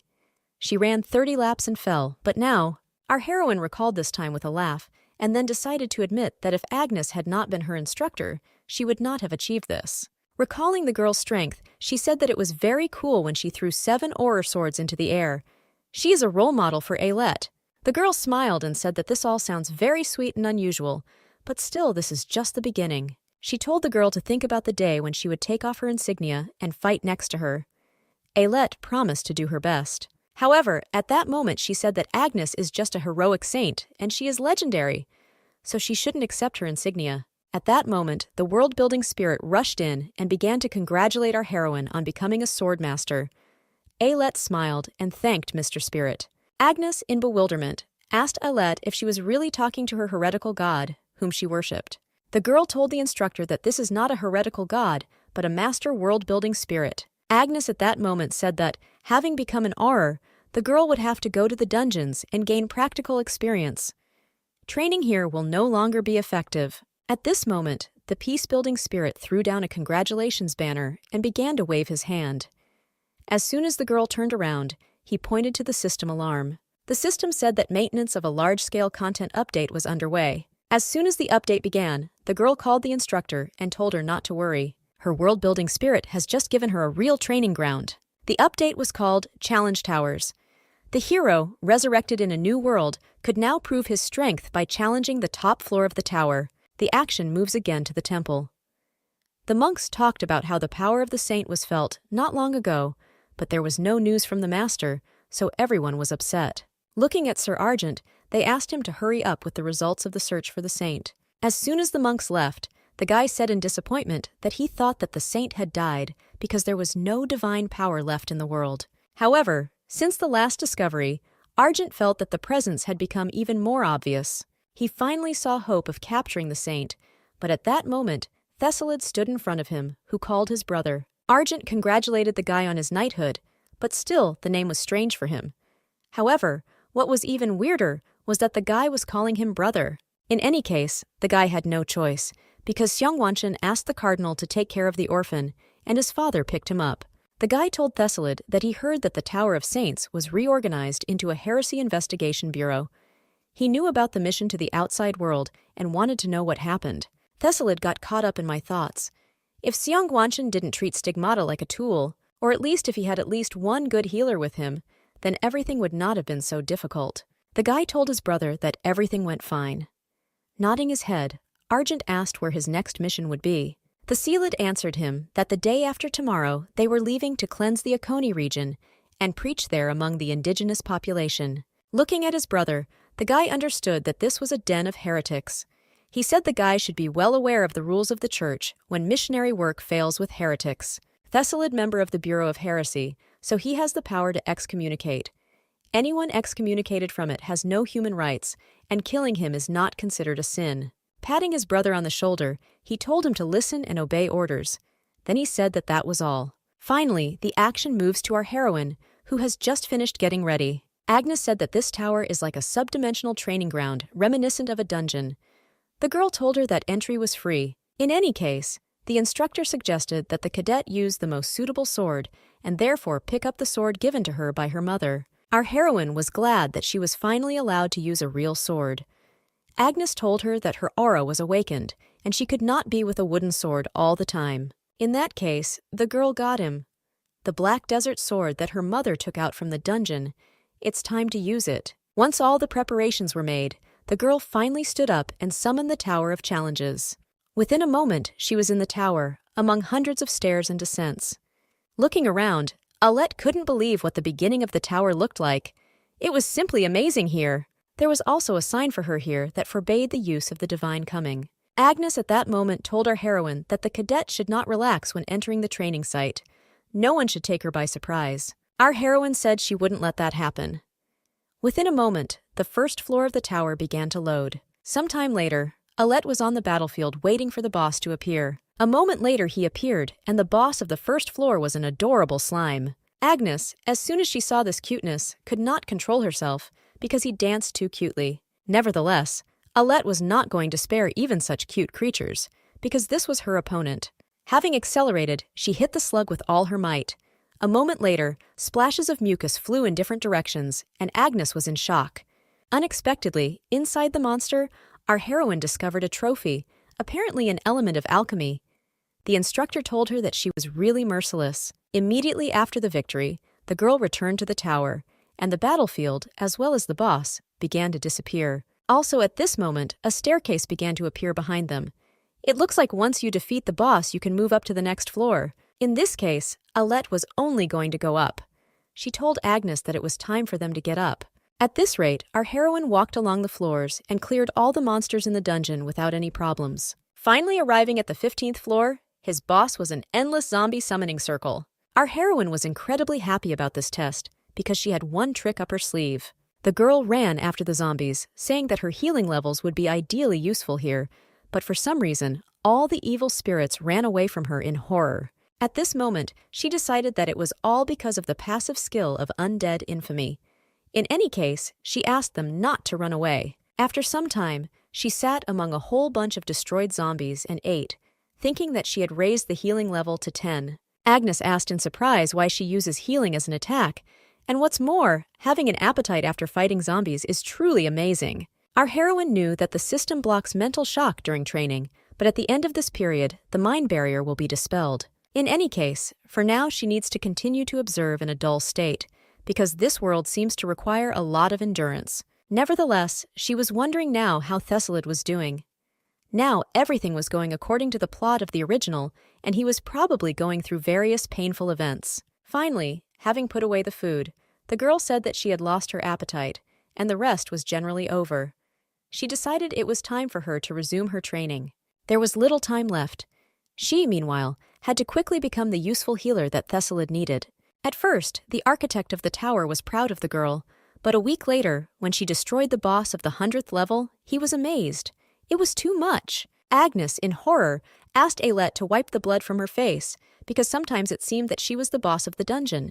Walking up the steps, our heroine said that it was sad, but she was just a girl who wanted to become stronger to save the world. At this moment, the tower architect began to tremble, because the 101st floor is the beginning of real problems, because before that, there were flowers. Alette answered him that she was already anticipating something unusual and wanted to see it as soon as possible. In a moment, the environment changed. The girl found herself in the forest. Agnes suggested that from the 101st floor the battlefield would turn into a special environment. It's like a dungeon. However, this is even better. It is not always necessary to learn to fight only on the polished floor of the hall. Combat experience with terrain features is very important. Our heroine was just making her way through this forest and admitted that everything was different here.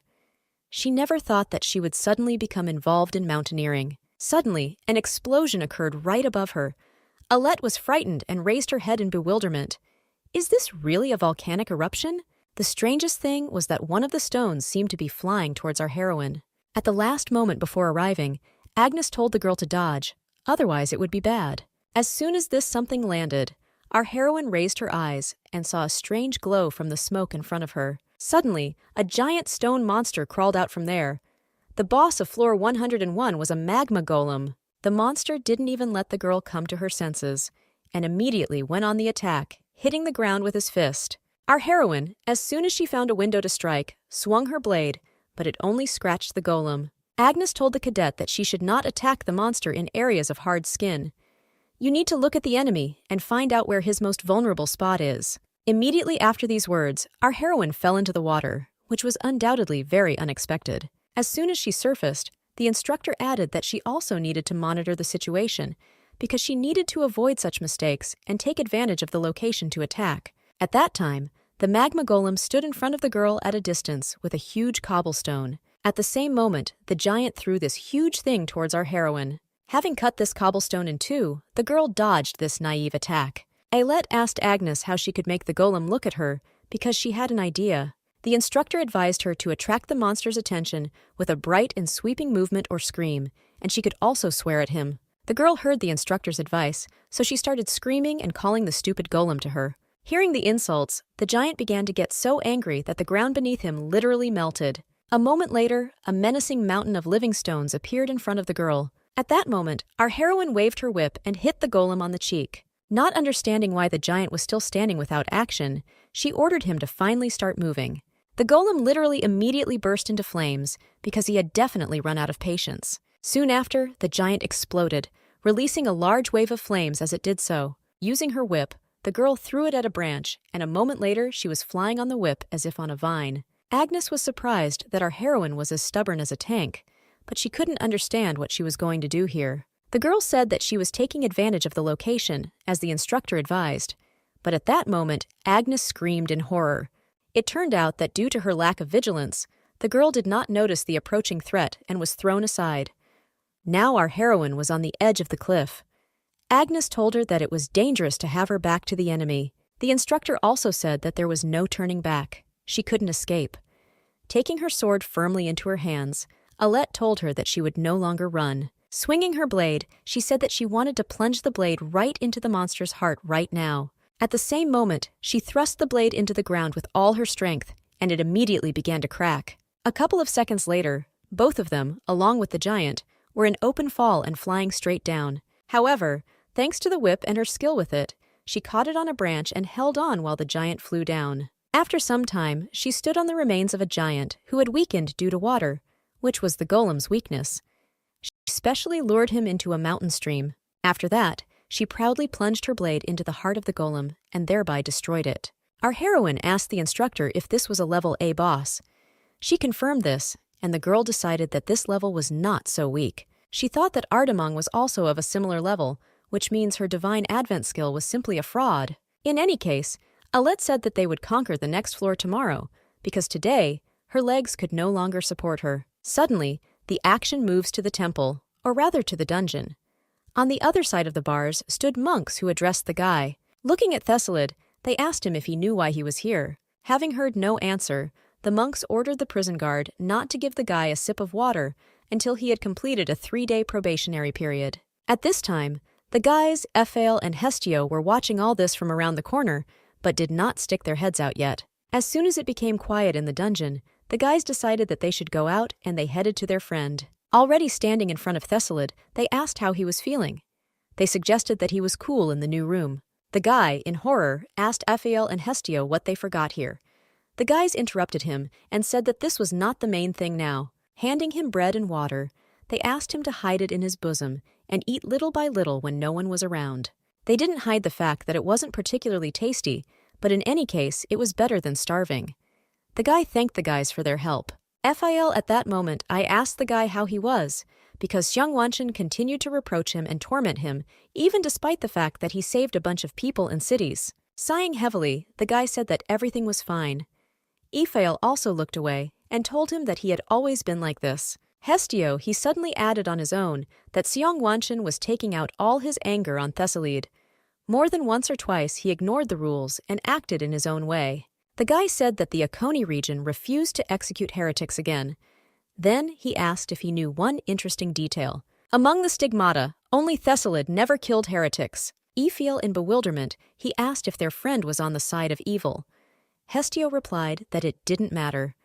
Thessalid must prove that he is on Xiang Wanchen's side. While Thessalid was tightly clutching his friend's food, Ailette once again appeared in front of his face, who said that she was always on his side. Ephael, looking at Thessalid, who in the moment seemed to have forgotten that they were there, asked if everything was okay.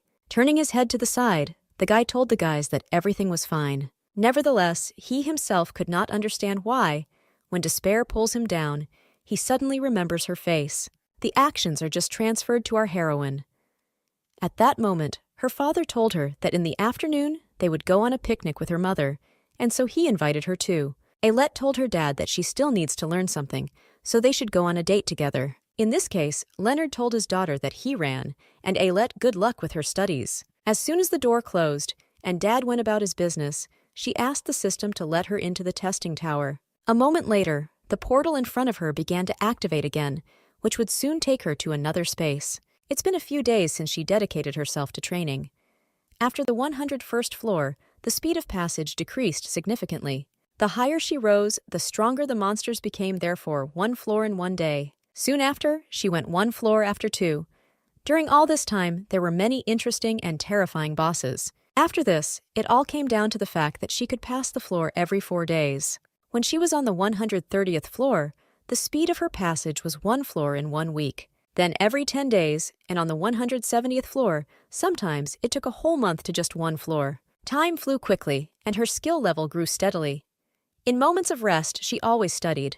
On the 210th floor, she found herself in a not very pleasant situation, because the wound she received was quite severe. However, her healing skill was already level 60, which means it exceeded the level of a real healer. Her swordsmanship level had also become the prerogative of an expert orer.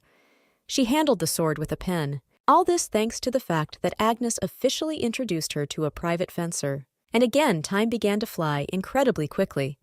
Her last achievement was defeating the boss of the 275th floor, and our heroine was already an adult. Agnes praised her student, saying that the reward for teaching exceeded all her expectations.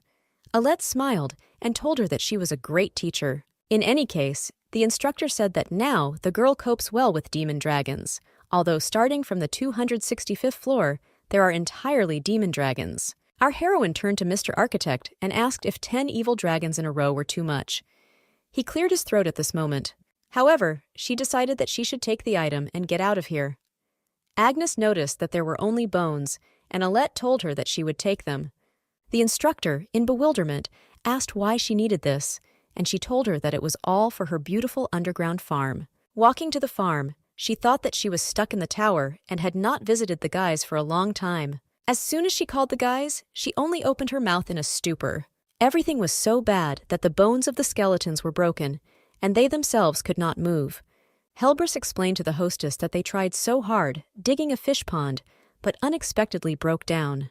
Ailette recalled that she asked them not to overdo it, because he constantly complained of fractures, wear and tear, and osteoporosis. In any case, the girl said that it was all right, because she had the perfect gift for them. She took the demon dragon bones she got from the tower and started cutting them. A moment later, Agapan and Hyas were renewed, and now had dragon energy flowing in their bones. The guys immediately began to run around like crazy, saying that they were now bursting with demonic energy, but the hostess asked them not to overdo it. Turning around, the girl saw looks full of hope that they, too, would not be left without a gift. Ailette laughed and said that she brought enough bones for everyone. As soon as she finished with the skeletons, Helbrus called the hostess and asked if there was a gift for him. Our heroine, taking a crystal out of her pocket, told him that of course she would have a gift for her beloved Helbrus. This item was the forgotten heart of the fire dragon. Helbrus started jumping around happily, thinking that if he ate this, he would become super strong. At that moment, the flame soared into the air and exploded like a firework, indicating that he adores his mistress. After that, he began to absorb the demon heart crystal with great pleasure. A moment later, he sank to the ground, and Ailette asked him if he already felt the power of the dragon. Helbrus said that he didn't know, and that he needed time to digest it. Moreover, he suddenly became somewhat sleepy. Soon, he simply fell asleep. Returning home, our heroine was glad that she checked the farm and patched up her hard workers there. Now, it was time to learn alchemy. Suddenly, the father came into the room and was glad that his daughter had returned. He asked her to follow him and see who had finally returned. As soon as she followed her father, she saw that her brother was standing on the threshold who had come to see them. Prinz greeted his sister. After some time, the guys went to train together, but one of the swords kept flying away. It was the prince's sword, which could not win its sister. He suggested that she invite the strongest person to become her opponent. Our heroine smiled and asked how it happened that his little sister constantly defeats him. Did he do well at the School of Knights? The guy laughed and said that she was embarrassing him, and then he asked her if she had heard that the clerics had strong swordsmen of her level. The girl asked again, and Prinz said that he didn't know if she remembered, but a guy was looking for her as a child. Thereafter he said his name, Thessalid. Our heroine stared at her brother carefully. Having moved under the tree, the guy said that a huge underground mine had formed above Eltarini. Fortunately, the conquering team managed to close the dungeon. Nevertheless, the fortress began to fall out of the gates. Eltarini was threatened with complete destruction by the falling castle, but at this ill-fated moment he, Thessalid Argent, appeared. This guy used a siege spear filled with divine power and aura. In this way, he destroyed the falling fortress. Ailette understood that as written in the book, Thessalid was becoming stronger. Although this is clear, he is the main character. Unexpectedly, Prince told his sister that the guy was not being treated like a hero. The debris of the destroyed fortress still fell on the city.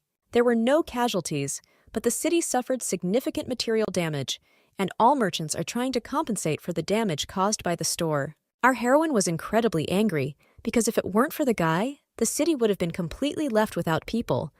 Is it really that hard to say thank you? Prince smiled and suggested that Thessalid would indeed be glad to hear these words. At that moment, the guy started calling Ramdio. In this case, he told his sister that he had to go. After that, he turned to her and said that he bought the famous macarons in the capital, so they would eat them together later. When she remembers the macaron, she only remembers the main character who was so embarrassed when she handed it to him. The guy must have matured a lot now. In any case, she thought that she was wasting her nerves because she would not be able to go to him until she turned 20, when the school period ended. She knew that was the plot of the original, but she hoped that Thessalid would be less sick. Even though she doesn't have time to wipe off the sweat, she would like to see him. Deciding not to sit idly by, our heroine again went to the Tower of Trials. But the next boss was again a dragon. Ailette and Agnes covered their ears with their hands, not understanding why the dragons scream so loudly when they appear. The girl asked the architect how many dragons he actually created, but in response to this, he only shuddered. Ailette thought that it was time for other bosses and good weapons to appear. She defeated many bosses, but did not receive weapon items.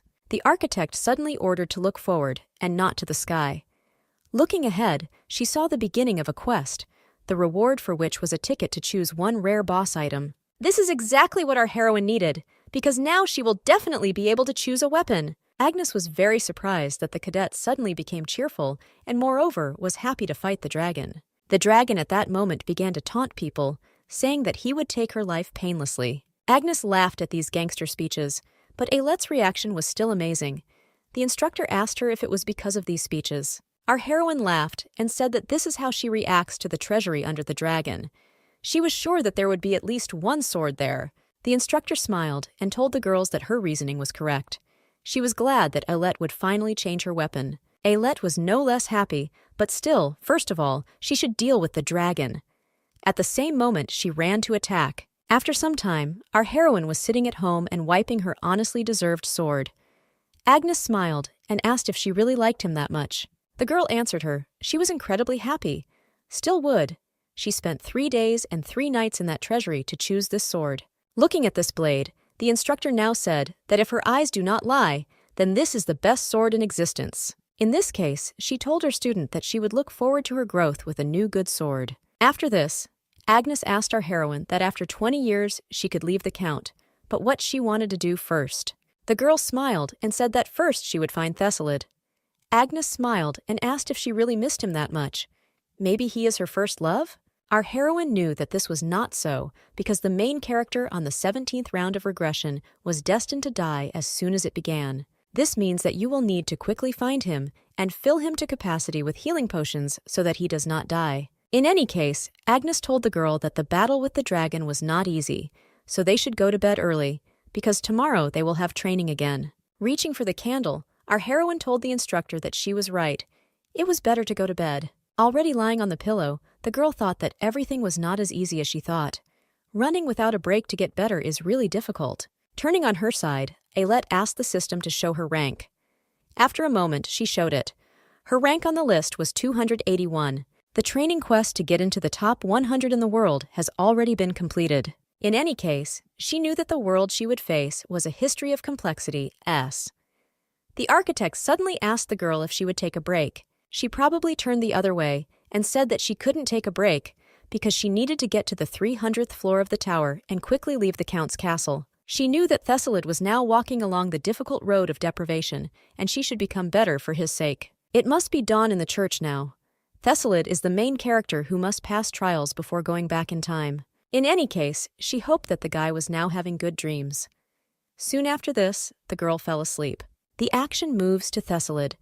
At that time, the guy was sitting in the middle of a field in which it was raining. There were dozens of corpses around. The demon standing above him said that the guy should be proud of his achievement. All the corpses in this valley are heretics whom he killed, which means Shangwanshan will be proud of him. Looking at the guy, he continued to talk about how he exterminated the heretics. He stopped the ceremony that expanded the power of the Demon King, and this achievement is worthy of praise. However, Thessalid was not happy about this. He told the demon to shut up. He felt that all the virtues were blaming him even now. Either way, the monster wouldn't stop shutting up. He asked the guy to tell him whether he liked being a hero. Raising his head, the guy looked into the eyes of Carpheus and promised him to kill him. The demon laughed and told the silver mouse to try it. After a moment, he began to disappear. As a result, the guy was again left alone among a field full of corpses. Thessalid tried to come to his senses, but the sound of the rain was so loud that it interrupted his thoughts. He finally fell to the ground. It's time again. The story developed without a hitch, and our heroine met her 10th autumn in this world. All this means that the training is over, Thessalid has regressed, and there are only 6 months left until the very beginning of the original book. The action moves to our matured heroine, who, while on a boat, was sailing towards something unexpected. At this moment, Agnes told her student that the monster had appeared again, which meant she needed to try not to fall off the boat this time. The girl asked the instructor to be calmer because she had been training her balance on the swing for 2 months, and it was all thanks to her boss. The floor was already 298, and the boss was the damned Undidchiel. At first glance, it may seem that this is a beautiful mermaid, but below the waist she has a far from beautiful fishtail. In fact, it has the merciless tail of a huge snake. Our heroine, only thanks to the tumbler boat artifact, did not fall into the water. As soon as the heroine found the right moment, she jumped towards the giant creature. By then, Ailette was a swordmaster, meaning she was no weaker than Agnes.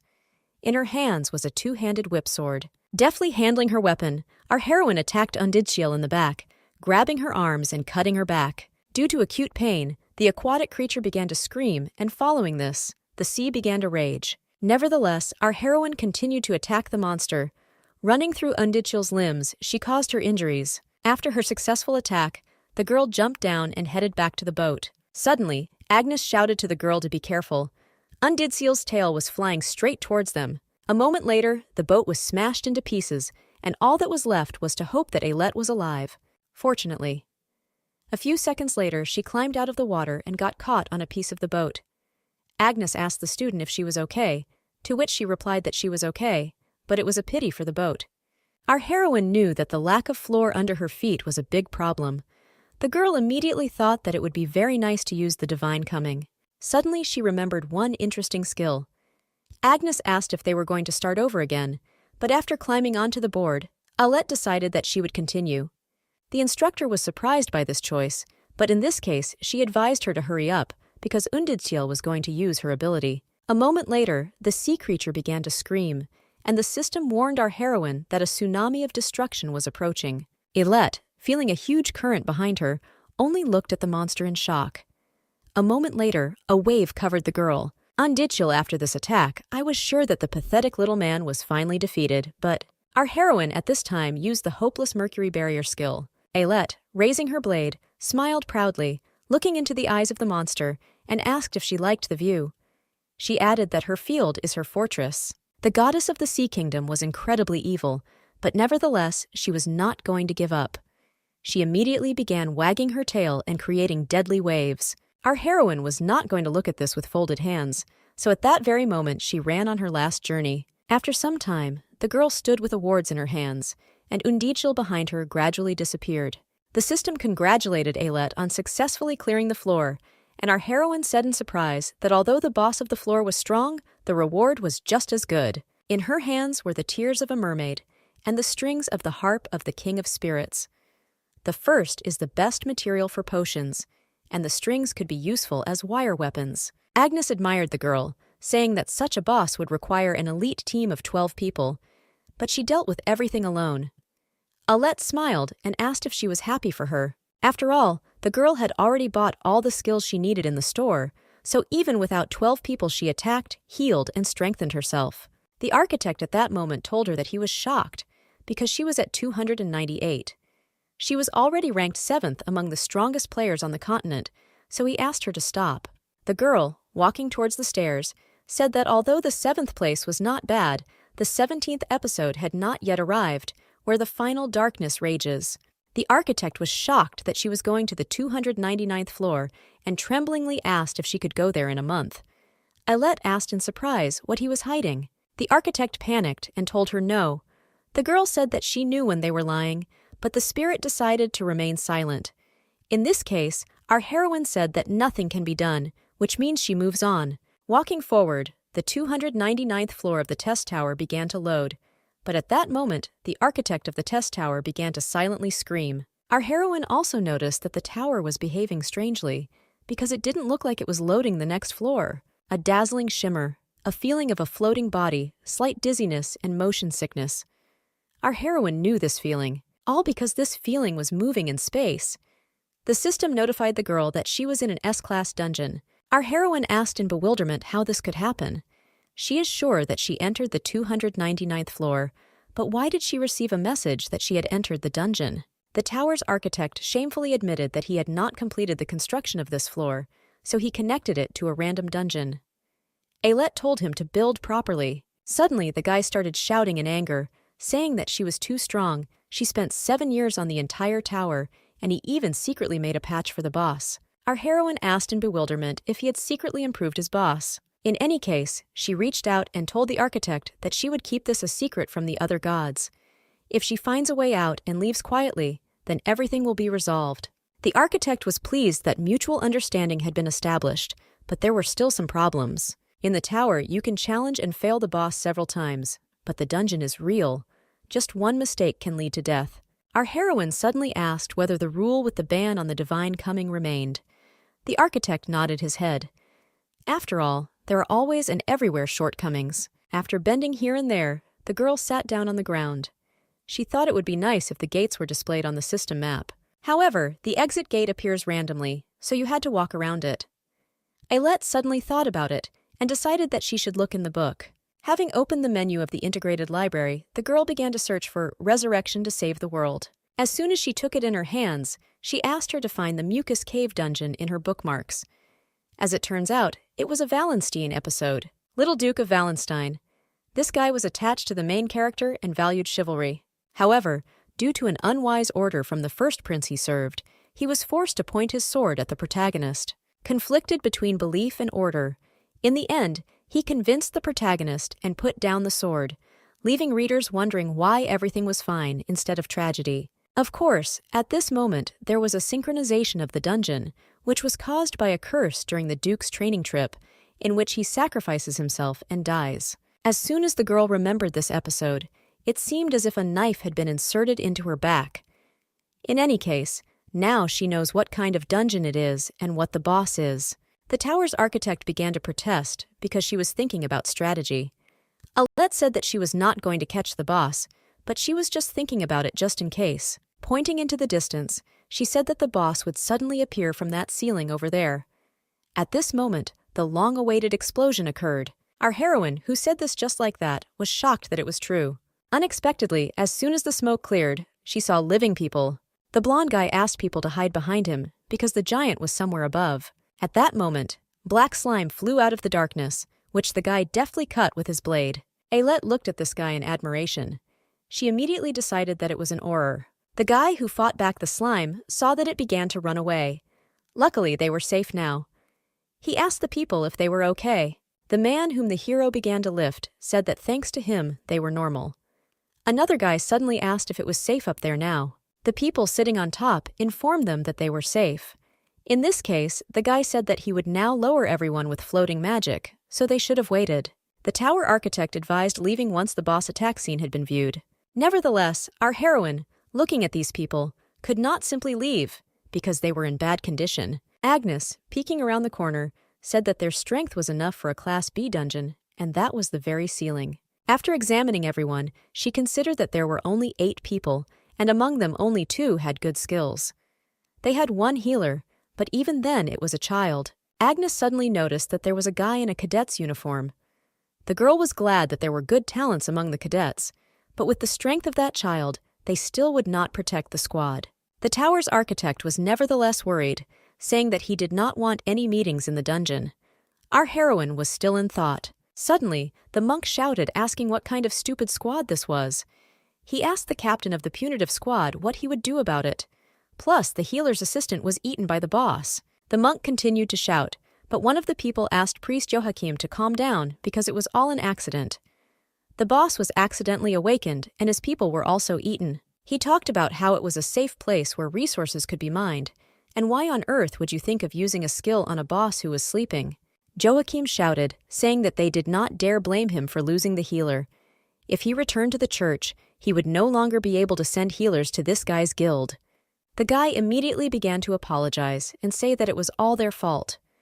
Agnes talked about how priests sometimes abuse their power under the guise of a shortage of healers. Joachim, looking at the guys in surprise, asked if they could get them out of the dungeon with incompetent captains and poor skills. He wanted to know how they would do it, considering also that there was a burden with them as these 2. At that moment, he heard a rustling behind him and said that now there were not even 2, but 3 people.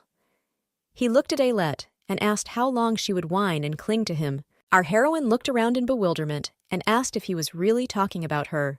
Joachim shouted, saying that he was sure that she was caught up in synchronization, and she would not beg them for a party and would force him to heal people. Agnes at the same moment began to say goodbye to our heroine, saying that it was more difficult for her with such people than with monsters. Walking back home, she wished the cadet good luck. Joachim yelled and said that he refused to increase the squad. He notified everyone that they would have to choose. Take either him or the girl. A guy with blonde hair stood behind the girl and asked how someone could be so stingy with mercy. He doubted whether Joachim really served God. He told the man that since the priest was behaving like this, he would leave this raid, because he was not going to participate in anything that violated the Code of Knights. Our heroine was surprised that Justice was still alive. This guy is truly a decent person. The girl approached the guy and asked him to give her his left hand for a second. The guy extended his hand in bewilderment, asking why she did this. Alette silently used the healing skill. All the people screamed in bewilderment, saying that this was a healer and with high-level magic. In a whisper, she asked the guy if she was right that he was hiding the injury to his left hand. Taking care of people is good, but you still need to take care of your wounds. Immediately after this, our heroine screamed, telling all the people who were injured to come to her, and she would heal everyone. At the same moment, people ran towards the girl, while Joachim looked at it all in bewilderment. He was shocked that these fools begged him to cure them, and now they say that she is the best. The man suddenly started shouting at people, saying that they couldn't just turn away from him. Alette, like other people, were a little shocked that the man did not realize what situation he was in. Not seeing any reaction, the priest rushed to the girl, saying that their strong sister's clothes might get dirty. Joachim told her that he would take responsibility and take care of her. She could leave him to catch up, and she would go with them. The crowd of people were in disbelief at the way the priest spoke for fear of being abandoned. He never behaved like this with anyone. After some time, all the people were healed, and the captain announced that if they were going together, then in that case they should briefly introduce themselves. The woman introduced herself and said that she was Anne, the leader of the Golden Apple Taming Squad. Joachim, at the same moment, he approached her and introduced himself, saying that he was their reliable holy brother. The guy on the left was Kyle, a member of their team, and his sister Kana was standing next to him. After them, the sorceress Seijin introduced herself, joining as a mercenary. Then the little girl introduced herself. It was Freeze, and the guy on the right was Ash. A blonde guy followed him and introduced himself as Ray. Our heroine said that she was glad to meet everyone, and then said that her name was Alette. The tower architect sighed, telling her that she got to know everyone too easily. Freeze suddenly asked the girl why she was here alone. Alette began to scratch her head, and Anne at that moment suggested that they quickly find a way out and talk along the way. Listening to the captain, they went forward. Already walking Freeze, I asked our heroine if she too was asleep, and unexpectedly fell into a large hole when she woke up. Alette suggested that if a girl fell into a dungeon while sleeping, and her level is S, then this means that she can die while sleeping. The girl smiled and told her that she apparently got here just like her. Freeze, she said in surprise that she went to bed. When she woke up, there was a lot of mucus around, and that's why she was very scared. After that, she turned and pointed at Ray and said that this guy saved her. Ray asked in bewilderment why he was an uncle, and Alette was a sister, to which the girl told him that her dad told her so. A man dressed in an academic uniform is always an uncle. Our heroine turned to him and asked if she could call him brother, because her older brother was a cadet at the military academy. Ray sheepishly said that there was no need to do this, and then suggested that she was interested in learning something about him. He is a second-class graduate, currently on a night training trip for a year to become knighted. He applied as a mercenary for money. Our heroine told him that this was very interesting, and also congratulated him on graduating from 2nd grade.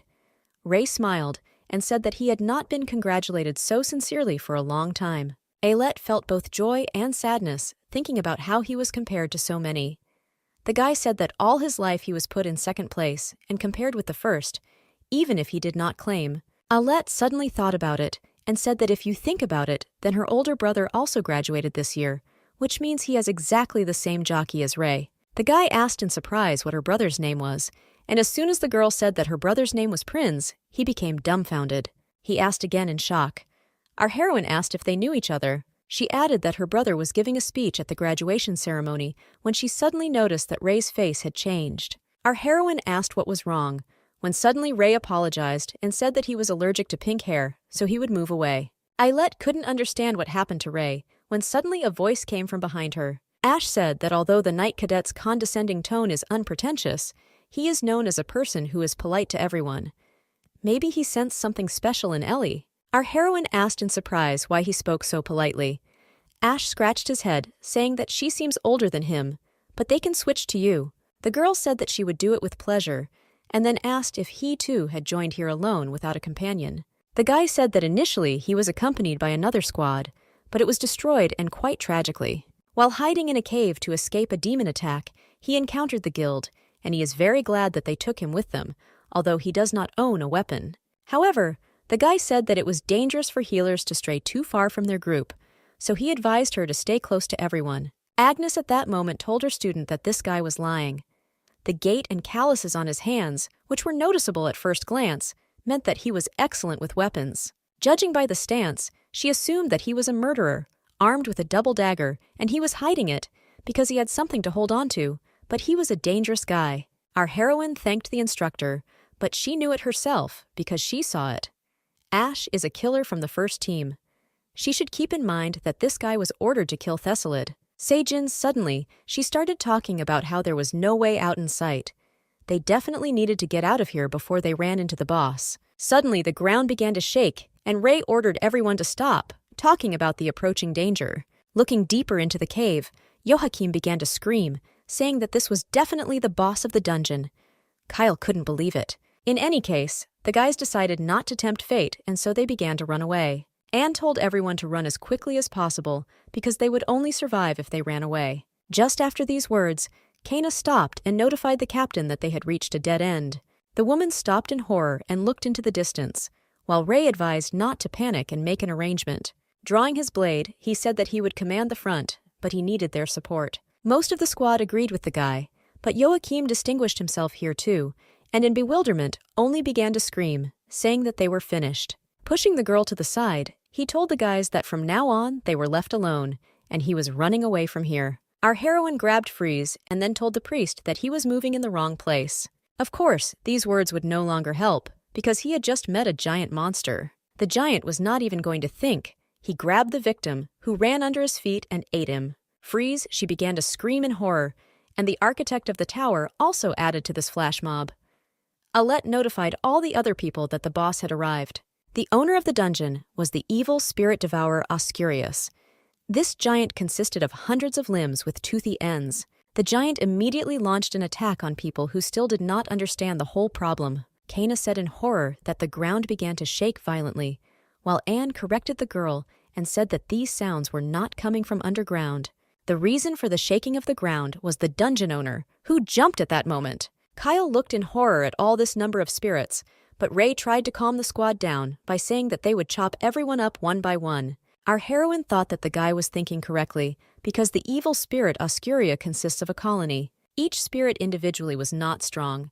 The only problem was that there were countless of them. At this moment, the girl thought about Joachim, who, due to his stupidity, ended up inside the monster. Oscuria now swallows its prey and slowly digests it. Anne suddenly screamed as soon as she saw several more bodies inside the giant. Our heroine suggested that these were apparently their eaten comrades. Agnes said that these people are alive, although not for long. Soon after, Alette, who was lost in her thoughts, did not even notice the approaching danger. Ash came to the aid of our heroine, who advised the girl to be careful, because the role of the healer in the squad is the most important. The girl smiled and thanked the guy for saving her. If it weren't for him, it would be scary to imagine what could have happened to her. Ray, after Ash showed his blades and skills, shouted to the guy in bewilderment, saying that he was hiding his true powers. The guy wanted to tell him a lot now, but still, first of all, they must give all their strength to get out of here. Ash smiled and told the captain that everything was fine. He, in turn, will try his best. Ray addressed the squad and told them to open the way as soon as he gave the signal. Once the report was finished, the guy swung his blade.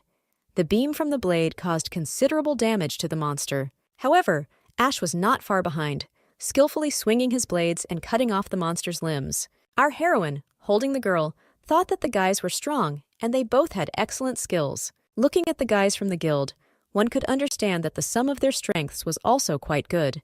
However, no matter what, the devouring spirit will grow, so it turns out that this is a simple war of attrition. Our heroine was lost in thought at that moment, and the architect of the tower immediately guessed what she was thinking about. Suddenly, I don't understand where voices began to come from, asking the owner to feed him. Soon after this, the earth began to shake violently. Everything was so bad that the guys had to join hands for their own safety. At that moment, Kana, who had fallen to the floor due to the earthquake, saw something strange in front of her. The mark of sacrifice appeared on her hand, just like on the hands of the other people who were in the dungeon. At that moment, the guys raised their heads and noticed thousands of eyes that were looking at them hungrily. None of them were going to be released. Kyle is horrified looking at this and said that all this is wrong, but nevertheless, apparently, their death is not far off. There were people screaming everywhere. Freeze called her mother for help. The tower's architect looked worriedly at Ailette as her instructor called out to her. At this moment, Ray, who was no less frightened, turned to Ash and said that he would distract their attention, and he should grab everyone and run away from here. The guy smiled and asked if he was serious. The spirit of the night, you're certainly impressive, but he thinks that they rushed in too late. He pointed to his hands and said that a sign had already appeared on his palms. This is the mark of a boss's hunt for life. Looking at Ray, he said that it would be better for everyone to die here than to run, trying to survive and still be buried in this dungeon. The captain asked if this was true. Ash looked up and said that, unfortunately, this is the harsh truth. After that, he said that he could survive if he were alone. But if you have to take care of everyone, then there is no hope for them. Meanwhile, our heroine turned to Mr. Architect, but he, in turn, foresaw the girl's next words. Ailette smiled and said that was exactly what he was thinking. She apologized and said that he would have to write an explanatory note. Soon after this, the mercury barrier was created. The crowd of people was in bewilderment. They asked if it was really a fortress wall for their protection. The tower's architect sighed, saying that he had foreseen all this. Our heroine lowered Freeze to the ground and said that everything was fine. The girl, in bewilderment, asked her sister if she was really protecting them. Our heroine nodded and told her that she should stay here until it was all over. Ash screamed in the same way, not understanding how she did it. Ray was also shocked by this holy power. Ailette turned to them and smiled before advising the two of them to stay inside. Turning around again, she said that she would destroy this terrible boss now. The giant was shocked by the girl's impudence. The monster began to get angry and talk about how hungry he was, and also that he would not spare her. Soon after these words, a giant mask appeared that looked at people and said that they were all not appetizing. Following this, limbs began to fly out of his mouth. Ray, afraid for the girl, began shouting at her to be careful. Nevertheless, our heroine certainly did not need luck.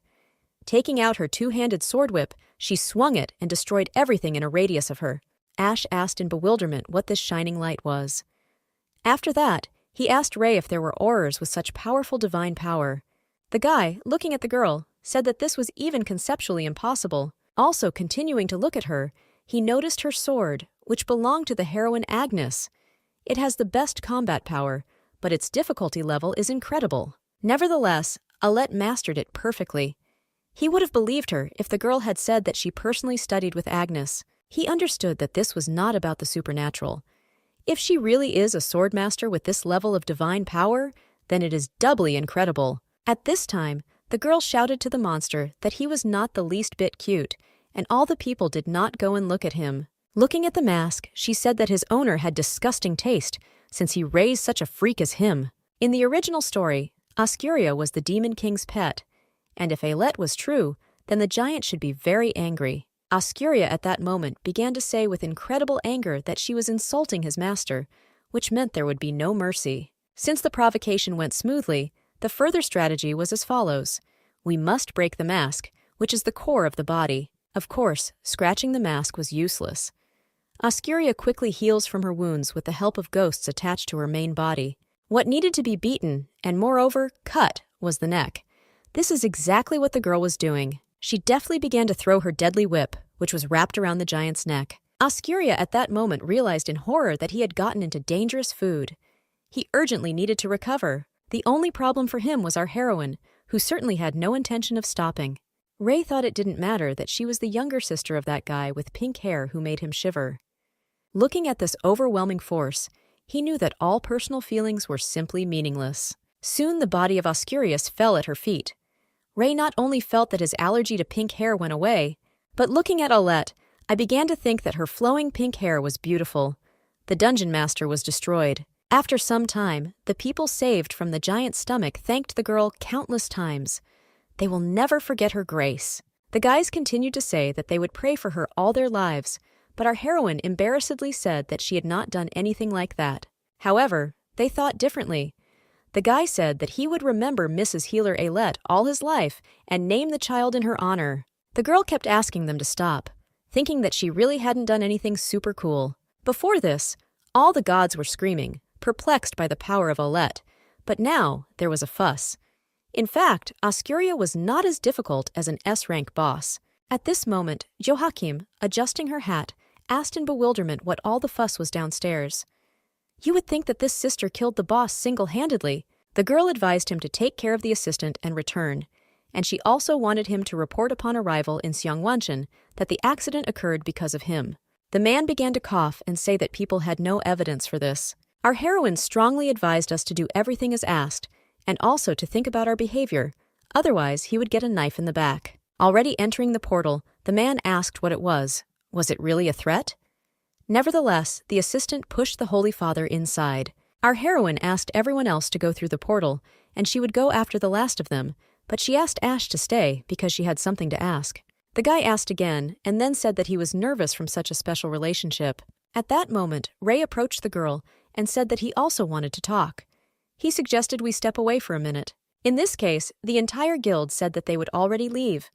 Freeze, like everyone else, wished her luck. As soon as everyone left, our heroine turned to Ray and asked if he had said by any chance that he was allergic to pink hair. Looking at the embarrassed cadet, she said she was joking and then asked what he wanted to talk about.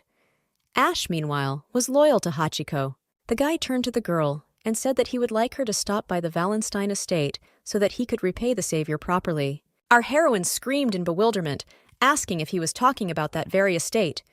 Is he really the younger Duke of Wallenstein? Ailette was shocked because she was wondering whether it was him or not, but it's really Ray Wallenstein. The leak inspector sarcastically noted that she contributed greatly to distorting the original story. The girl thought that even if this is so, then this is the biggest discrepancy, because Ray Wallenstein was the main one, and now he is the second? Ray looked away, asking if she too felt sorry for the younger Duke who didn't make it to the top of the rankings. Ailette apologized, saying that was not what she meant. The guy smiled and said that he knows the truth, because she is the younger sister of the head of the military academy, Prince Rodeline. She has the same straightforward personality. Our heroine turned away again in bewilderment, because she could not even think that Prince was in charge. The inspector again said that she had distorted the original by her family. The girl realized in horror that it was her fault and began to discuss this with Agnes. A perplexed Ray coughed, asking the girl if she had finished talking to herself. Agnes continued to say that if she was going to date, she should. Our heroine brushed off the nonsense and said that she was already done. Ray at that moment said that he wanted to give her the title of knight. She has a power that no one knows about, and it's probably because she doesn't have a title. Aristocrats above the rank of marquis had the right to knight talented people like her. He asked if she would go with him. Our heroine smiled and said that she would manage, because she already knew the Duke, and gratitude from Ray was enough for her. Frustrated, Ray sighed, definitely not expecting to hear the words that Ailette already knew the Duke. Once there was an awkward silence between them, the girl asked if that was all he wanted to talk about. The guy sighed and said that he would go. At that moment, the guy began to leave, but our heroine turned to him and asked him to wait. The girl said that he would definitely become an excellent knight, and also that she would visit his estate when the opportunity presented itself, and for now he had better take care of himself. Standing in front of the gate, the guy smiled at her and said that he would be waiting for their meeting. He left soon after. As soon as Ray left, a joyful Ash stood up from the stone and assumed that it was his turn. Our heroine, approaching him, said that business had already called her, so she decided to say it directly. She asked the guy if his assassination mission was finished. She assumed that among the people who left were his targets, but she immediately said that if the target was a child, then he would not go after them. Sighing, the guy laughed because the girl already knew everything. He thought about it and asked if she was talking about Freeze. However, he turned to her. Soon after the dagger flew past her and stuck into the wall, he said that in order to make threats, she needed to have a weapon with her, and even more so in the face of a murderer. The inspector's reaction was certainly interesting, because he advised her to pierce Ash's head and right away. Has he forgotten that this guy is an important character? At this point, our heroine used something more effective, but Agnes said that it was too daring. Nevertheless, Ailette, thinking that if she had not been rushed, would have done it anyway. Ash stood in the middle of dozens of sharp strings. Our heroine smiled, looking into his eyes, and asked if he really thought that she was unarmed. These were the strings of the Spirit King's harp, a wire weapon that the girl found on the 298th floor of the tower. The girl, holding the strings, told the guy that he should not become careless even with a knife in his bag. At that moment, Ash smiled with such a sly smile that it seemed he would put something in opposition. Nevertheless, the guy threw his dagger on the ground and said that he was giving up, after which he asked to be spared. Ash explained that his knife would not take her life, and it was shameful to do this with a benefactor. Also, Freeze wasn't his goal, because he doesn't touch children. He was just running errands. The guy began to ask to give him a chance, and he would show what a killer is, who returns the favor. Our heroine said that she was disgusted that he raised his knife on her. Ash continued to beg her, saying that he wanted to live. He also said that until his death, he would not touch anyone from her circle. Our heroine decided that this was a pretty good deal, so she let go of the wire and gave him a chance. The guy began to thank her, and then said that she herself could be an assassin. The girl said it was nonsense. Ash said that in any case, when she frees him from the wire, he will run away from here. Also, before leaving, the guy said that he was talking seriously about the mercy of the killer. He will not touch a hair of anyone around her. Finally, he waved to her, saying that they would see each other again someday. The girl laughed, saying that this guy was funny, and that she also hoped that they would not meet. However, they have already solved a small problem, and it seems, the 299th floor of the tower has been completed. At this moment, the leakage inspector sighed, because she would get into trouble more than once before the end of the training. But due to the force majeure that had occurred, he would take it into account. Our heroine stretched, thanking the inspector. However, she suffered too. In any case, it was not that the 299th floor was not useful.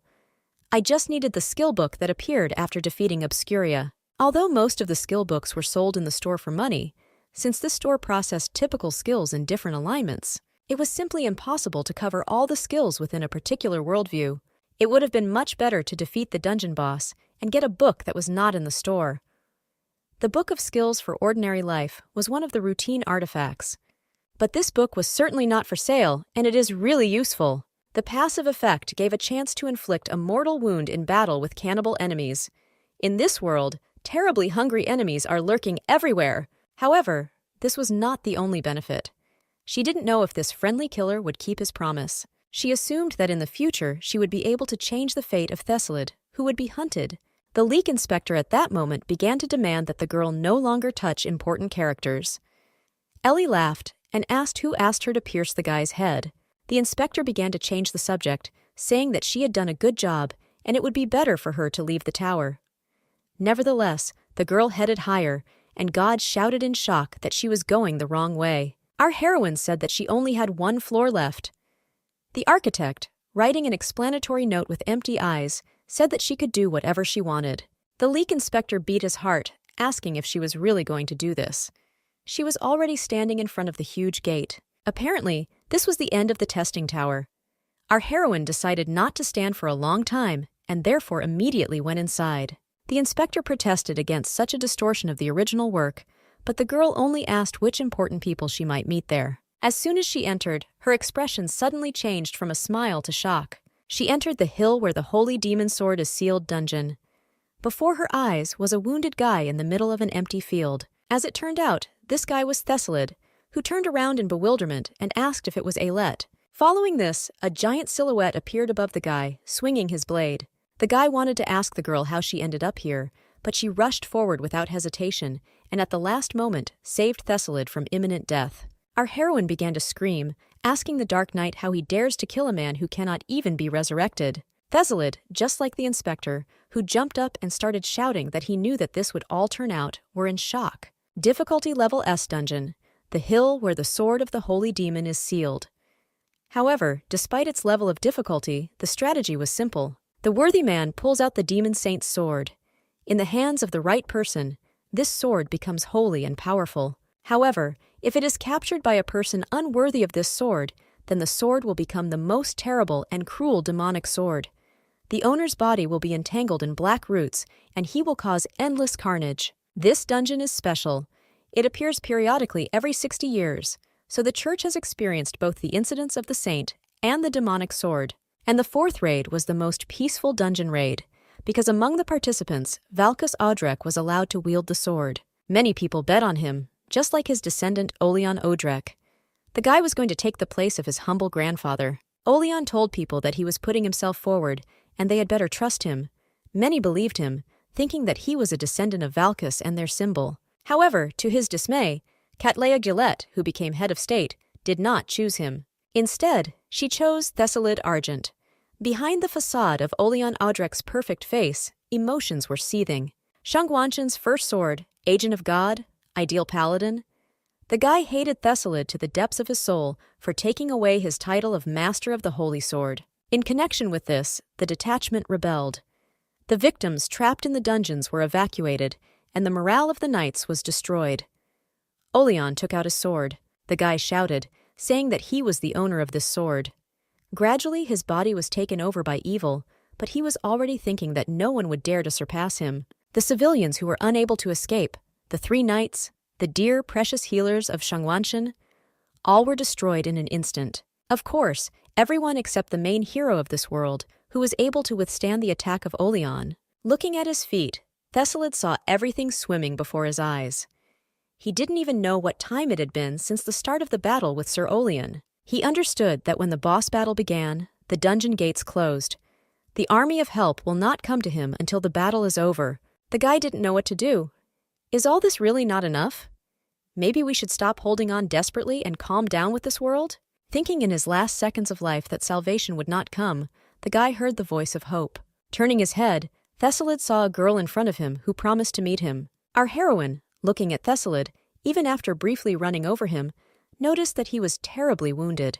The girl asked him to rest a little, and at the same moment she rushed to attack Olian Audrek. The guy who easily defended himself asked in surprise whether this daring lady really dared to challenge the owner of the holy sword. Continuing to strike the guy, the girl asked him not to make him laugh. Swinging her blade, she said that the guy is the owner of a demonic sword, not a saint. Because of such words, Olian still missed one of the girl's blows and flew to the side. Agnes told the cadet that the guy heard her. However, our hero did not know that this was not enough, because she would not get by with a minor wound. The instructor asked what she was talking about, to which the girl asked to look at it. The demonic sword is capable of self-repair. Our heroine explained that this is regeneration with the blood of a person who was killed by the victim. Agnes immediately realized that the battle would be endless, and ordinary wounds would not be enough. Running forward, the girl advised him to cut off his head, and after that, she suggested cutting off both hands so that he could not hold the sword.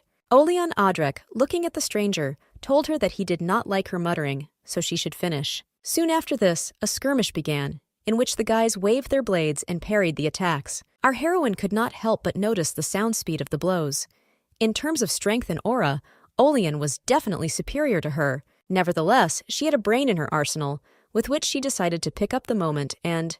Olian proudly attacked her. Just at that moment, Agnes told the girl that it was time to counterattack. Our heroine reached out to the knight with her blade, but at that moment the guy flew into the air. Olian began to laugh, saying that she was waving her sword too stupidly.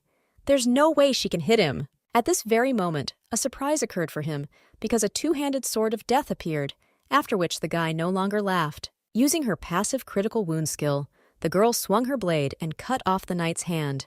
Agnes said that she did well, but the sword returns to its owner, unless he lost both hands.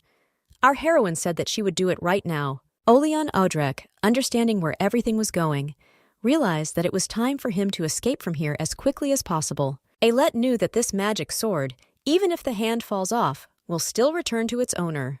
The girl knew that she should cut off both hands in order to prevent the guy from escaping. Alet didn't even have time to think out her thought, because at the same moment Olian attacked. She thought that the threat was posed to her, but as it turned out, the guy sent a striking killing wave towards Thessalid. Our heroine could not allow this to happen, so she swung her two-handed sword of death, and upon colliding with the wave, an explosion occurred. As soon as the smoke cleared, the girl exhaled with relief, because Thessalid was alive. The guy at that moment said in a trembling voice that Olian had escaped, but would not be able to restore his severed hand. Alet said that she understood him, but that was not the main thing anyway, because the priority was to cure him. Thanks to the passive skill, the healing effect increased by 400%. Our heroine immediately remembered a dungeon from her childhood, in which she received a strong skill for a healer, or rather for Thessalid healing. Only thanks to this skill, Thessalid was healed instantly, but physiological problems definitely cannot be solved by skills. The girl understood that they should find a place to lie down and rest, but before that, she decided that she needed to heal her wounds. At this moment, she stood in a stupor. She looked at herself completely, but did not find even a scratch. How can this be if she hasn't started healing yet? Suddenly, a thought appeared in her head. She looked at Thessalid's shoulder and noticed blood on it in exactly the same place as hers. Remembering that very day, the guy found a skill to protect the owner, which allowed him to transfer the pain to himself if Alet was hurt. Our heroine screamed in bewilderment, asking if he really did it. The guy turned around and said that was all he could do in this situation. The girl screamed in horror, saying that he was on the verge of death from blood loss. What would he do if trouble really happened? However, at that moment, she remembered a conversation with her brother when they discussed Thessalid, and that no one thanked him, although he would definitely be glad. Our heroine decided that she had to do this, so changing her tone, she looked at Thessalid and thanked him because she could not have done it alone. In the end, Thessalid only managed to smile at the girl, but soon after that he fell on top of her. The girl, in bewilderment, asked if he had fallen asleep, and Agnes laughed and said that he had definitely relaxed. In any case, Alet, hugging the guy, thought that she needed to find a place where she could relax comfortably. At this time, the action is transferred to Olian, who was still alive. The guy was in a dark forest. He muttered to himself, not understanding how the pathetic girl dared to cut off his hand. Holding his sword with a trembling hand, he He couldn't believe that he was beaten by such a scary girl. The guy was thinking that everything couldn't end like this, when suddenly an unknown creature turned to him and asked if he wanted power. I started looking around and asking who was talking. At that moment, a sign appeared on the ground, and the voice turned out to be the owner of Sanarak, Carpheus. Taking another look at the insignificant animal, he asked if he wanted power. Looking at the hands that began to reach out to Oleon and pull him down, the guy happily began to say that he wanted overwhelming force, and soon went under the water. The action moves to our heroine in the forest. The boys were safe, and Ailette was administering Thessalid. The girl thought that the guy had taken all the necessary potions, but still did not open his eyes. Agnes told the cadet that for a long time he was physically and mentally at the limit of his capabilities, and therefore broke down because he had been fighting for half a day. The girl assumed that the guy had become an expert orer, boss rank, and this is the limit for fighting alone without a healer, which means he would have died if not for them. Our heroine understood that the instructor's assessment was correct. Despite the fact that the guy has a strong stigma, he still has not regressed, which means he is still weak. However, Agnes was wrong about only one thing. The guy would have survived without her, because he is the main character, and the story of the original is about to begin. If the main character dies, then the story cannot begin. According to the original, at that moment, Thessalid was pierced by a demonic sword. Nevertheless, narrowly escaping death, the guy survived and was rescued by the relief army. Thus, due to the stupid owner of the demon ball, who decided that Thessalid was dead, Thessalid survived and ensured the start of the story. It was a smart way to survive, which could only be expected if all the conditions were met, but she intervened at that moment. The girl could not even think that the guy would die. The inspector suddenly decided to finish off and said that if the main character dies now, something terrible will happen. Our heroine knew this already. If the main character dies before gaining the ability to be reborn, this world will begin to malfunction, causing huge disasters. Of course, for people, books of these disasters may mean nothing, but in the case of our heroine, she decided not to think about it. We must prevent this. Agnes asked the girl in surprise why she suddenly turned pale, but she told her that everything was fine. In any case, as long as Thessalid was safe, seeing him sleep soundly, Ailette felt her body and mind find peace. She suddenly screamed, asking Agnes if it was surprising that a person could look like that. "He's so beautiful!" Even as a child, she thought he was handsome, but now he had grown up so much and was now the very first handsome guy in this world. Looking at the admiring Ailette, Agnes assumed that he was her first love. Our heroine asked again in bewilderment. Agnes recalled that she swore to find the boy as soon as she left the Count's castle.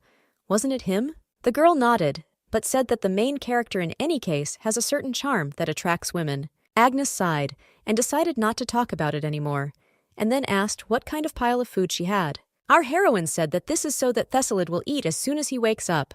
After all, he has only skin and bones. He must eat. The instructor sighed, saying that it was more like a grandmother cooing with her grandson, and not like love. In any case, the girl decided that she would also sleep a little. The mouse is seriously injured and will take a long time to recover. Agnes said that she needed to rest a long time ago. After all, he fought 3 S-rank bosses alone. After some time, the girl screamed, telling the Ailette cadet to wake up because they were in trouble. The girl jumped up in horror and began to look around, asking where the enemy was. Agnes said that there is not an enemy here, but a much worse problem. Her first love will never return. The guy suddenly left somewhere. She thought that he had left on biological business, but he had not returned for a long time. What if he went to deal with the owner of the demonic sword? Our heroine thought about it and said that she didn't think so. In any case, she told the instructor that it was time for them to go to find out where Thessalid had gone. At this time, the guy sat on the corpse of each deceased and said goodbye while praying. Agnes, as soon as she saw this, asked in shock how he was in such a state, but still found the strength to bury each body? Thessalid is definitely either a saint or a madman. The girl, continuing to look towards Thessalid, said that he is not so humane. The guy, as soon as he noticed Ailette, approached her and apologized for disappearing.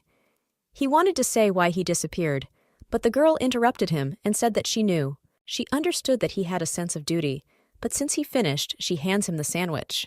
The guy smiled, saying that she was still endlessly trying to feed him. Ailette smiled back at him and reminded him that she was on his side. After that, she said that they had not seen each other for quite some time. Unexpectedly for the guys, the weather around changed, and the sun began to set. Ailette did not understand what was happening, and Thessalid, in horror, asked her to look up. Seeing the red moon filling with blood, our heroine immediately saw this as a symbol of one demon. This was the symbol of the demon king Carpheus from the sandpit. The fact that his symbol ascended into the sky meant only one thing. The demon lord's expansion ceremony began. Someone brought him a living sacrifice, but if there is a person somewhere here who is recorded as a sacrifice, Ailette immediately said that this was Olian Audrek, the master of the demonic sword. The guy, looking at the blood moon, said that if they leave everything like this place will soon become part of Sanarak, and Carpheus will appear. Thessalid, I told my friend that there was only one way to stop this. They must take Olian Audrek's life before the ritual is completed. At this moment, our heroine sensed the approaching danger, so she immediately created a mercury barrier. Nevertheless, there was still a threat in the air around the barrier. The whole danger was the dark force attacking the fortress. Thessalid, I immediately understood whose hands it was. Having received the power of the Demon King, Olian became much stronger. Our heroine knew that at this level, the aura was at least level 8. This is the same level of power as her rank 8 divine power. Just at that moment, Olian appeared on the horizon, completely engulfed in darkness. Thessalid angrily said that it was Olian, when suddenly our heroine said that it was not him, it was her favorite victory sword. She immediately offered to make a contract with the Demon King. Thessalid, Agnes, and the world-building spirit asked in bewilderment what she was saying. Olian, at that moment, he began to address people, saying that he was lucky, but they had no chance at all, because his body had reached the human limit. Screaming, the guy asked to see how he was reborn into the Aura Master, because this is the power of Olian Audrek. Huge columns of rays began to be directed towards our guys, who began to dodge. Our heroine decided that she needed to do the same, so she swung her two-handed blade, but, to her horror, the attack was repelled. The girl was in shock, because she could not break through the fan of Aura's blades. Besides, a bunch of them were now above them. Soon after that, they all instantly flew towards the guys and exploded. Olian couldn't stop talking about how pathetic they were. Nevertheless, our heroine in turn could not stop fighting until the last. Olian, in bewilderment, asked her why she was trying to resist him, the most powerful in the world of horrors? The seriously angry demon waved his blade and sent out a wave of dark energy, forcing Ailette to defend herself. The girl could not resist such a powerful flow of energy and therefore flew away. As soon as she sat down on the ground, she heard spitting blood, which of course did not belong to her. Thessalid, wiping his face, asked the girl if she was okay. Our heroine asked in bewilderment if he was really protecting her again. She wanted to tell him off, but at that moment, 4 blades were flying towards her, which definitely did not intend to meet her. Reacting in time, the girl jumped up from the ground and swung her blade. By doing so, she saved herself and repelled Olian's attack. In any case, our heroine understood that this version of Olian was much stronger. This was quite annoying since he couldn't defeat him with his aura. It only meant that there was only one way left. Ailette called Thessalid. Understanding what the girl wanted, the guy went on the attack on Olian to temporarily occupy him with something. The demon, looking at Thessalid, told him that they were incredibly weak and how they were going to stop him. The guy smiled as he continued to fight with swords. Soon after, he said that they were going to play strategically. It was necessary to match the enemy not with physical strength, but with rank 8 divine strength. Olian laughed and asked if they really thought they could stop him with just this skill. Our heroine did not expect that she would be able to beat the ruler with divine punishment. Her goal was only to neutralize the Aurora's blade. And of course, the most important goal is to cover Thessalid from the annoying 5 of Swords. Olian Audrek, in horror, he realized what had happened to his blades, and already more enraged, began to hit Thessalid, saying that they should have died. The guy looked into Olian's eyes and said that he was very much alive and well. His body suddenly began to glow. Olian Audrek, he looked at the man in complete bewilderment and did not understand where his wounds and scars disappeared. How was he healed? At that moment, he made an incredible discovery for himself. The demon realized that all this time Ailette was a healer. Our heroine smiled and said that he was certainly right, but she was not just a healer. She must attack with his power exceeding the power of divine punishment, which means she needs to use a skill that is 100% hit. The girl swung at Olian, which had an incredible amount of evil inside, in order to divide its essence into thousands of parts. Immediately after this, she realized that she should defeat the demon completely while Thessalid blocked it. After some time, there was little left of Olian, and his goal was now only Alette. In any case, Thessalid did not allow the demon to break through to our heroine. The guy, continuing to protect the girl, told Olian Odrek that he would not be able to leave here. The demon told the man to leave on good terms because he did not have time to deal with Thessalid. Thessalid, repelling the demon's attacks over and over again, said that from now on, Olian does not have permission to take a single step. Olian. During the battle, the only thing he couldn't understand was why he couldn't defeat this mediocre kid. As soon as he hits him, the wound heals, cuts and stabs, and everything heals again. But the main thing is that he cannot break the guy's fighting spirit. Of course he knew the reason for all this. The girl who supported Thessalid's fortune appeared to her. The demon screamed, saying that he would immediately kill the girl and after her, tear the guy into pieces. Our heroine, looking at Olian, thought only that it was finally splitting apart. The result was obvious. All this only meant that between these cracks, there was only one decisive blow left. Having activated her skill, she decided to clean up. Light born to cleanse the darkness. It penetrates the evil spirit and accelerates the split. A moment later, Olian was sitting on the ground without 2 arms and having lost all his strength from Carpheus. Our heroine went to him saying that it was all over for him, because without both hands, his sword would not return to him. Olian Odrek at that moment, he began to shout, saying that the holy sword was his. They can be jealous all they want, but he is the only hero of the kingdom. The guy continued to yell, saying that he was not an ordinary mediocre kid. He will destroy them, and then all the stigmata, and also, Thessalid stood behind the guy, who, tired of listening to this nonsense, asked if he had finished with the will. After a moment, he swung his sword and finished it off. The system congratulated the girl on the victory of the dungeon owner. It has now been assigned to the dungeon conqueror Thessalid Argent. Our heroine wanted to ask the mouse a question, but it was at that very moment that a sandstorm began, and a voice from inside was surprised that the mouse had become a good butcher. Thessalid, seeing the sandy wind, hearing that nasty voice that he had in his nightmares, immediately realized that it was Carpheus, the king of demons. The guy immediately said that Carpheus killed Sir Olian before he completed the expansion of the territory, so he would not be able to fully reveal himself. The demon said that this was true, and that these two were not such bunglers as those who came before them. He asked them if it was all worth it compared to killing people in the Heresy Valley. The enraged Thessalid told the demon to shut up and not even think about remembering it. Our heroine understood what we were talking about. Thessalid had to end the lives of countless people with his own hands to stop the Demon King's ritual. The girl knew how much he suffered in this hell and how much he hated Carpheus. Alette at that moment stood in front of the main character and asked the Demon King what he was interfering with. Carpheus. I immediately realized from her luggage that she was the performer of the Danak. With the memory of his first audience in mind, he decided to give a special answer. The demon said that he was going to offer this demonic sword to the one who would soon be born. He is looking forward to this because the new moon will soon come to the human world. On that very day, it, a newborn soulless evil, will descend in person. Soon after, the demons disappeared and told them to enjoy life before the end of this world. Our heroine, seeing Thessalid's face, asked him not to worry, saying that they should think about the sword of the holy demon. Thessalid. He approached the sword and, grasping it with his hand, raised it above his head, and a divine glow illuminated it. Ailette looked at what was happening with admiration. Having met the hand of a worthy one, evil is purified. Holy white blade and blue gem. His name means a scale that measures good and evil. Our heroine immediately went to congratulate Thessalid, who was incredibly glad that the sword did not become demonic. The girl smiled and said that there could be no other outcome, because all this time she believed in him. After that, she reminded that the raid in the dungeon was completed, and therefore suggested opening the exit gate.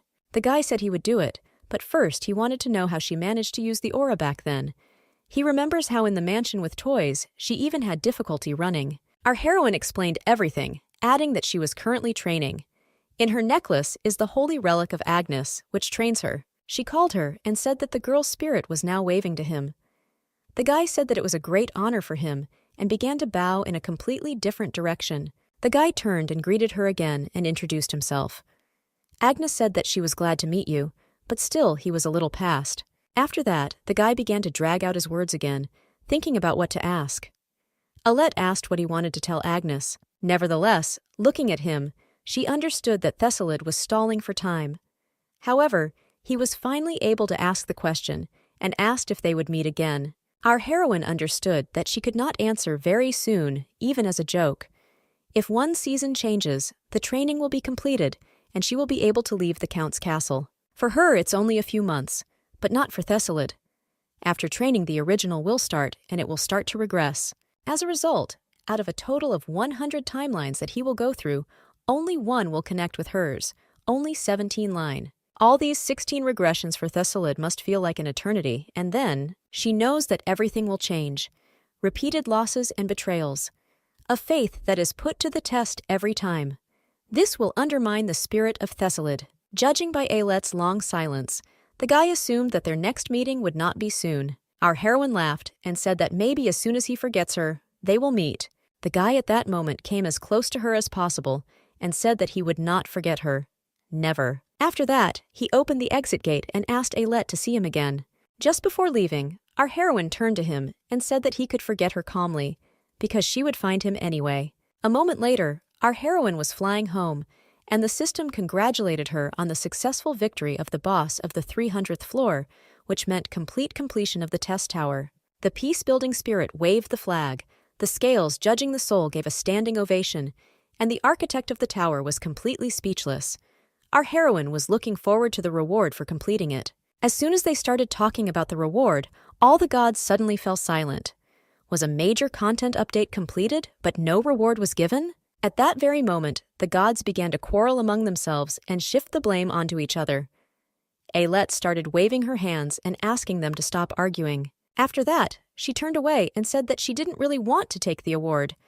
She can wait until the reward is ready, but will demand compensation. Unexpectedly, it was said that the director of creative economy would solve the compensation problem. Alet was surprised that a new spirit had appeared. A moment later, the system said that the director of creative economy had sponsored a product for her. Our heroine couldn't believe her eyes. The great reward for conquering the challenge tower was 2 coupons?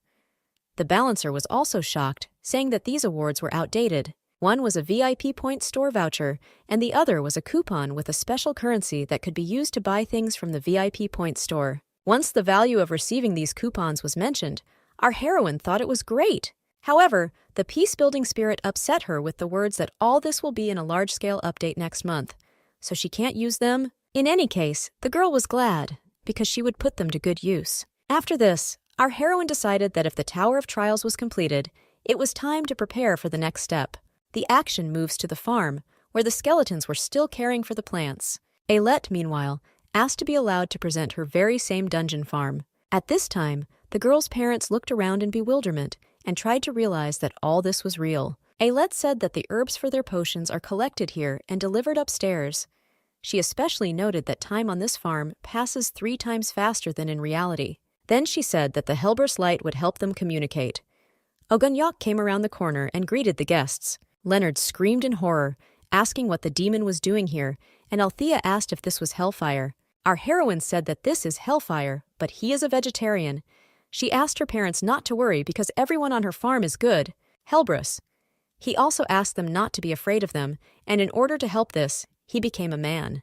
Althea immediately started cuddling this cute boy, saying that he reminded her of her son. The father approached our heroine and asked if she was really doing all this behind their backs. The girl apologized and said that she could not tell about it earlier, but it was not because she did not trust them.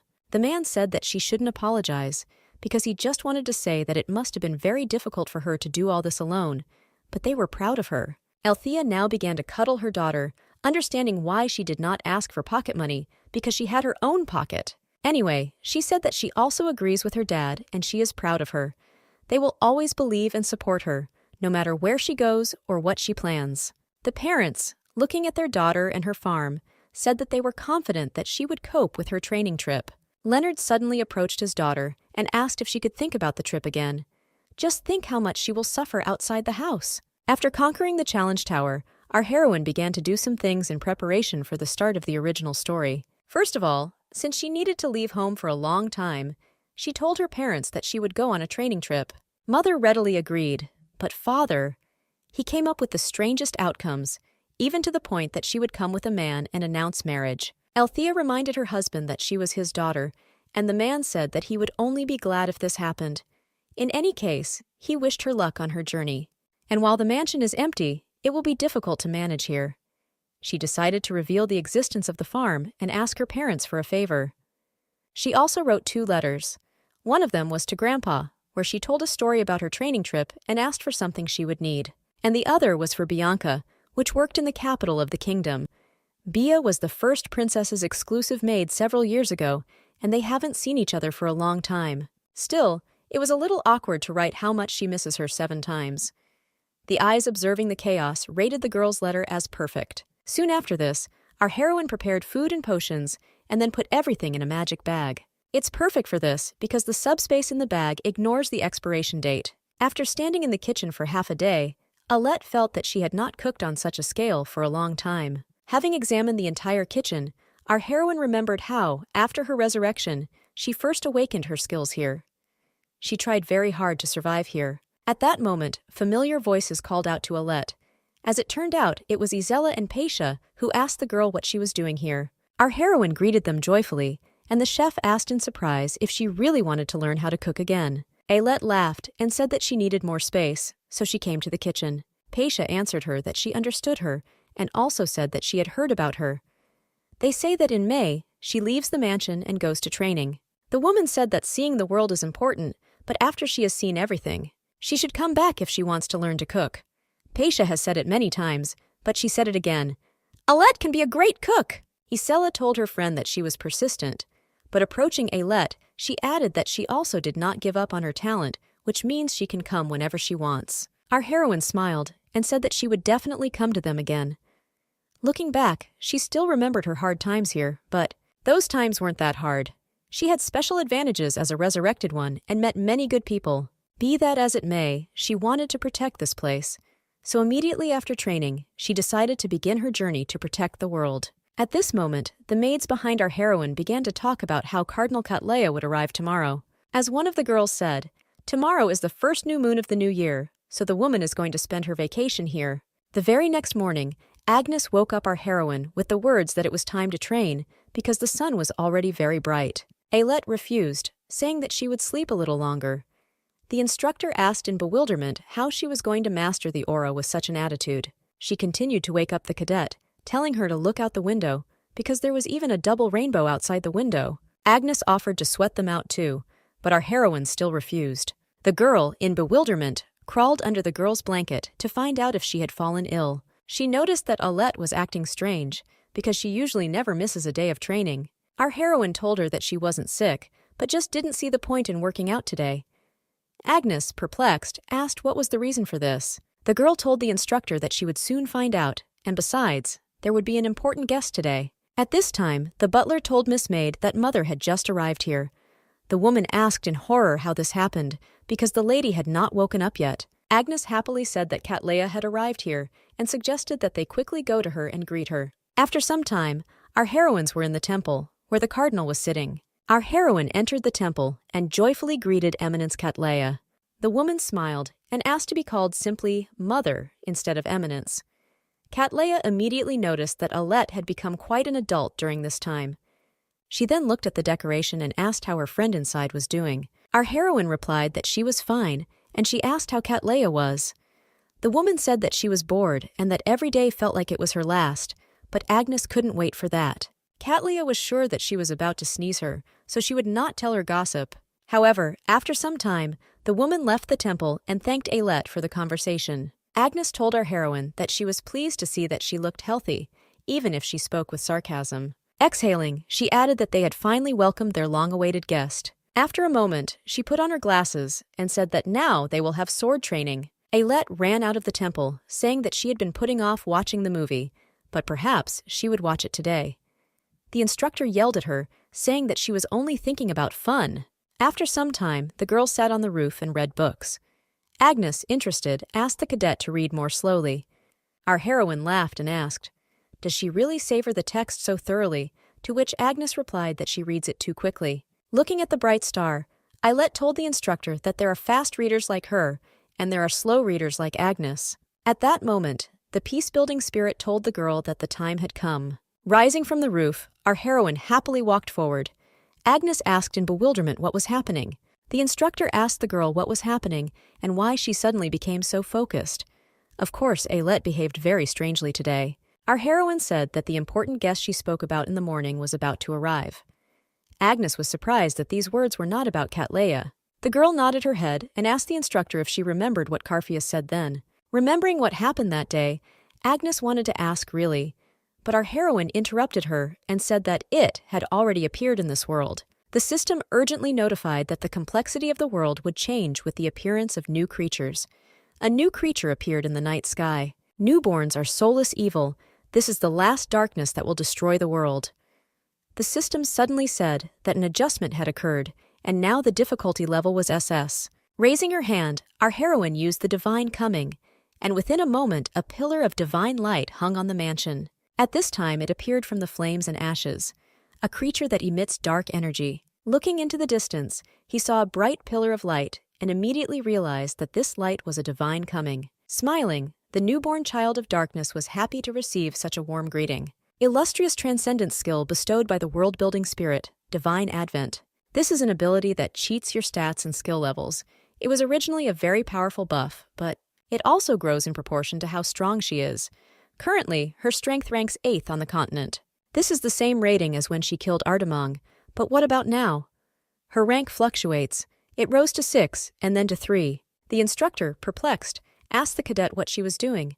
Why does she need a new fever from holy power? Our heroine said that she doesn't have to worry about it because she urgently needs to check something. Her heart aches from the overflowing power, but despite this, she is not strong enough to defeat the last darkness. Agnes asked Ailette in surprise if her eyesight was deceiving her. Is the sky really moving backwards? At this moment, a system error occurred. The peace-building spirit did not have time to say anything, but the system stopped working altogether. The system asked to wait a little before recovery. Our heroine turned to the instructor and said that something strange was happening because this world was breaking. Agnes, in bewilderment, asked the girl what it meant to break. Ailette decided to explain why she cares so much about Thessalid. Our heroine told the spirit that he was regressing and also that he was the main character. Agnes was seriously shocked. She asked what it was about. The girl said that it would be difficult to understand her right away, but she didn't have much time, so she would continue to explain. She explained that the world they live in is a regressive world, which is preserved when the main character regresses, but the time of regression has broken. The girl added that Thessalid was supposed to regress only after 3 months, but a situation occurred in which regression was impossible, and this was the death of the main character. Suddenly, the space began to crack right in front of them, and soon there was an explosion. A moment later, Agnes reappeared in the same place as this morning. Our heroine turned to the instructor and asked her to remain calm. It was clear that the girl had a lot of questions, but first of all, she wanted to know how it happened. Just at that moment, an argument began between the butler and the maid because Mother had arrived here. Then Agnes looked out the window and noticed that there was exactly the same double rainbow. Everything was exactly the same. Our heroine said that the rollback began because the main character died before he became a regressor. They returned to the past the day before the death of the main character. Agnes tried to grasp at least some meaning, but still the phrase protagonist was very strange. Isn't it strange that a simple person turned out to be the center of the world? Ailette told her that this makes sense. This is exactly what strict order and goodness that rule this world mean. They say that originally this world was destined to quickly perish, since strict order and goodness abandoned it, and although the world rejected them, strict order and goodness provided the means to support life in this world, albeit as a temporary measure. It's an endless repetition of the timeline. Agnes decided to assume that there was a main character, but in this case, she was wondering who killed Thessalid. Our heroine answered her that it was precisely the newborn evil that Carpheus spoke about that killed the main character. Deciding that even the Demon King supported this newborn evil, then this is a very high-ranking demon. Ailette closed the curtains and shattered Agnes's expectations by revealing that it was not a demon, but a human. He has demonic powers, but he is human. This guy only wants the end of the world, and he's strong enough to actually make it happen. Agnes asked in bewilderment if he was stronger than Ailette with his divine power. Our heroine looked away and regretfully admitted that this was so. In any case, this was not the only bad news. This rollback will be repeated for another 7 days. The newborn evil kills the main character to the best of its ability. When the day rolls back, he kills him again. When he returns, he kills again, and then even more terrible and terrible.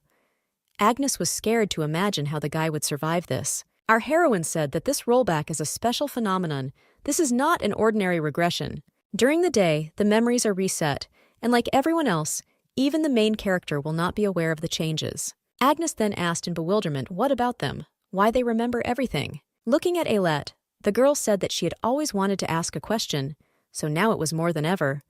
Who is she? At this point, the system said that an emergency system reboot was completed. The server was connected. Ailette couldn't understand. Had time really run out? Agnes looked at the girl and, seeing no desire to answer, assumed that she would not answer her. However, as soon as the system started working, the peace-building spirit rushed over to ask the girl how she was doing. The inspector also went to check on her. Our heroine at that moment told the instructor that she, Ailette Rodeline, was her cadet, student, and friend. She's Ailette. Agnes sighed, realizing that the girl could not say anything more. In that case, she said that she would not ask her about it. It is enough for her that she is her cadet, student, and friend. Soon after, she offered to go and greet the second day. After all, it will be repeated 7 more times, but she is already bored. Actions are transferred to Thessalid. At that moment, the guy woke up in a cold sweat. Looking around, he did not understand what was happening.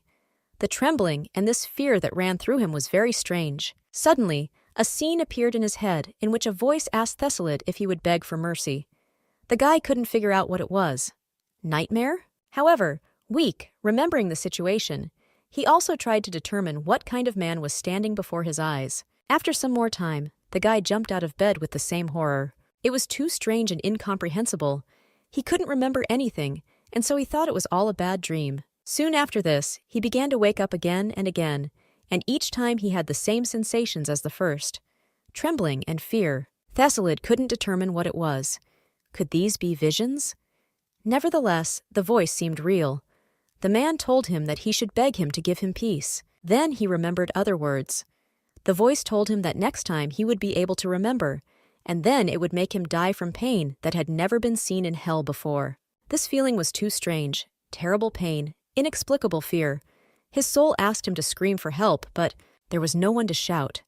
His savior is not here now, and so he continues to be left alone with his demons. The action is just transferred again to our heroine, who fell on the bed with words about how tired she was. Agnes came up to her and said in bewilderment that she had been chasing herself like this all day. She needed a good rest. The girl answered the instructor that she had rested enough during these 7 days, and besides, she had not yet become a master orer. Agnes told the cadet that the main thing was not to worry, because anxiety is the biggest obstacle to achieving the goal. At this moment, our heroine got out of bed, remembering that she had coupons.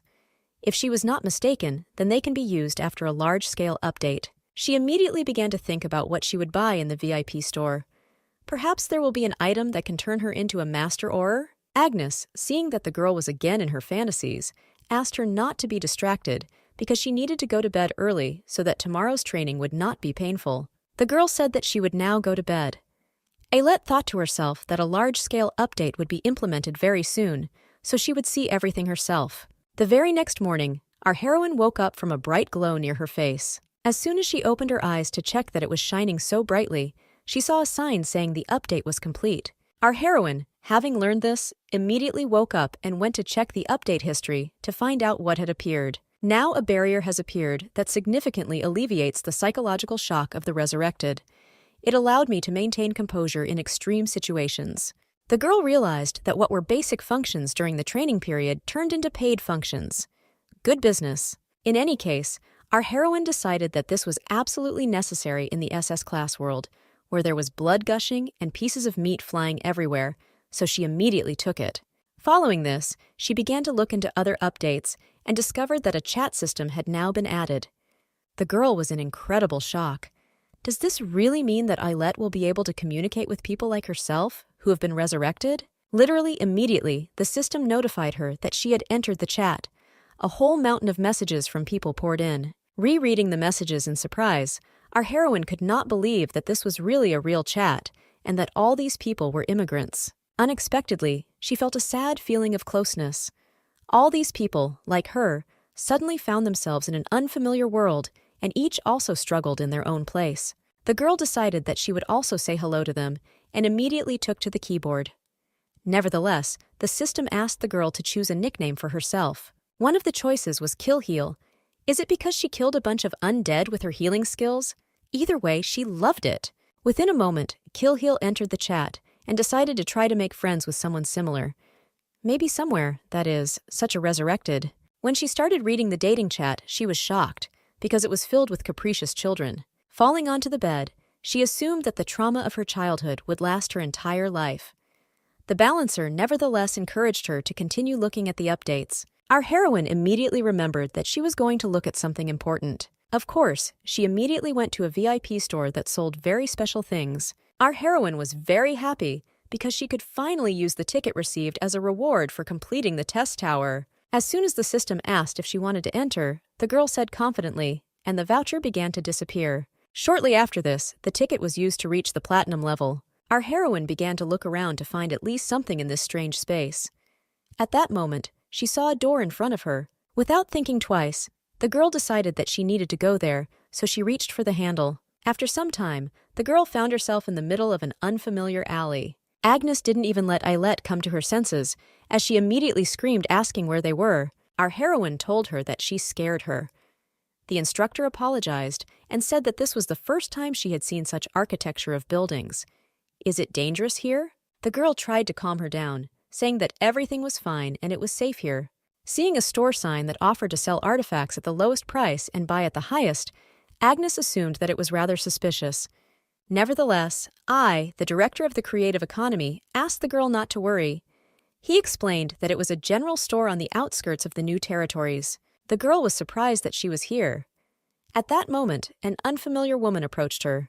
The old granny told our heroine that there had been no guest here for a long time, and therefore she thought that she had been deceived into paying for the advertising fee. In any case, the grandmother invited the visitor inside, saying that this was where the VIP point store was located. Having gone inside, the girls began to look around, and the grandmother immediately asked how much money she had with her. Ailette told the woman that she had about 100,000 points. The grandmother was surprised and then asked to follow her. Pulling back the curtain, she showed her a luxury handbag that measured 1,000 pion, so it could be used as a logistics warehouse. Agnes was shocked by such a chic design. She was sure that this was what they needed. Nevertheless, the girl said that she would think about it, and then asked what kind of glasses they were. The saleswoman said that this is the determinant of life and death, sin and passion. These attraction points, by the way, are especially popular. Thanks to them, any eunuch could become the king of love. Our heroine assumed that once she put them on, they could not be taken off. Granny didn't know how she knew this, but she was right. After that, the girl pointed to the clock and asked what it was doing. Granny told her that this was an artifact that allowed her to return to the desired point in time. Our heroine suggested that this was very useful, and then asked whether regression of the resurrected was possible. The woman told her that there is nothing that cannot be done as long as she has money. In this case, the girl said that she would take this watch, but Agnes still stood by the bag thinking how beautiful it was. Suddenly, the girl saw a strange floppy disk on the shelf, standing in a frame and attracting attention. Taking it in her hands, Ailette asked what it was. The woman said that this is only for multiple regressors, but she is resurrected, so she does not need it. Nevertheless, our heroine said that she would find a use for it, so she takes them. She then asked if she was taking the watch, and Ailette said she was taking that too. Grandma sighed at such a stubborn client. She didn't know why everyone was obsessed with these artifacts, but she couldn't sell it, because she had a copy in her hands for display. She then said that there was one used item that was being neglected. Granny asked our heroine if he would suit her. The girl said she would take it. At that moment, the woman exhaled smoke and said that she would give it away for half price. She will send her to where the goods are, and she will have to bring them. Ailette didn't even have time to say anything, when suddenly she was already flying into a bottomless pit. The girl asked in bewilderment whether such communication with a VIP person is really normal. Be that as it may, our heroine decided that she should quickly understand what kind of dungeon this was. Fast-flying thunderclouds and thunder roared as if the sky was angry. Otherwise, it is a harsh and desolate place where not a shred of life is visible. However, on the horizon the girl also saw a cliff in front of her, which meant an imminent collision. Fortunately, thanks to the granny's smoke, which accompanied the girl throughout the flight, she landed safely. As soon as the girl was on the ground, she began to look around. The system told her that she had entered a cloud of sin dungeon, the difficulty of which was unknown. Looking down, she saw a huge hole. The darkness there was pitch black, and therefore its height was unknown. Nevertheless, while Ailette was thinking about everything, Agnes approached her and advised her to quickly get out of here, because there is someone here. In the same way, the system began to panic, advising the resurrected one to quickly leave the unidentified zone. And where did Granny throw our heroine? In any case, getting up from the ground, the girl decided that the artifact was not that important, so she should hurry from here. At that moment, there was lightning and thunder, louder than previous times, and the system notified that someone had just awakened. Our heroine immediately began to run, thinking that the owner of the dungeon was waking up. Soon after this, the grandmother's voice was heard, asking why it took her so long. She told her to grab the goods and get out of there. The woman pointed her at the artifact, saying that it was right here. The girl immediately realized that this thing had to be taken away, and then she could get out of the dungeon. Raising her dress higher, Ailette began to quickly walk towards the artifact, while Agnes asked what she was doing. Nevertheless, after running cross-country, the girl finally got to the floppy disk and grabbed it. This artifact allowed it to be preserved. Only the remaining amount of use was at 14 out of 30. At that moment, the system told the girl that an unknown creature had detected her presence. Ailette was shocked that she was found. Even though the system protected her mind, her heart is pounding and her body is shaking. Even if not with her mind, but with her body, she felt the distance between her and the owner of this dungeon. At this moment, the system began to say countless times that the stranger was looking for her. Ailette, in horror, began to ask her grandmother to save her. The system continued to say that he was looking for her, and our heroine continued to rush her grandmother. Unexpectedly, the girl stumbled, and in the moment before the fall, her grandmother still rescued her, and the system notified that the owner of the dungeon could not find her. Having already returned back, the first thing the granny did was ask the girl if she had taken the goods. Ailette stood up in complete bewilderment and handed over the floppy disk, saying that she had taken it. Granny smiled and said that in that case they would proceed with payment. As soon as the woman received the payment, she said that she would go away for a while, but would be back in a moment. Before leaving, our heroine asked who was the owner of that dungeon. The grandmother turned and asked in bewilderment what she was talking about, because there was no owner inside the dungeon. Our heroine, in an even greater stupor, began to prove that he was there, but the woman still denied it. Finally, the woman said that if he is there, then let him be. In any case, here is her change, and it would be better for her to go home. Granny said that the store was closing, so she would wait for their next meeting. Within a moment, the girl began to look around and realized that she was in her room. Agnes exhaled heavily at that moment, saying that this place was too scary. Ailette agreed with this, but fortunately she is fine. And yet she was interested in what this carefully hidden dungeon was. Suddenly the girl screamed in horror. Agnes, in bewilderment, began to ask what happened. Was she really injured? The girl pointed to the floppy disk and said it was a used item, but she got it for half price. She needed to lower the price even more. And again, the action returns to the moment when our heroine was finally rescued from this dungeon. As soon as she left, the Redemption Pit dungeon of unknown difficulty began to disappear. The system said that the prisoner of the dungeon had finally been released. The White Shadow has awakened. However, as soon as he woke up, he also died due to the closure of the dungeon. And again, the action moves to our heroine, who is finally collected and ready. The girl went outside. Parents standing on the street called their daughter to their place to say goodbye to her. Mom asked Ailette if she forgot something. The girl said that everything was fine, but her father began to ask what about snacks. What about an emergency supply of money? Our heroine laughed, telling her father not to worry. Agnes agreed with this, because the girl really diligently packed her bag. The end of spring was approaching. While she was diligently packing her bag and training, as the instructor said, Day X finally came. The day she sets off on her training trip, and also the day she graduates. Althea approached her daughter and asked her to be careful, because people around would pick on her. As soon as she feels danger, she must take care of herself and run. Hugging her, the woman said that her daughter could always return to them or to her grandfather if it became too difficult. Shortly after this, Leonard approached his daughter. He told her that Mom said everything she needed, so he would add only one thing. If she meets a guy, he should look like him. Ailette laughed and said what she would mean. After some time, our heroine was holding that same teleportation crystal in her hands. Finally, turning to her parents, she said goodbye to them, saying that they would see each other again soon. Using the crystal, the girl began to move, and her parents waved at her with tears in their eyes. The system immediately notified the girl that the training period was completed. The mandatory training time quest for the wise life of the resurrected has also been completed. From now on, all restrictions on Ailette will be removed, and the difficulty of survival in all areas will be normalized to SS level. Suddenly, flowers appeared in the girl's hands. She didn't understand where they came from. As it turned out, they were sent by a peace-building spirit who congratulated her on the successful completion of her studies. His eyes shone with joy. In the same way, the rest of the gods began to congratulate her and wish her good luck. Tower Architect, Leak Inspector, Eyes Watching Chaos, Libra, the soul's judge, the balancer and director of the creative economy, wished her the best.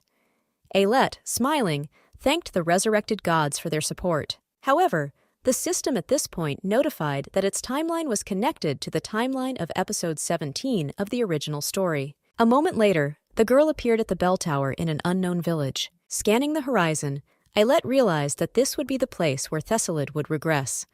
This is the village of Greenwall. At this moment, the world-building spirit asked her to be careful because the difficulty level was now SS. The girl rolled up her sleeves, saying that this is what she trained for. Meanwhile, the people in the village were asking each other in bewilderment what kind of sounds they were hearing. They decided that the source of the sound was somewhere in the church bell tower. The woman, in bewilderment, said that the church had been abandoned for a long time. But at that moment, another guy said that someone had gone crazy and was ringing the church bell right now. People approached the bell and asked the stranger in surprise what she was doing here. Still, people were happy because the rhythm seemed pretty cool. Agnes told the cadet that all the villagers had gathered around them. Our heroine was only glad of this, because it means that the resurrected life and the training of her strength bore fruit, and the rhythm of the march, beaten on the bell, worked with a bang. The girl began to address people, asking them to come closer to the church, and as soon as possible, the villagers looked around in bewilderment and whispered among themselves. Either way, the girl looked fine, but they couldn't figure out what nonsense she was talking about. At that moment, their exclamations were interrupted by an explosion that sounded right on the hill behind them. All the people turned around in shock, asking what it was. Is this really a mountain collapse? Nevertheless, our heroine knew for sure that everything had finally begun. The first incident of the 17th round of regression. The beginning of the original book itself. Thessalid, I told my friend that there was only one way to stop this. They must take Olian Audrek's life before the ritual is completed. At this moment, our heroine sensed the approaching danger, so she immediately created a mercury barrier. Nevertheless, there was still a threat in the air around the barrier. The whole danger was the dark force attacking the fortress. Thessalid, I immediately understood whose hands it was. Having received the power of the Demon King, Olian became much stronger. Our heroine knew that at this level, the aura was at least level 8. This is the same level of power as her rank 8 divine power. Just at that moment, Olian appeared on the horizon, completely engulfed in darkness. Thessalid angrily said that it was Olian, when suddenly our heroine said that it was not him, it was her favorite victory sword. She immediately offered to make a contract with the Demon King. Thessalid, Agnes, and the world-building spirit asked in bewilderment what she was saying. Olian, at that moment, he began to address people, saying that he was lucky, but they had no chance at all, because his body had reached the human limit. Screaming, the guy asked to see how he was reborn into the Aura Master, because this is the power of Olian Audrek. Huge columns of rays began to be directed towards our guys, who began to dodge. Our heroine decided that she needed to do the same, so she swung her two-handed blade, but, to her horror, the attack was repelled. The girl was in shock, because she could not break through the fan of Aura's blades. Besides, a bunch of them were now above them. Soon after that, they all instantly flew towards the guys and exploded. Olian couldn't stop talking about how pathetic they were. Nevertheless, our heroine in turn could not stop fighting until the last. Olian, in bewilderment, asked her why she was trying to resist him, the most powerful in the world of horrors? The seriously angry demon waved his blade and sent out a wave of dark energy, forcing Ailette to defend herself. The girl could not resist such a powerful flow of energy and therefore flew away. As soon as she sat down on the ground, she heard spitting blood, which of course did not belong to her. Thessalid, wiping his face, asked the girl if she was okay. Our heroine asked in bewilderment if he was really protecting her again. She wanted to tell him off, but at that moment, 4 blades were flying towards her, which definitely did not intend to meet her. Reacting in time, the girl jumped up from the ground and swung her blade. By doing so, she saved herself and repelled Olian's attack. In any case, our heroine understood that this version of Olian was much stronger. This was quite annoying since he couldn't defeat him with his aura. It only meant that there was only one way left. Alet called Thessalid. Understanding what the girl wanted, the guy went on the attack on Olean to temporarily occupy him with something. The demon, looking at Thessalid, told him that they were incredibly weak and how they were going to stop him. The guy smiled as he continued to fight with swords. Soon after, he said that they were going to play strategically. It was necessary to match the enemy not with physical strength, but with rank 8 divine strength. Olean laughed and asked if they really thought they could stop him with just this skill. Our heroine did not expect that she would be able to beat the ruler with divine punishment. Her goal was only to neutralize the Aurora's blade. And of course, the most important goal is to cover Thessalid from the annoying Five of Swords. Olean Audrek, in horror, he realized what had happened to his blades, and already more enraged, began to hit Thessalid, saying that they should have died. The guy looked into Olean's eyes and said that he was very much alive and well. His body suddenly began to glow. Olean Audrek, he looked at the man in complete bewilderment and did not understand where his wounds and scars disappeared. How was he healed? At that moment, he made an incredible discovery for himself. The demon realized that all this time Alet was a healer. Our heroine smiled and said that he was certainly right, but she was not just a healer. She must attack with his power exceeding the power of divine punishment, which means she needs to use a skill that is 100% hit.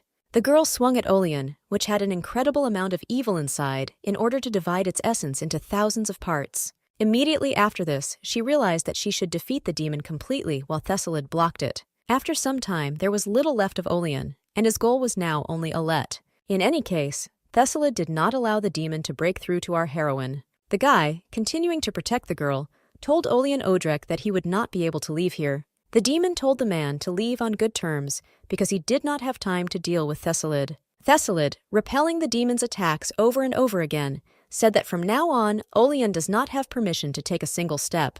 Olean. During the battle, the only thing he couldn't understand was why he couldn't defeat this mediocre kid. As soon as he hits him, the wound heals, cuts and stabs, and everything heals again. But the main thing is that he cannot break the guy's fighting spirit. Of course he knew the reason for all this. The girl who supported Thessalid's fortune appeared to her. The demon screamed, saying that he would immediately kill the girl and after her, tear the guy into pieces. Our heroine, looking at Olean, thought only that it was finally splitting apart. The result was obvious. All this only meant that between these cracks, there was only one decisive blow left. Having activated her skill, she decided to clean up. Light born to cleanse the darkness. It penetrates the evil spirit and accelerates the split. A moment later, Olean was sitting on the ground without 2 arms and having lost all his strength from Carpheus. Our heroine went to him saying that it was all over for him, because without both hands, his sword would not return to him. Olean Audrek at that moment, he began to shout saying that the holy sword was his. They can be jealous all they want, but he is the only hero of the kingdom. The guy continued to yell saying that he was not an ordinary mediocre kid. He will destroy them, and then all the stigmata, and also, Thessalid stood behind the guy, who, tired of listening to this nonsense, asked if he had finished with the will. After a moment, he swung his sword and finished it off. The system congratulated the girl on the victory of the dungeon owner. It has now been assigned to the dungeon conqueror Thessalid Argent. Our heroine wanted to ask the mouse a question, but it was at that very moment that a sandstorm began, and a voice from inside was surprised that the mouse had become a good butcher. Thessalid, seeing the sandy wind, hearing that nasty voice that he had in his nightmares, immediately realized that it was Carpheus, the king of demons. The guy immediately said that Carpheus killed Sir Olean before he completed the expansion of the territory, so he would not be able to fully reveal himself. The demon said that this was true, and that these two were not such bunglers as those who came before them. He asked them if it was all worth it compared to killing people in the Heresy Valley. The enraged Thessalid told the demon to shut up and not even think about remembering it. Our heroine understood what we were talking about. Thessalid had to end the lives of countless people with his own hands to stop the Demon King's ritual. The girl knew how much he suffered in this hell and how much he hated Carpheus. Alet at that moment stood in front of the main character and asked the Demon King what he was interfering with. Carpheus. I immediately realized from her luggage that she was the performer of the Danak. With the memory of his first audience in mind, he decided to give a special answer. The demon said that he was going to offer this demonic sword to the one who would soon be born. He is looking forward to this because the new moon will soon come to the human world. On that very day, a newborn soulless evil, will descend in person. Soon after, the demons disappeared and told them to enjoy life before the end of this world. Our heroine, seeing Thessalid's face, asked him not to worry, saying that they should think about the sword of the holy demon. Thessalid. He approached the sword and, grasping it with his hand, raised it above his head, and a divine glow illuminated it. Ailette looked at what was happening with admiration. Having met the hand of a worthy one, evil is purified. Holy white blade and blue gem. His name means a scale that measures good and evil. Our heroine immediately went to congratulate Thessalid, who was incredibly glad that the sword did not become demonic. The girl smiled and said that there could be no other outcome, because all this time she believed in him. After that, she reminded that the raid in the dungeon was completed, and therefore suggested opening the exit gate. The guy said he would do it, but first he wanted to know how she managed to use the aura back then. He remembers how in the mansion with toys, she even had difficulty running. Our heroine explained everything, adding that she was currently training. In her necklace is the holy relic of Agnes, which trains her. She called her and said that the girl's spirit was now waving to him. The guy said that it was a great honor for him and began to bow in a completely different direction. The guy turned and greeted her again and introduced himself. Agnes said that she was glad to meet you, but still he was a little past. After that, the guy began to drag out his words again, thinking about what to ask. Ailette asked what he wanted to tell Agnes. Nevertheless, looking at him, she understood that Thessalid was stalling for time. However, he was finally able to ask the question and asked if they would meet again. Our heroine understood that she could not answer very soon, even as a joke. If one season changes, the training will be completed, and she will be able to leave the Count's castle. For her, it's only a few months, but not for Thessalid. After training, the original will start, and it will start to regress. As a result, out of a total of 100 timelines that he will go through, only one will connect with hers, only 17 line. All these 16 regressions for Thessalid must feel like an eternity, and then, she knows that everything will change. Repeated losses and betrayals. A faith that is put to the test every time. This will undermine the spirit of Thessalid. Judging by Ailette's long silence, the guy assumed that their next meeting would not be soon. Our heroine laughed and said that maybe as soon as he forgets her, they will meet. The guy at that moment came as close to her as possible and said that he would not forget her. Never. After that, he opened the exit gate and asked Ailette to see him again. Just before leaving, our heroine turned to him and said that he could forget her calmly, because she would find him anyway. A moment later, our heroine was flying home, and the system congratulated her on the successful victory of the boss of the 300th floor, which meant complete completion of the test tower. The peace-building spirit waved the flag, the scales judging the soul gave a standing ovation, and the architect of the tower was completely speechless. Our heroine was looking forward to the reward for completing it. As soon as they started talking about the reward, all the gods suddenly fell silent. Was a major content update completed, but no reward was given? At that very moment, the gods began to quarrel among themselves and shift the blame onto each other. Ailette started waving her hands and asking them to stop arguing. After that, she turned away and said that she didn't really want to take the award. She can wait until the reward is ready, but will demand compensation. Unexpectedly, it was said that the director of creative economy would solve the compensation problem. Ailette was surprised that a new spirit had appeared. A moment later, the system said that the director of creative economy had sponsored a product for her. Our heroine couldn't believe her eyes. The great reward for conquering the challenge tower was 2 coupons? The balancer was also shocked, saying that these awards were outdated. One was a VIP point store voucher, and the other was a coupon with a special currency that could be used to buy things from the VIP point store. Once the value of receiving these coupons was mentioned, our heroine thought it was great. However, the peace-building spirit upset her with the words that all this will be in a large-scale update next month, so she can't use them. In any case, the girl was glad, because she would put them to good use. After this, our heroine decided that if the Tower of Trials was completed, it was time to prepare for the next step. The action moves to the farm, where the skeletons were still caring for the plants. Ailette, meanwhile, asked to be allowed to present her very same dungeon farm. At this time, the girl's parents looked around in bewilderment and tried to realize that all this was real. Ailette said that the herbs for their potions are collected here and delivered upstairs. She especially noted that time on this farm passes 3 times faster than in reality. Then she said that the Helburst light would help them communicate. Ogunyok came around the corner and greeted the guests. Leonard screamed in horror, asking what the demon was doing here, and Althea asked if this was hellfire. Our heroine said that this is hellfire, but he is a vegetarian. She asked her parents not to worry because everyone on her farm is good. Helbrus. He also asked them not to be afraid of them, and in order to help this, he became a man. Althea immediately started cuddling this cute boy, saying that he reminded her of her son. The father approached our heroine and asked if she was really doing all this behind their backs. The girl apologized and said that she could not tell about it earlier, but it was not because she did not trust them. The man said that she shouldn't apologize, because he just wanted to say that it must have been very difficult for her to do all this alone, but they were proud of her. Althea now began to cuddle her daughter, understanding why she did not ask for pocket money, because she had her own pocket. Anyway, she said that she also agrees with her dad and she is proud of her. They will always believe and support her, no matter where she goes or what she plans. The parents, looking at their daughter and her farm, said that they were confident that she would cope with her training trip. Leonard suddenly approached his daughter and asked if she could think about the trip again. Just think how much she will suffer outside the house. After conquering the challenge tower, our heroine began to do some things in preparation for the start of the original story. First of all, since she needed to leave home for a long time, she told her parents that she would go on a training trip. Mother readily agreed, but father, he came up with the strangest outcomes, even to the point that she would come with a man and announce marriage. Althea reminded her husband that she was his daughter, and the man said that he would only be glad if this happened. In any case, he wished her luck on her journey. And while the mansion is empty, it will be difficult to manage here. She decided to reveal the existence of the farm and ask her parents for a favor. She also wrote 2 letters.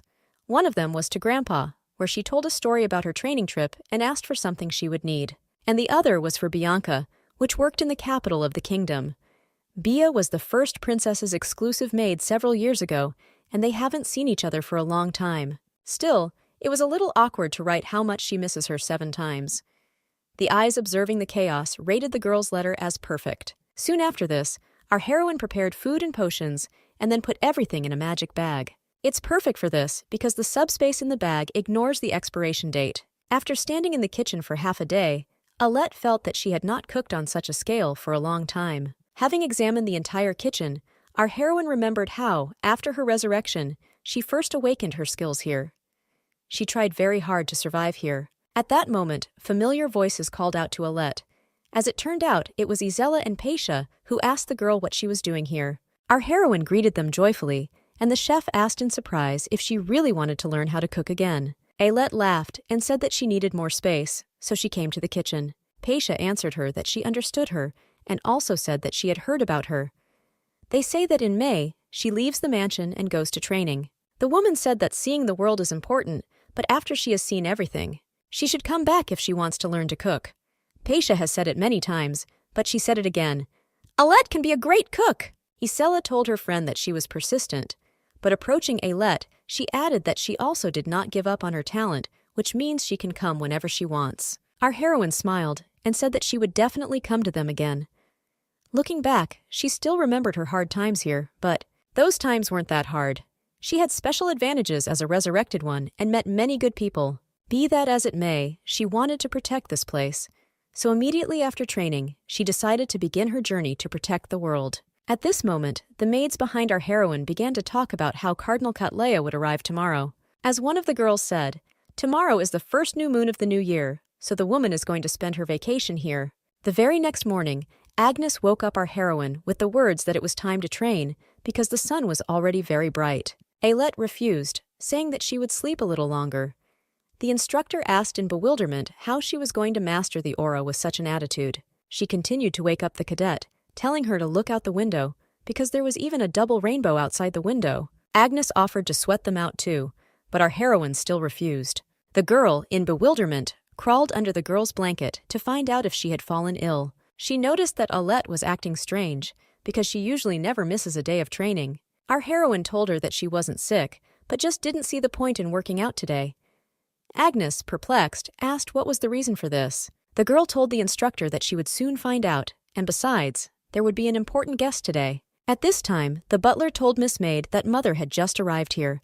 The woman asked in horror how this happened, because the lady had not woken up yet. Agnes happily said that Cattleya had arrived here and suggested that they quickly go to her and greet her. After some time, our heroines were in the temple, where the cardinal was sitting. Our heroine entered the temple and joyfully greeted Eminence Cattleya.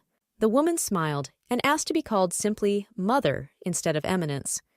Cattleya immediately noticed that Alette had become quite an adult during this time. She then looked at the decoration and asked how her friend inside was doing. Our heroine replied that she was fine, and she asked how Cattleya was. The woman said that she was bored and that every day felt like it was her last, but Agnes couldn't wait for that. Cattleya was sure that she was about to sneeze her, so she would not tell her gossip. However, after some time, the woman left the temple and thanked Alette for the conversation. Agnes told our heroine that she was pleased to see that she looked healthy, even if she spoke with sarcasm. Exhaling, she added that they had finally welcomed their long-awaited guest. After a moment, she put on her glasses and said that now they will have sword training. Alette ran out of the temple, saying that she had been putting off watching the movie, but perhaps she would watch it today. The instructor yelled at her, saying that she was only thinking about fun.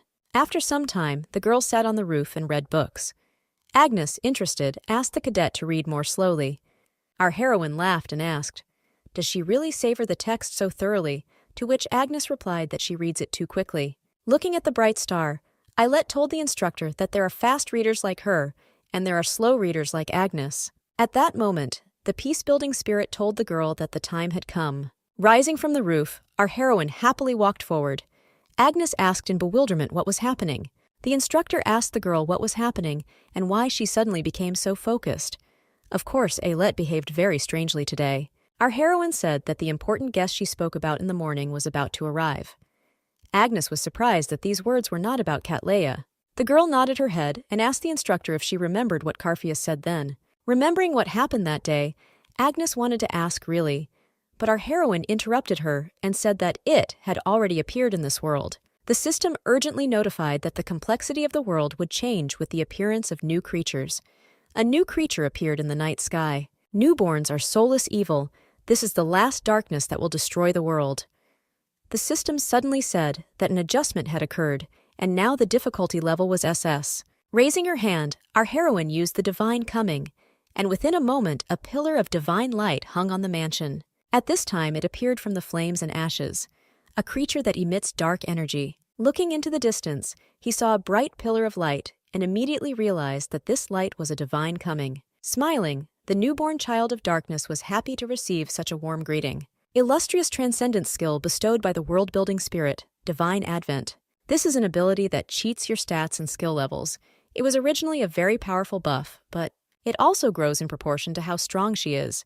Currently, her strength ranks 8th on the continent.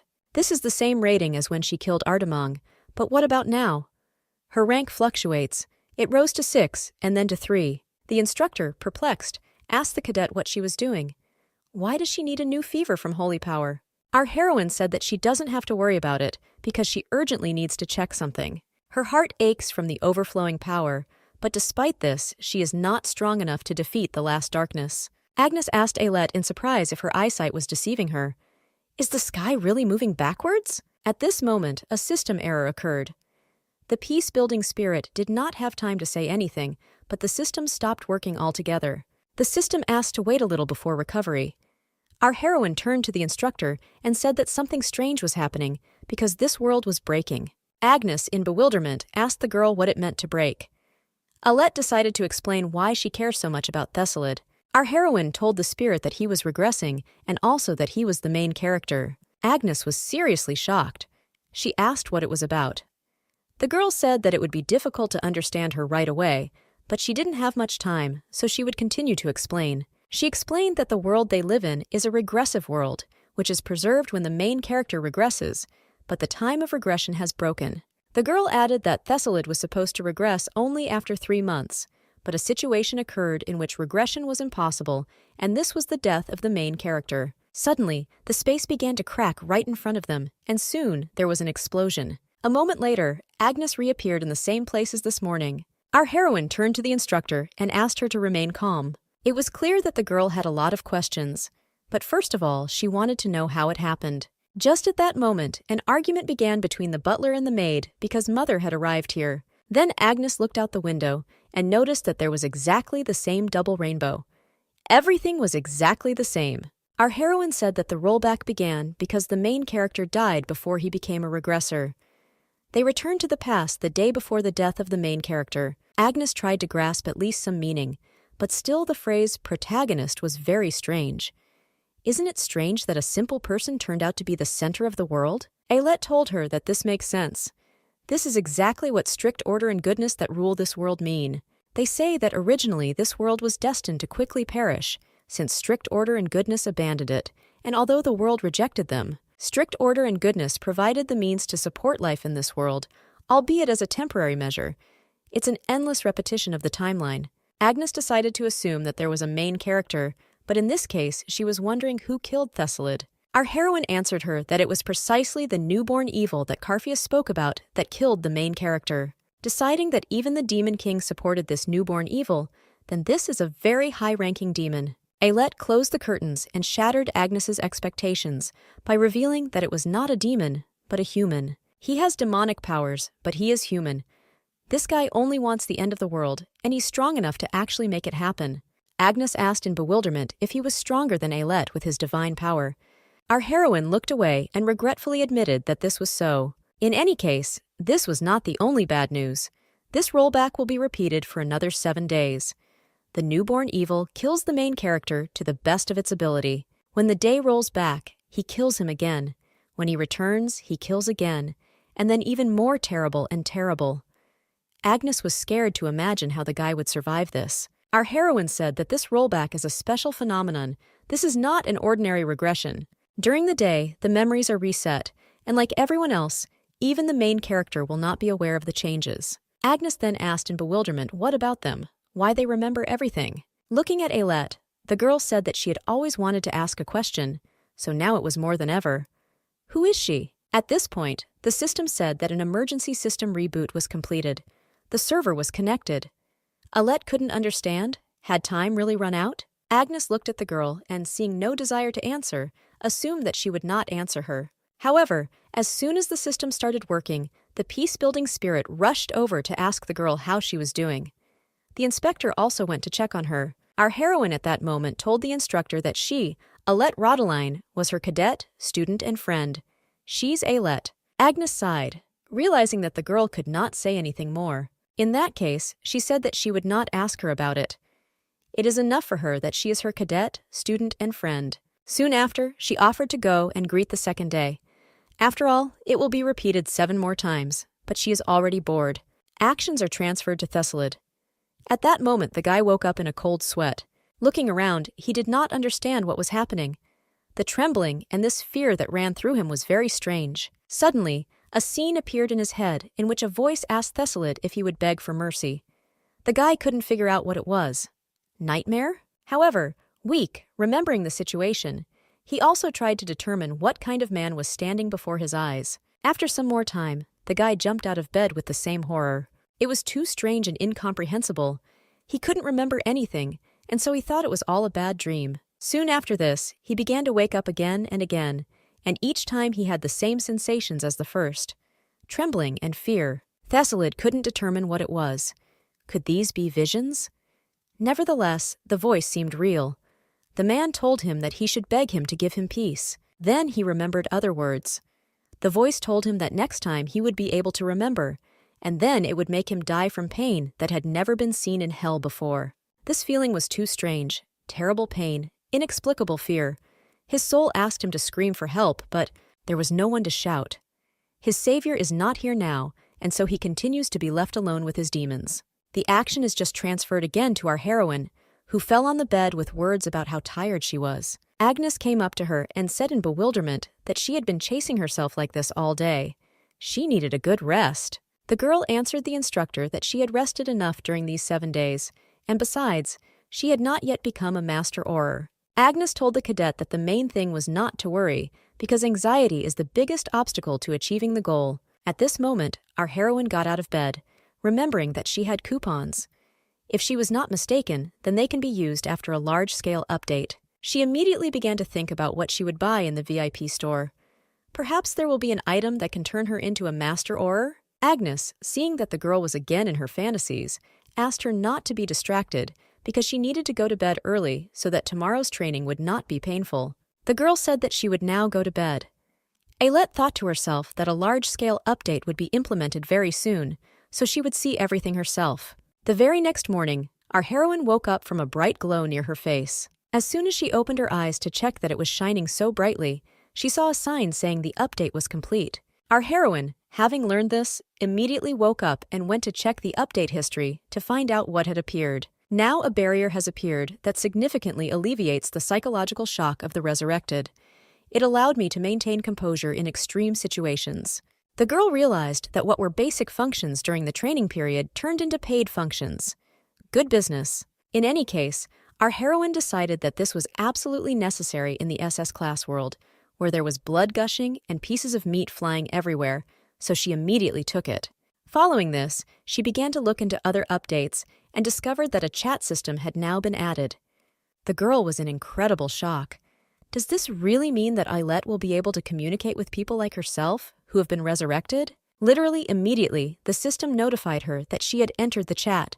A whole mountain of messages from people poured in. Rereading the messages in surprise, our heroine could not believe that this was really a real chat, and that all these people were immigrants. Unexpectedly, she felt a sad feeling of closeness.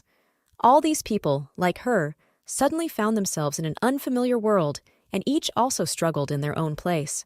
The girl decided that she would also say hello to them, and immediately took to the keyboard. Nevertheless, the system asked the girl to choose a nickname for herself. One of the choices was Kill Heal. Is it because she killed a bunch of undead with her healing skills? Either way, she loved it. Within a moment, Kill Heal entered the chat and decided to try to make friends with someone similar. Maybe somewhere, that is, such a resurrected. When she started reading the dating chat, she was shocked, because it was filled with capricious children. Falling onto the bed, she assumed that the trauma of her childhood would last her entire life. The balancer nevertheless encouraged her to continue looking at the updates. Our heroine immediately remembered that she was going to look at something important. Of course, she immediately went to a VIP store that sold very special things. Our heroine was very happy because she could finally use the ticket received as a reward for completing the test tower. As soon as the system asked if she wanted to enter, the girl said confidently, and the voucher began to disappear. Shortly after this, the ticket was used to reach the platinum level. Our heroine began to look around to find at least something in this strange space. At that moment, she saw a door in front of her. Without thinking twice, the girl decided that she needed to go there, so she reached for the handle. After some time, the girl found herself in the middle of an unfamiliar alley. Agnes didn't even let Ailette come to her senses, as she immediately screamed asking where they were. Our heroine told her that she scared her. The instructor apologized and said that this was the first time she had seen such architecture of buildings. Is it dangerous here? The girl tried to calm her down, saying that everything was fine and it was safe here. Seeing a store sign that offered to sell artifacts at the lowest price and buy at the highest, Agnes assumed that it was rather suspicious. Nevertheless, I, the director of the creative economy, asked the girl not to worry.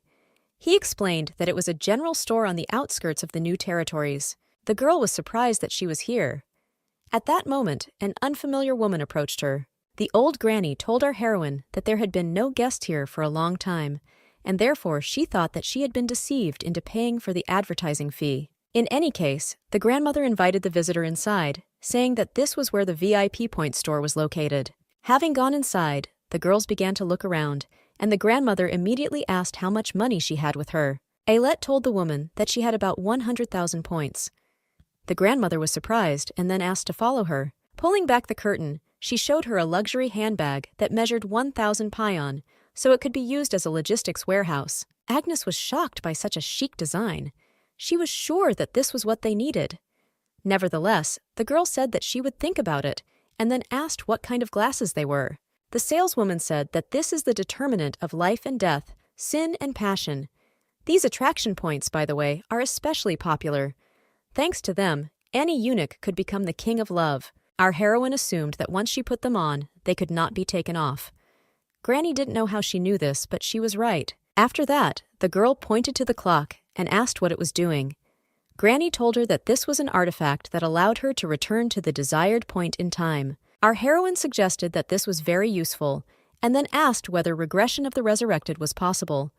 The woman told her that there is nothing that cannot be done as long as she has money. In this case, the girl said that she would take this watch, but Agnes still stood by the bag thinking how beautiful it was. Suddenly, the girl saw a strange floppy disk on the shelf, standing in a frame and attracting attention. Taking it in her hands, Ailette asked what it was.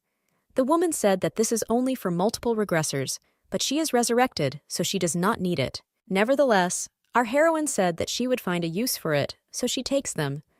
She then asked if she was taking the watch, and Ailette said she was taking that too. Grandma sighed at such a stubborn client. She didn't know why everyone was obsessed with these artifacts, but she couldn't sell it, because she had a copy in her hands for display. She then said that there was one used item that was being neglected. Granny asked our heroine if he would suit her. The girl said she would take it. At that moment, the woman exhaled smoke and said that she would give it away for half price. She will send her to where the goods are, and she will have to bring them. Ailette didn't even have time to say anything, when suddenly she was already flying into a bottomless pit. The girl asked in bewilderment whether such communication with a VIP person is really normal. Be that as it may, our heroine decided that she should quickly understand what kind of dungeon this was. Fast-flying thunderclouds and thunder roared as if the sky was angry. Otherwise, it is a harsh and desolate place where not a shred of life is visible. However, on the horizon the girl also saw a cliff in front of her, which meant an imminent collision. Fortunately, thanks to the granny's smoke, which accompanied the girl throughout the flight, she landed safely. As soon as the girl was on the ground, she began to look around. The system told her that she had entered a cloud of sin dungeon, the difficulty of which was unknown. Looking down, she saw a huge hole. The darkness there was pitch black, and therefore its height was unknown. Nevertheless, while Ailette was thinking about everything, Agnes approached her and advised her to quickly get out of here, because there is someone here. In the same way, the system began to panic, advising the resurrected one to quickly leave the unidentified zone.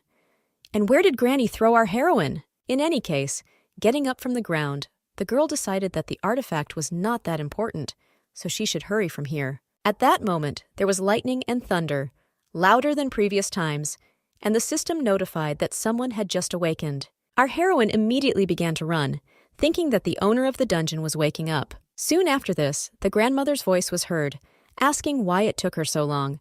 She told her to grab the goods and get out of there.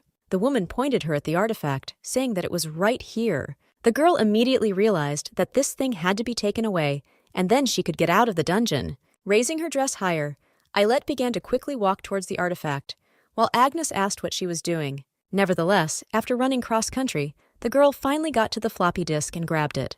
This artifact allowed it to be preserved. Only the remaining amount of use was at 14 out of 30. At that moment, the system told the girl that an unknown creature had detected her presence. Ailette was shocked that she was found. Even though the system protected her mind, her heart is pounding and her body is shaking. Even if not with her mind, but with her body, she felt the distance between her and the owner of this dungeon. At this moment, the system began to say countless times that the stranger was looking for her. Ailette, in horror, began to ask her grandmother to save her.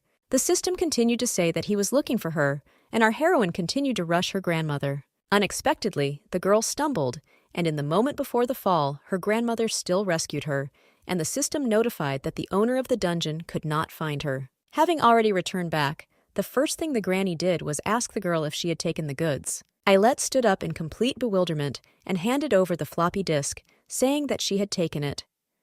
Granny smiled and said that in that case they would proceed with payment. As soon as the woman received the payment, she said that she would go away for a while, but would be back in a moment. Before leaving, our heroine asked who was the owner of that dungeon.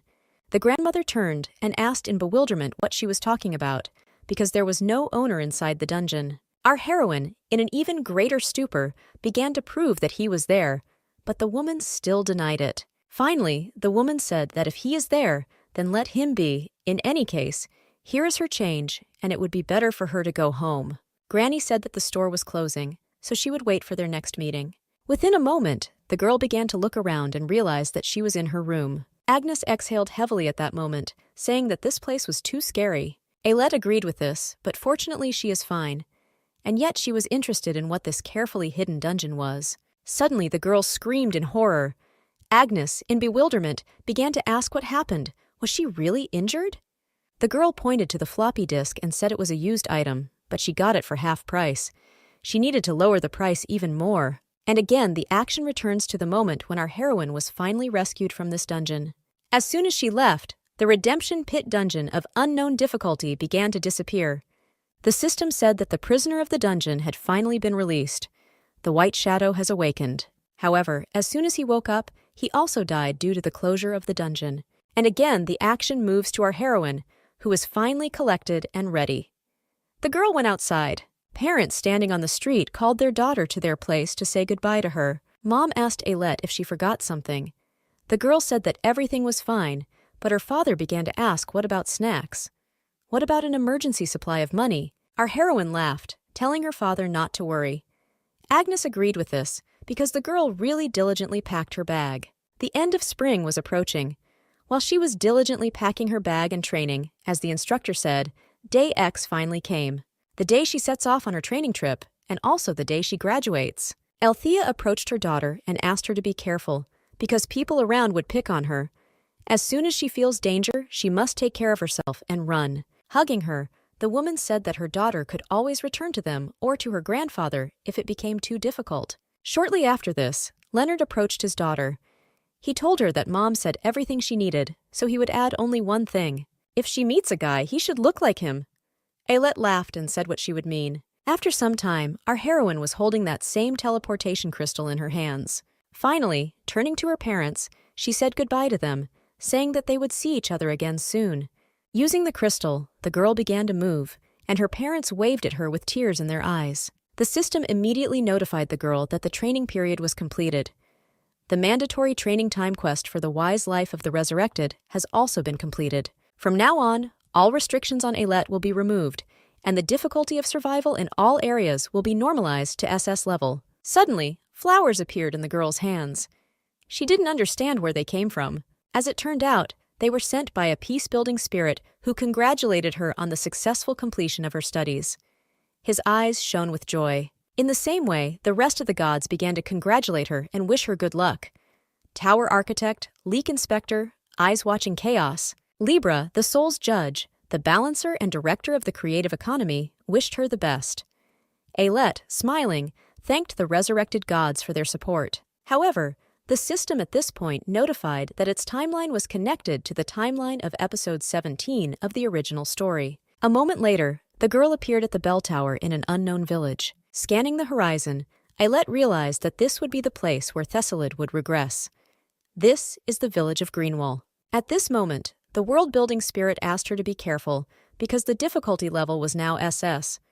The girl rolled up her sleeves, saying that this is what she trained for. Meanwhile, the people in the village were asking each other in bewilderment what kind of sounds they were hearing.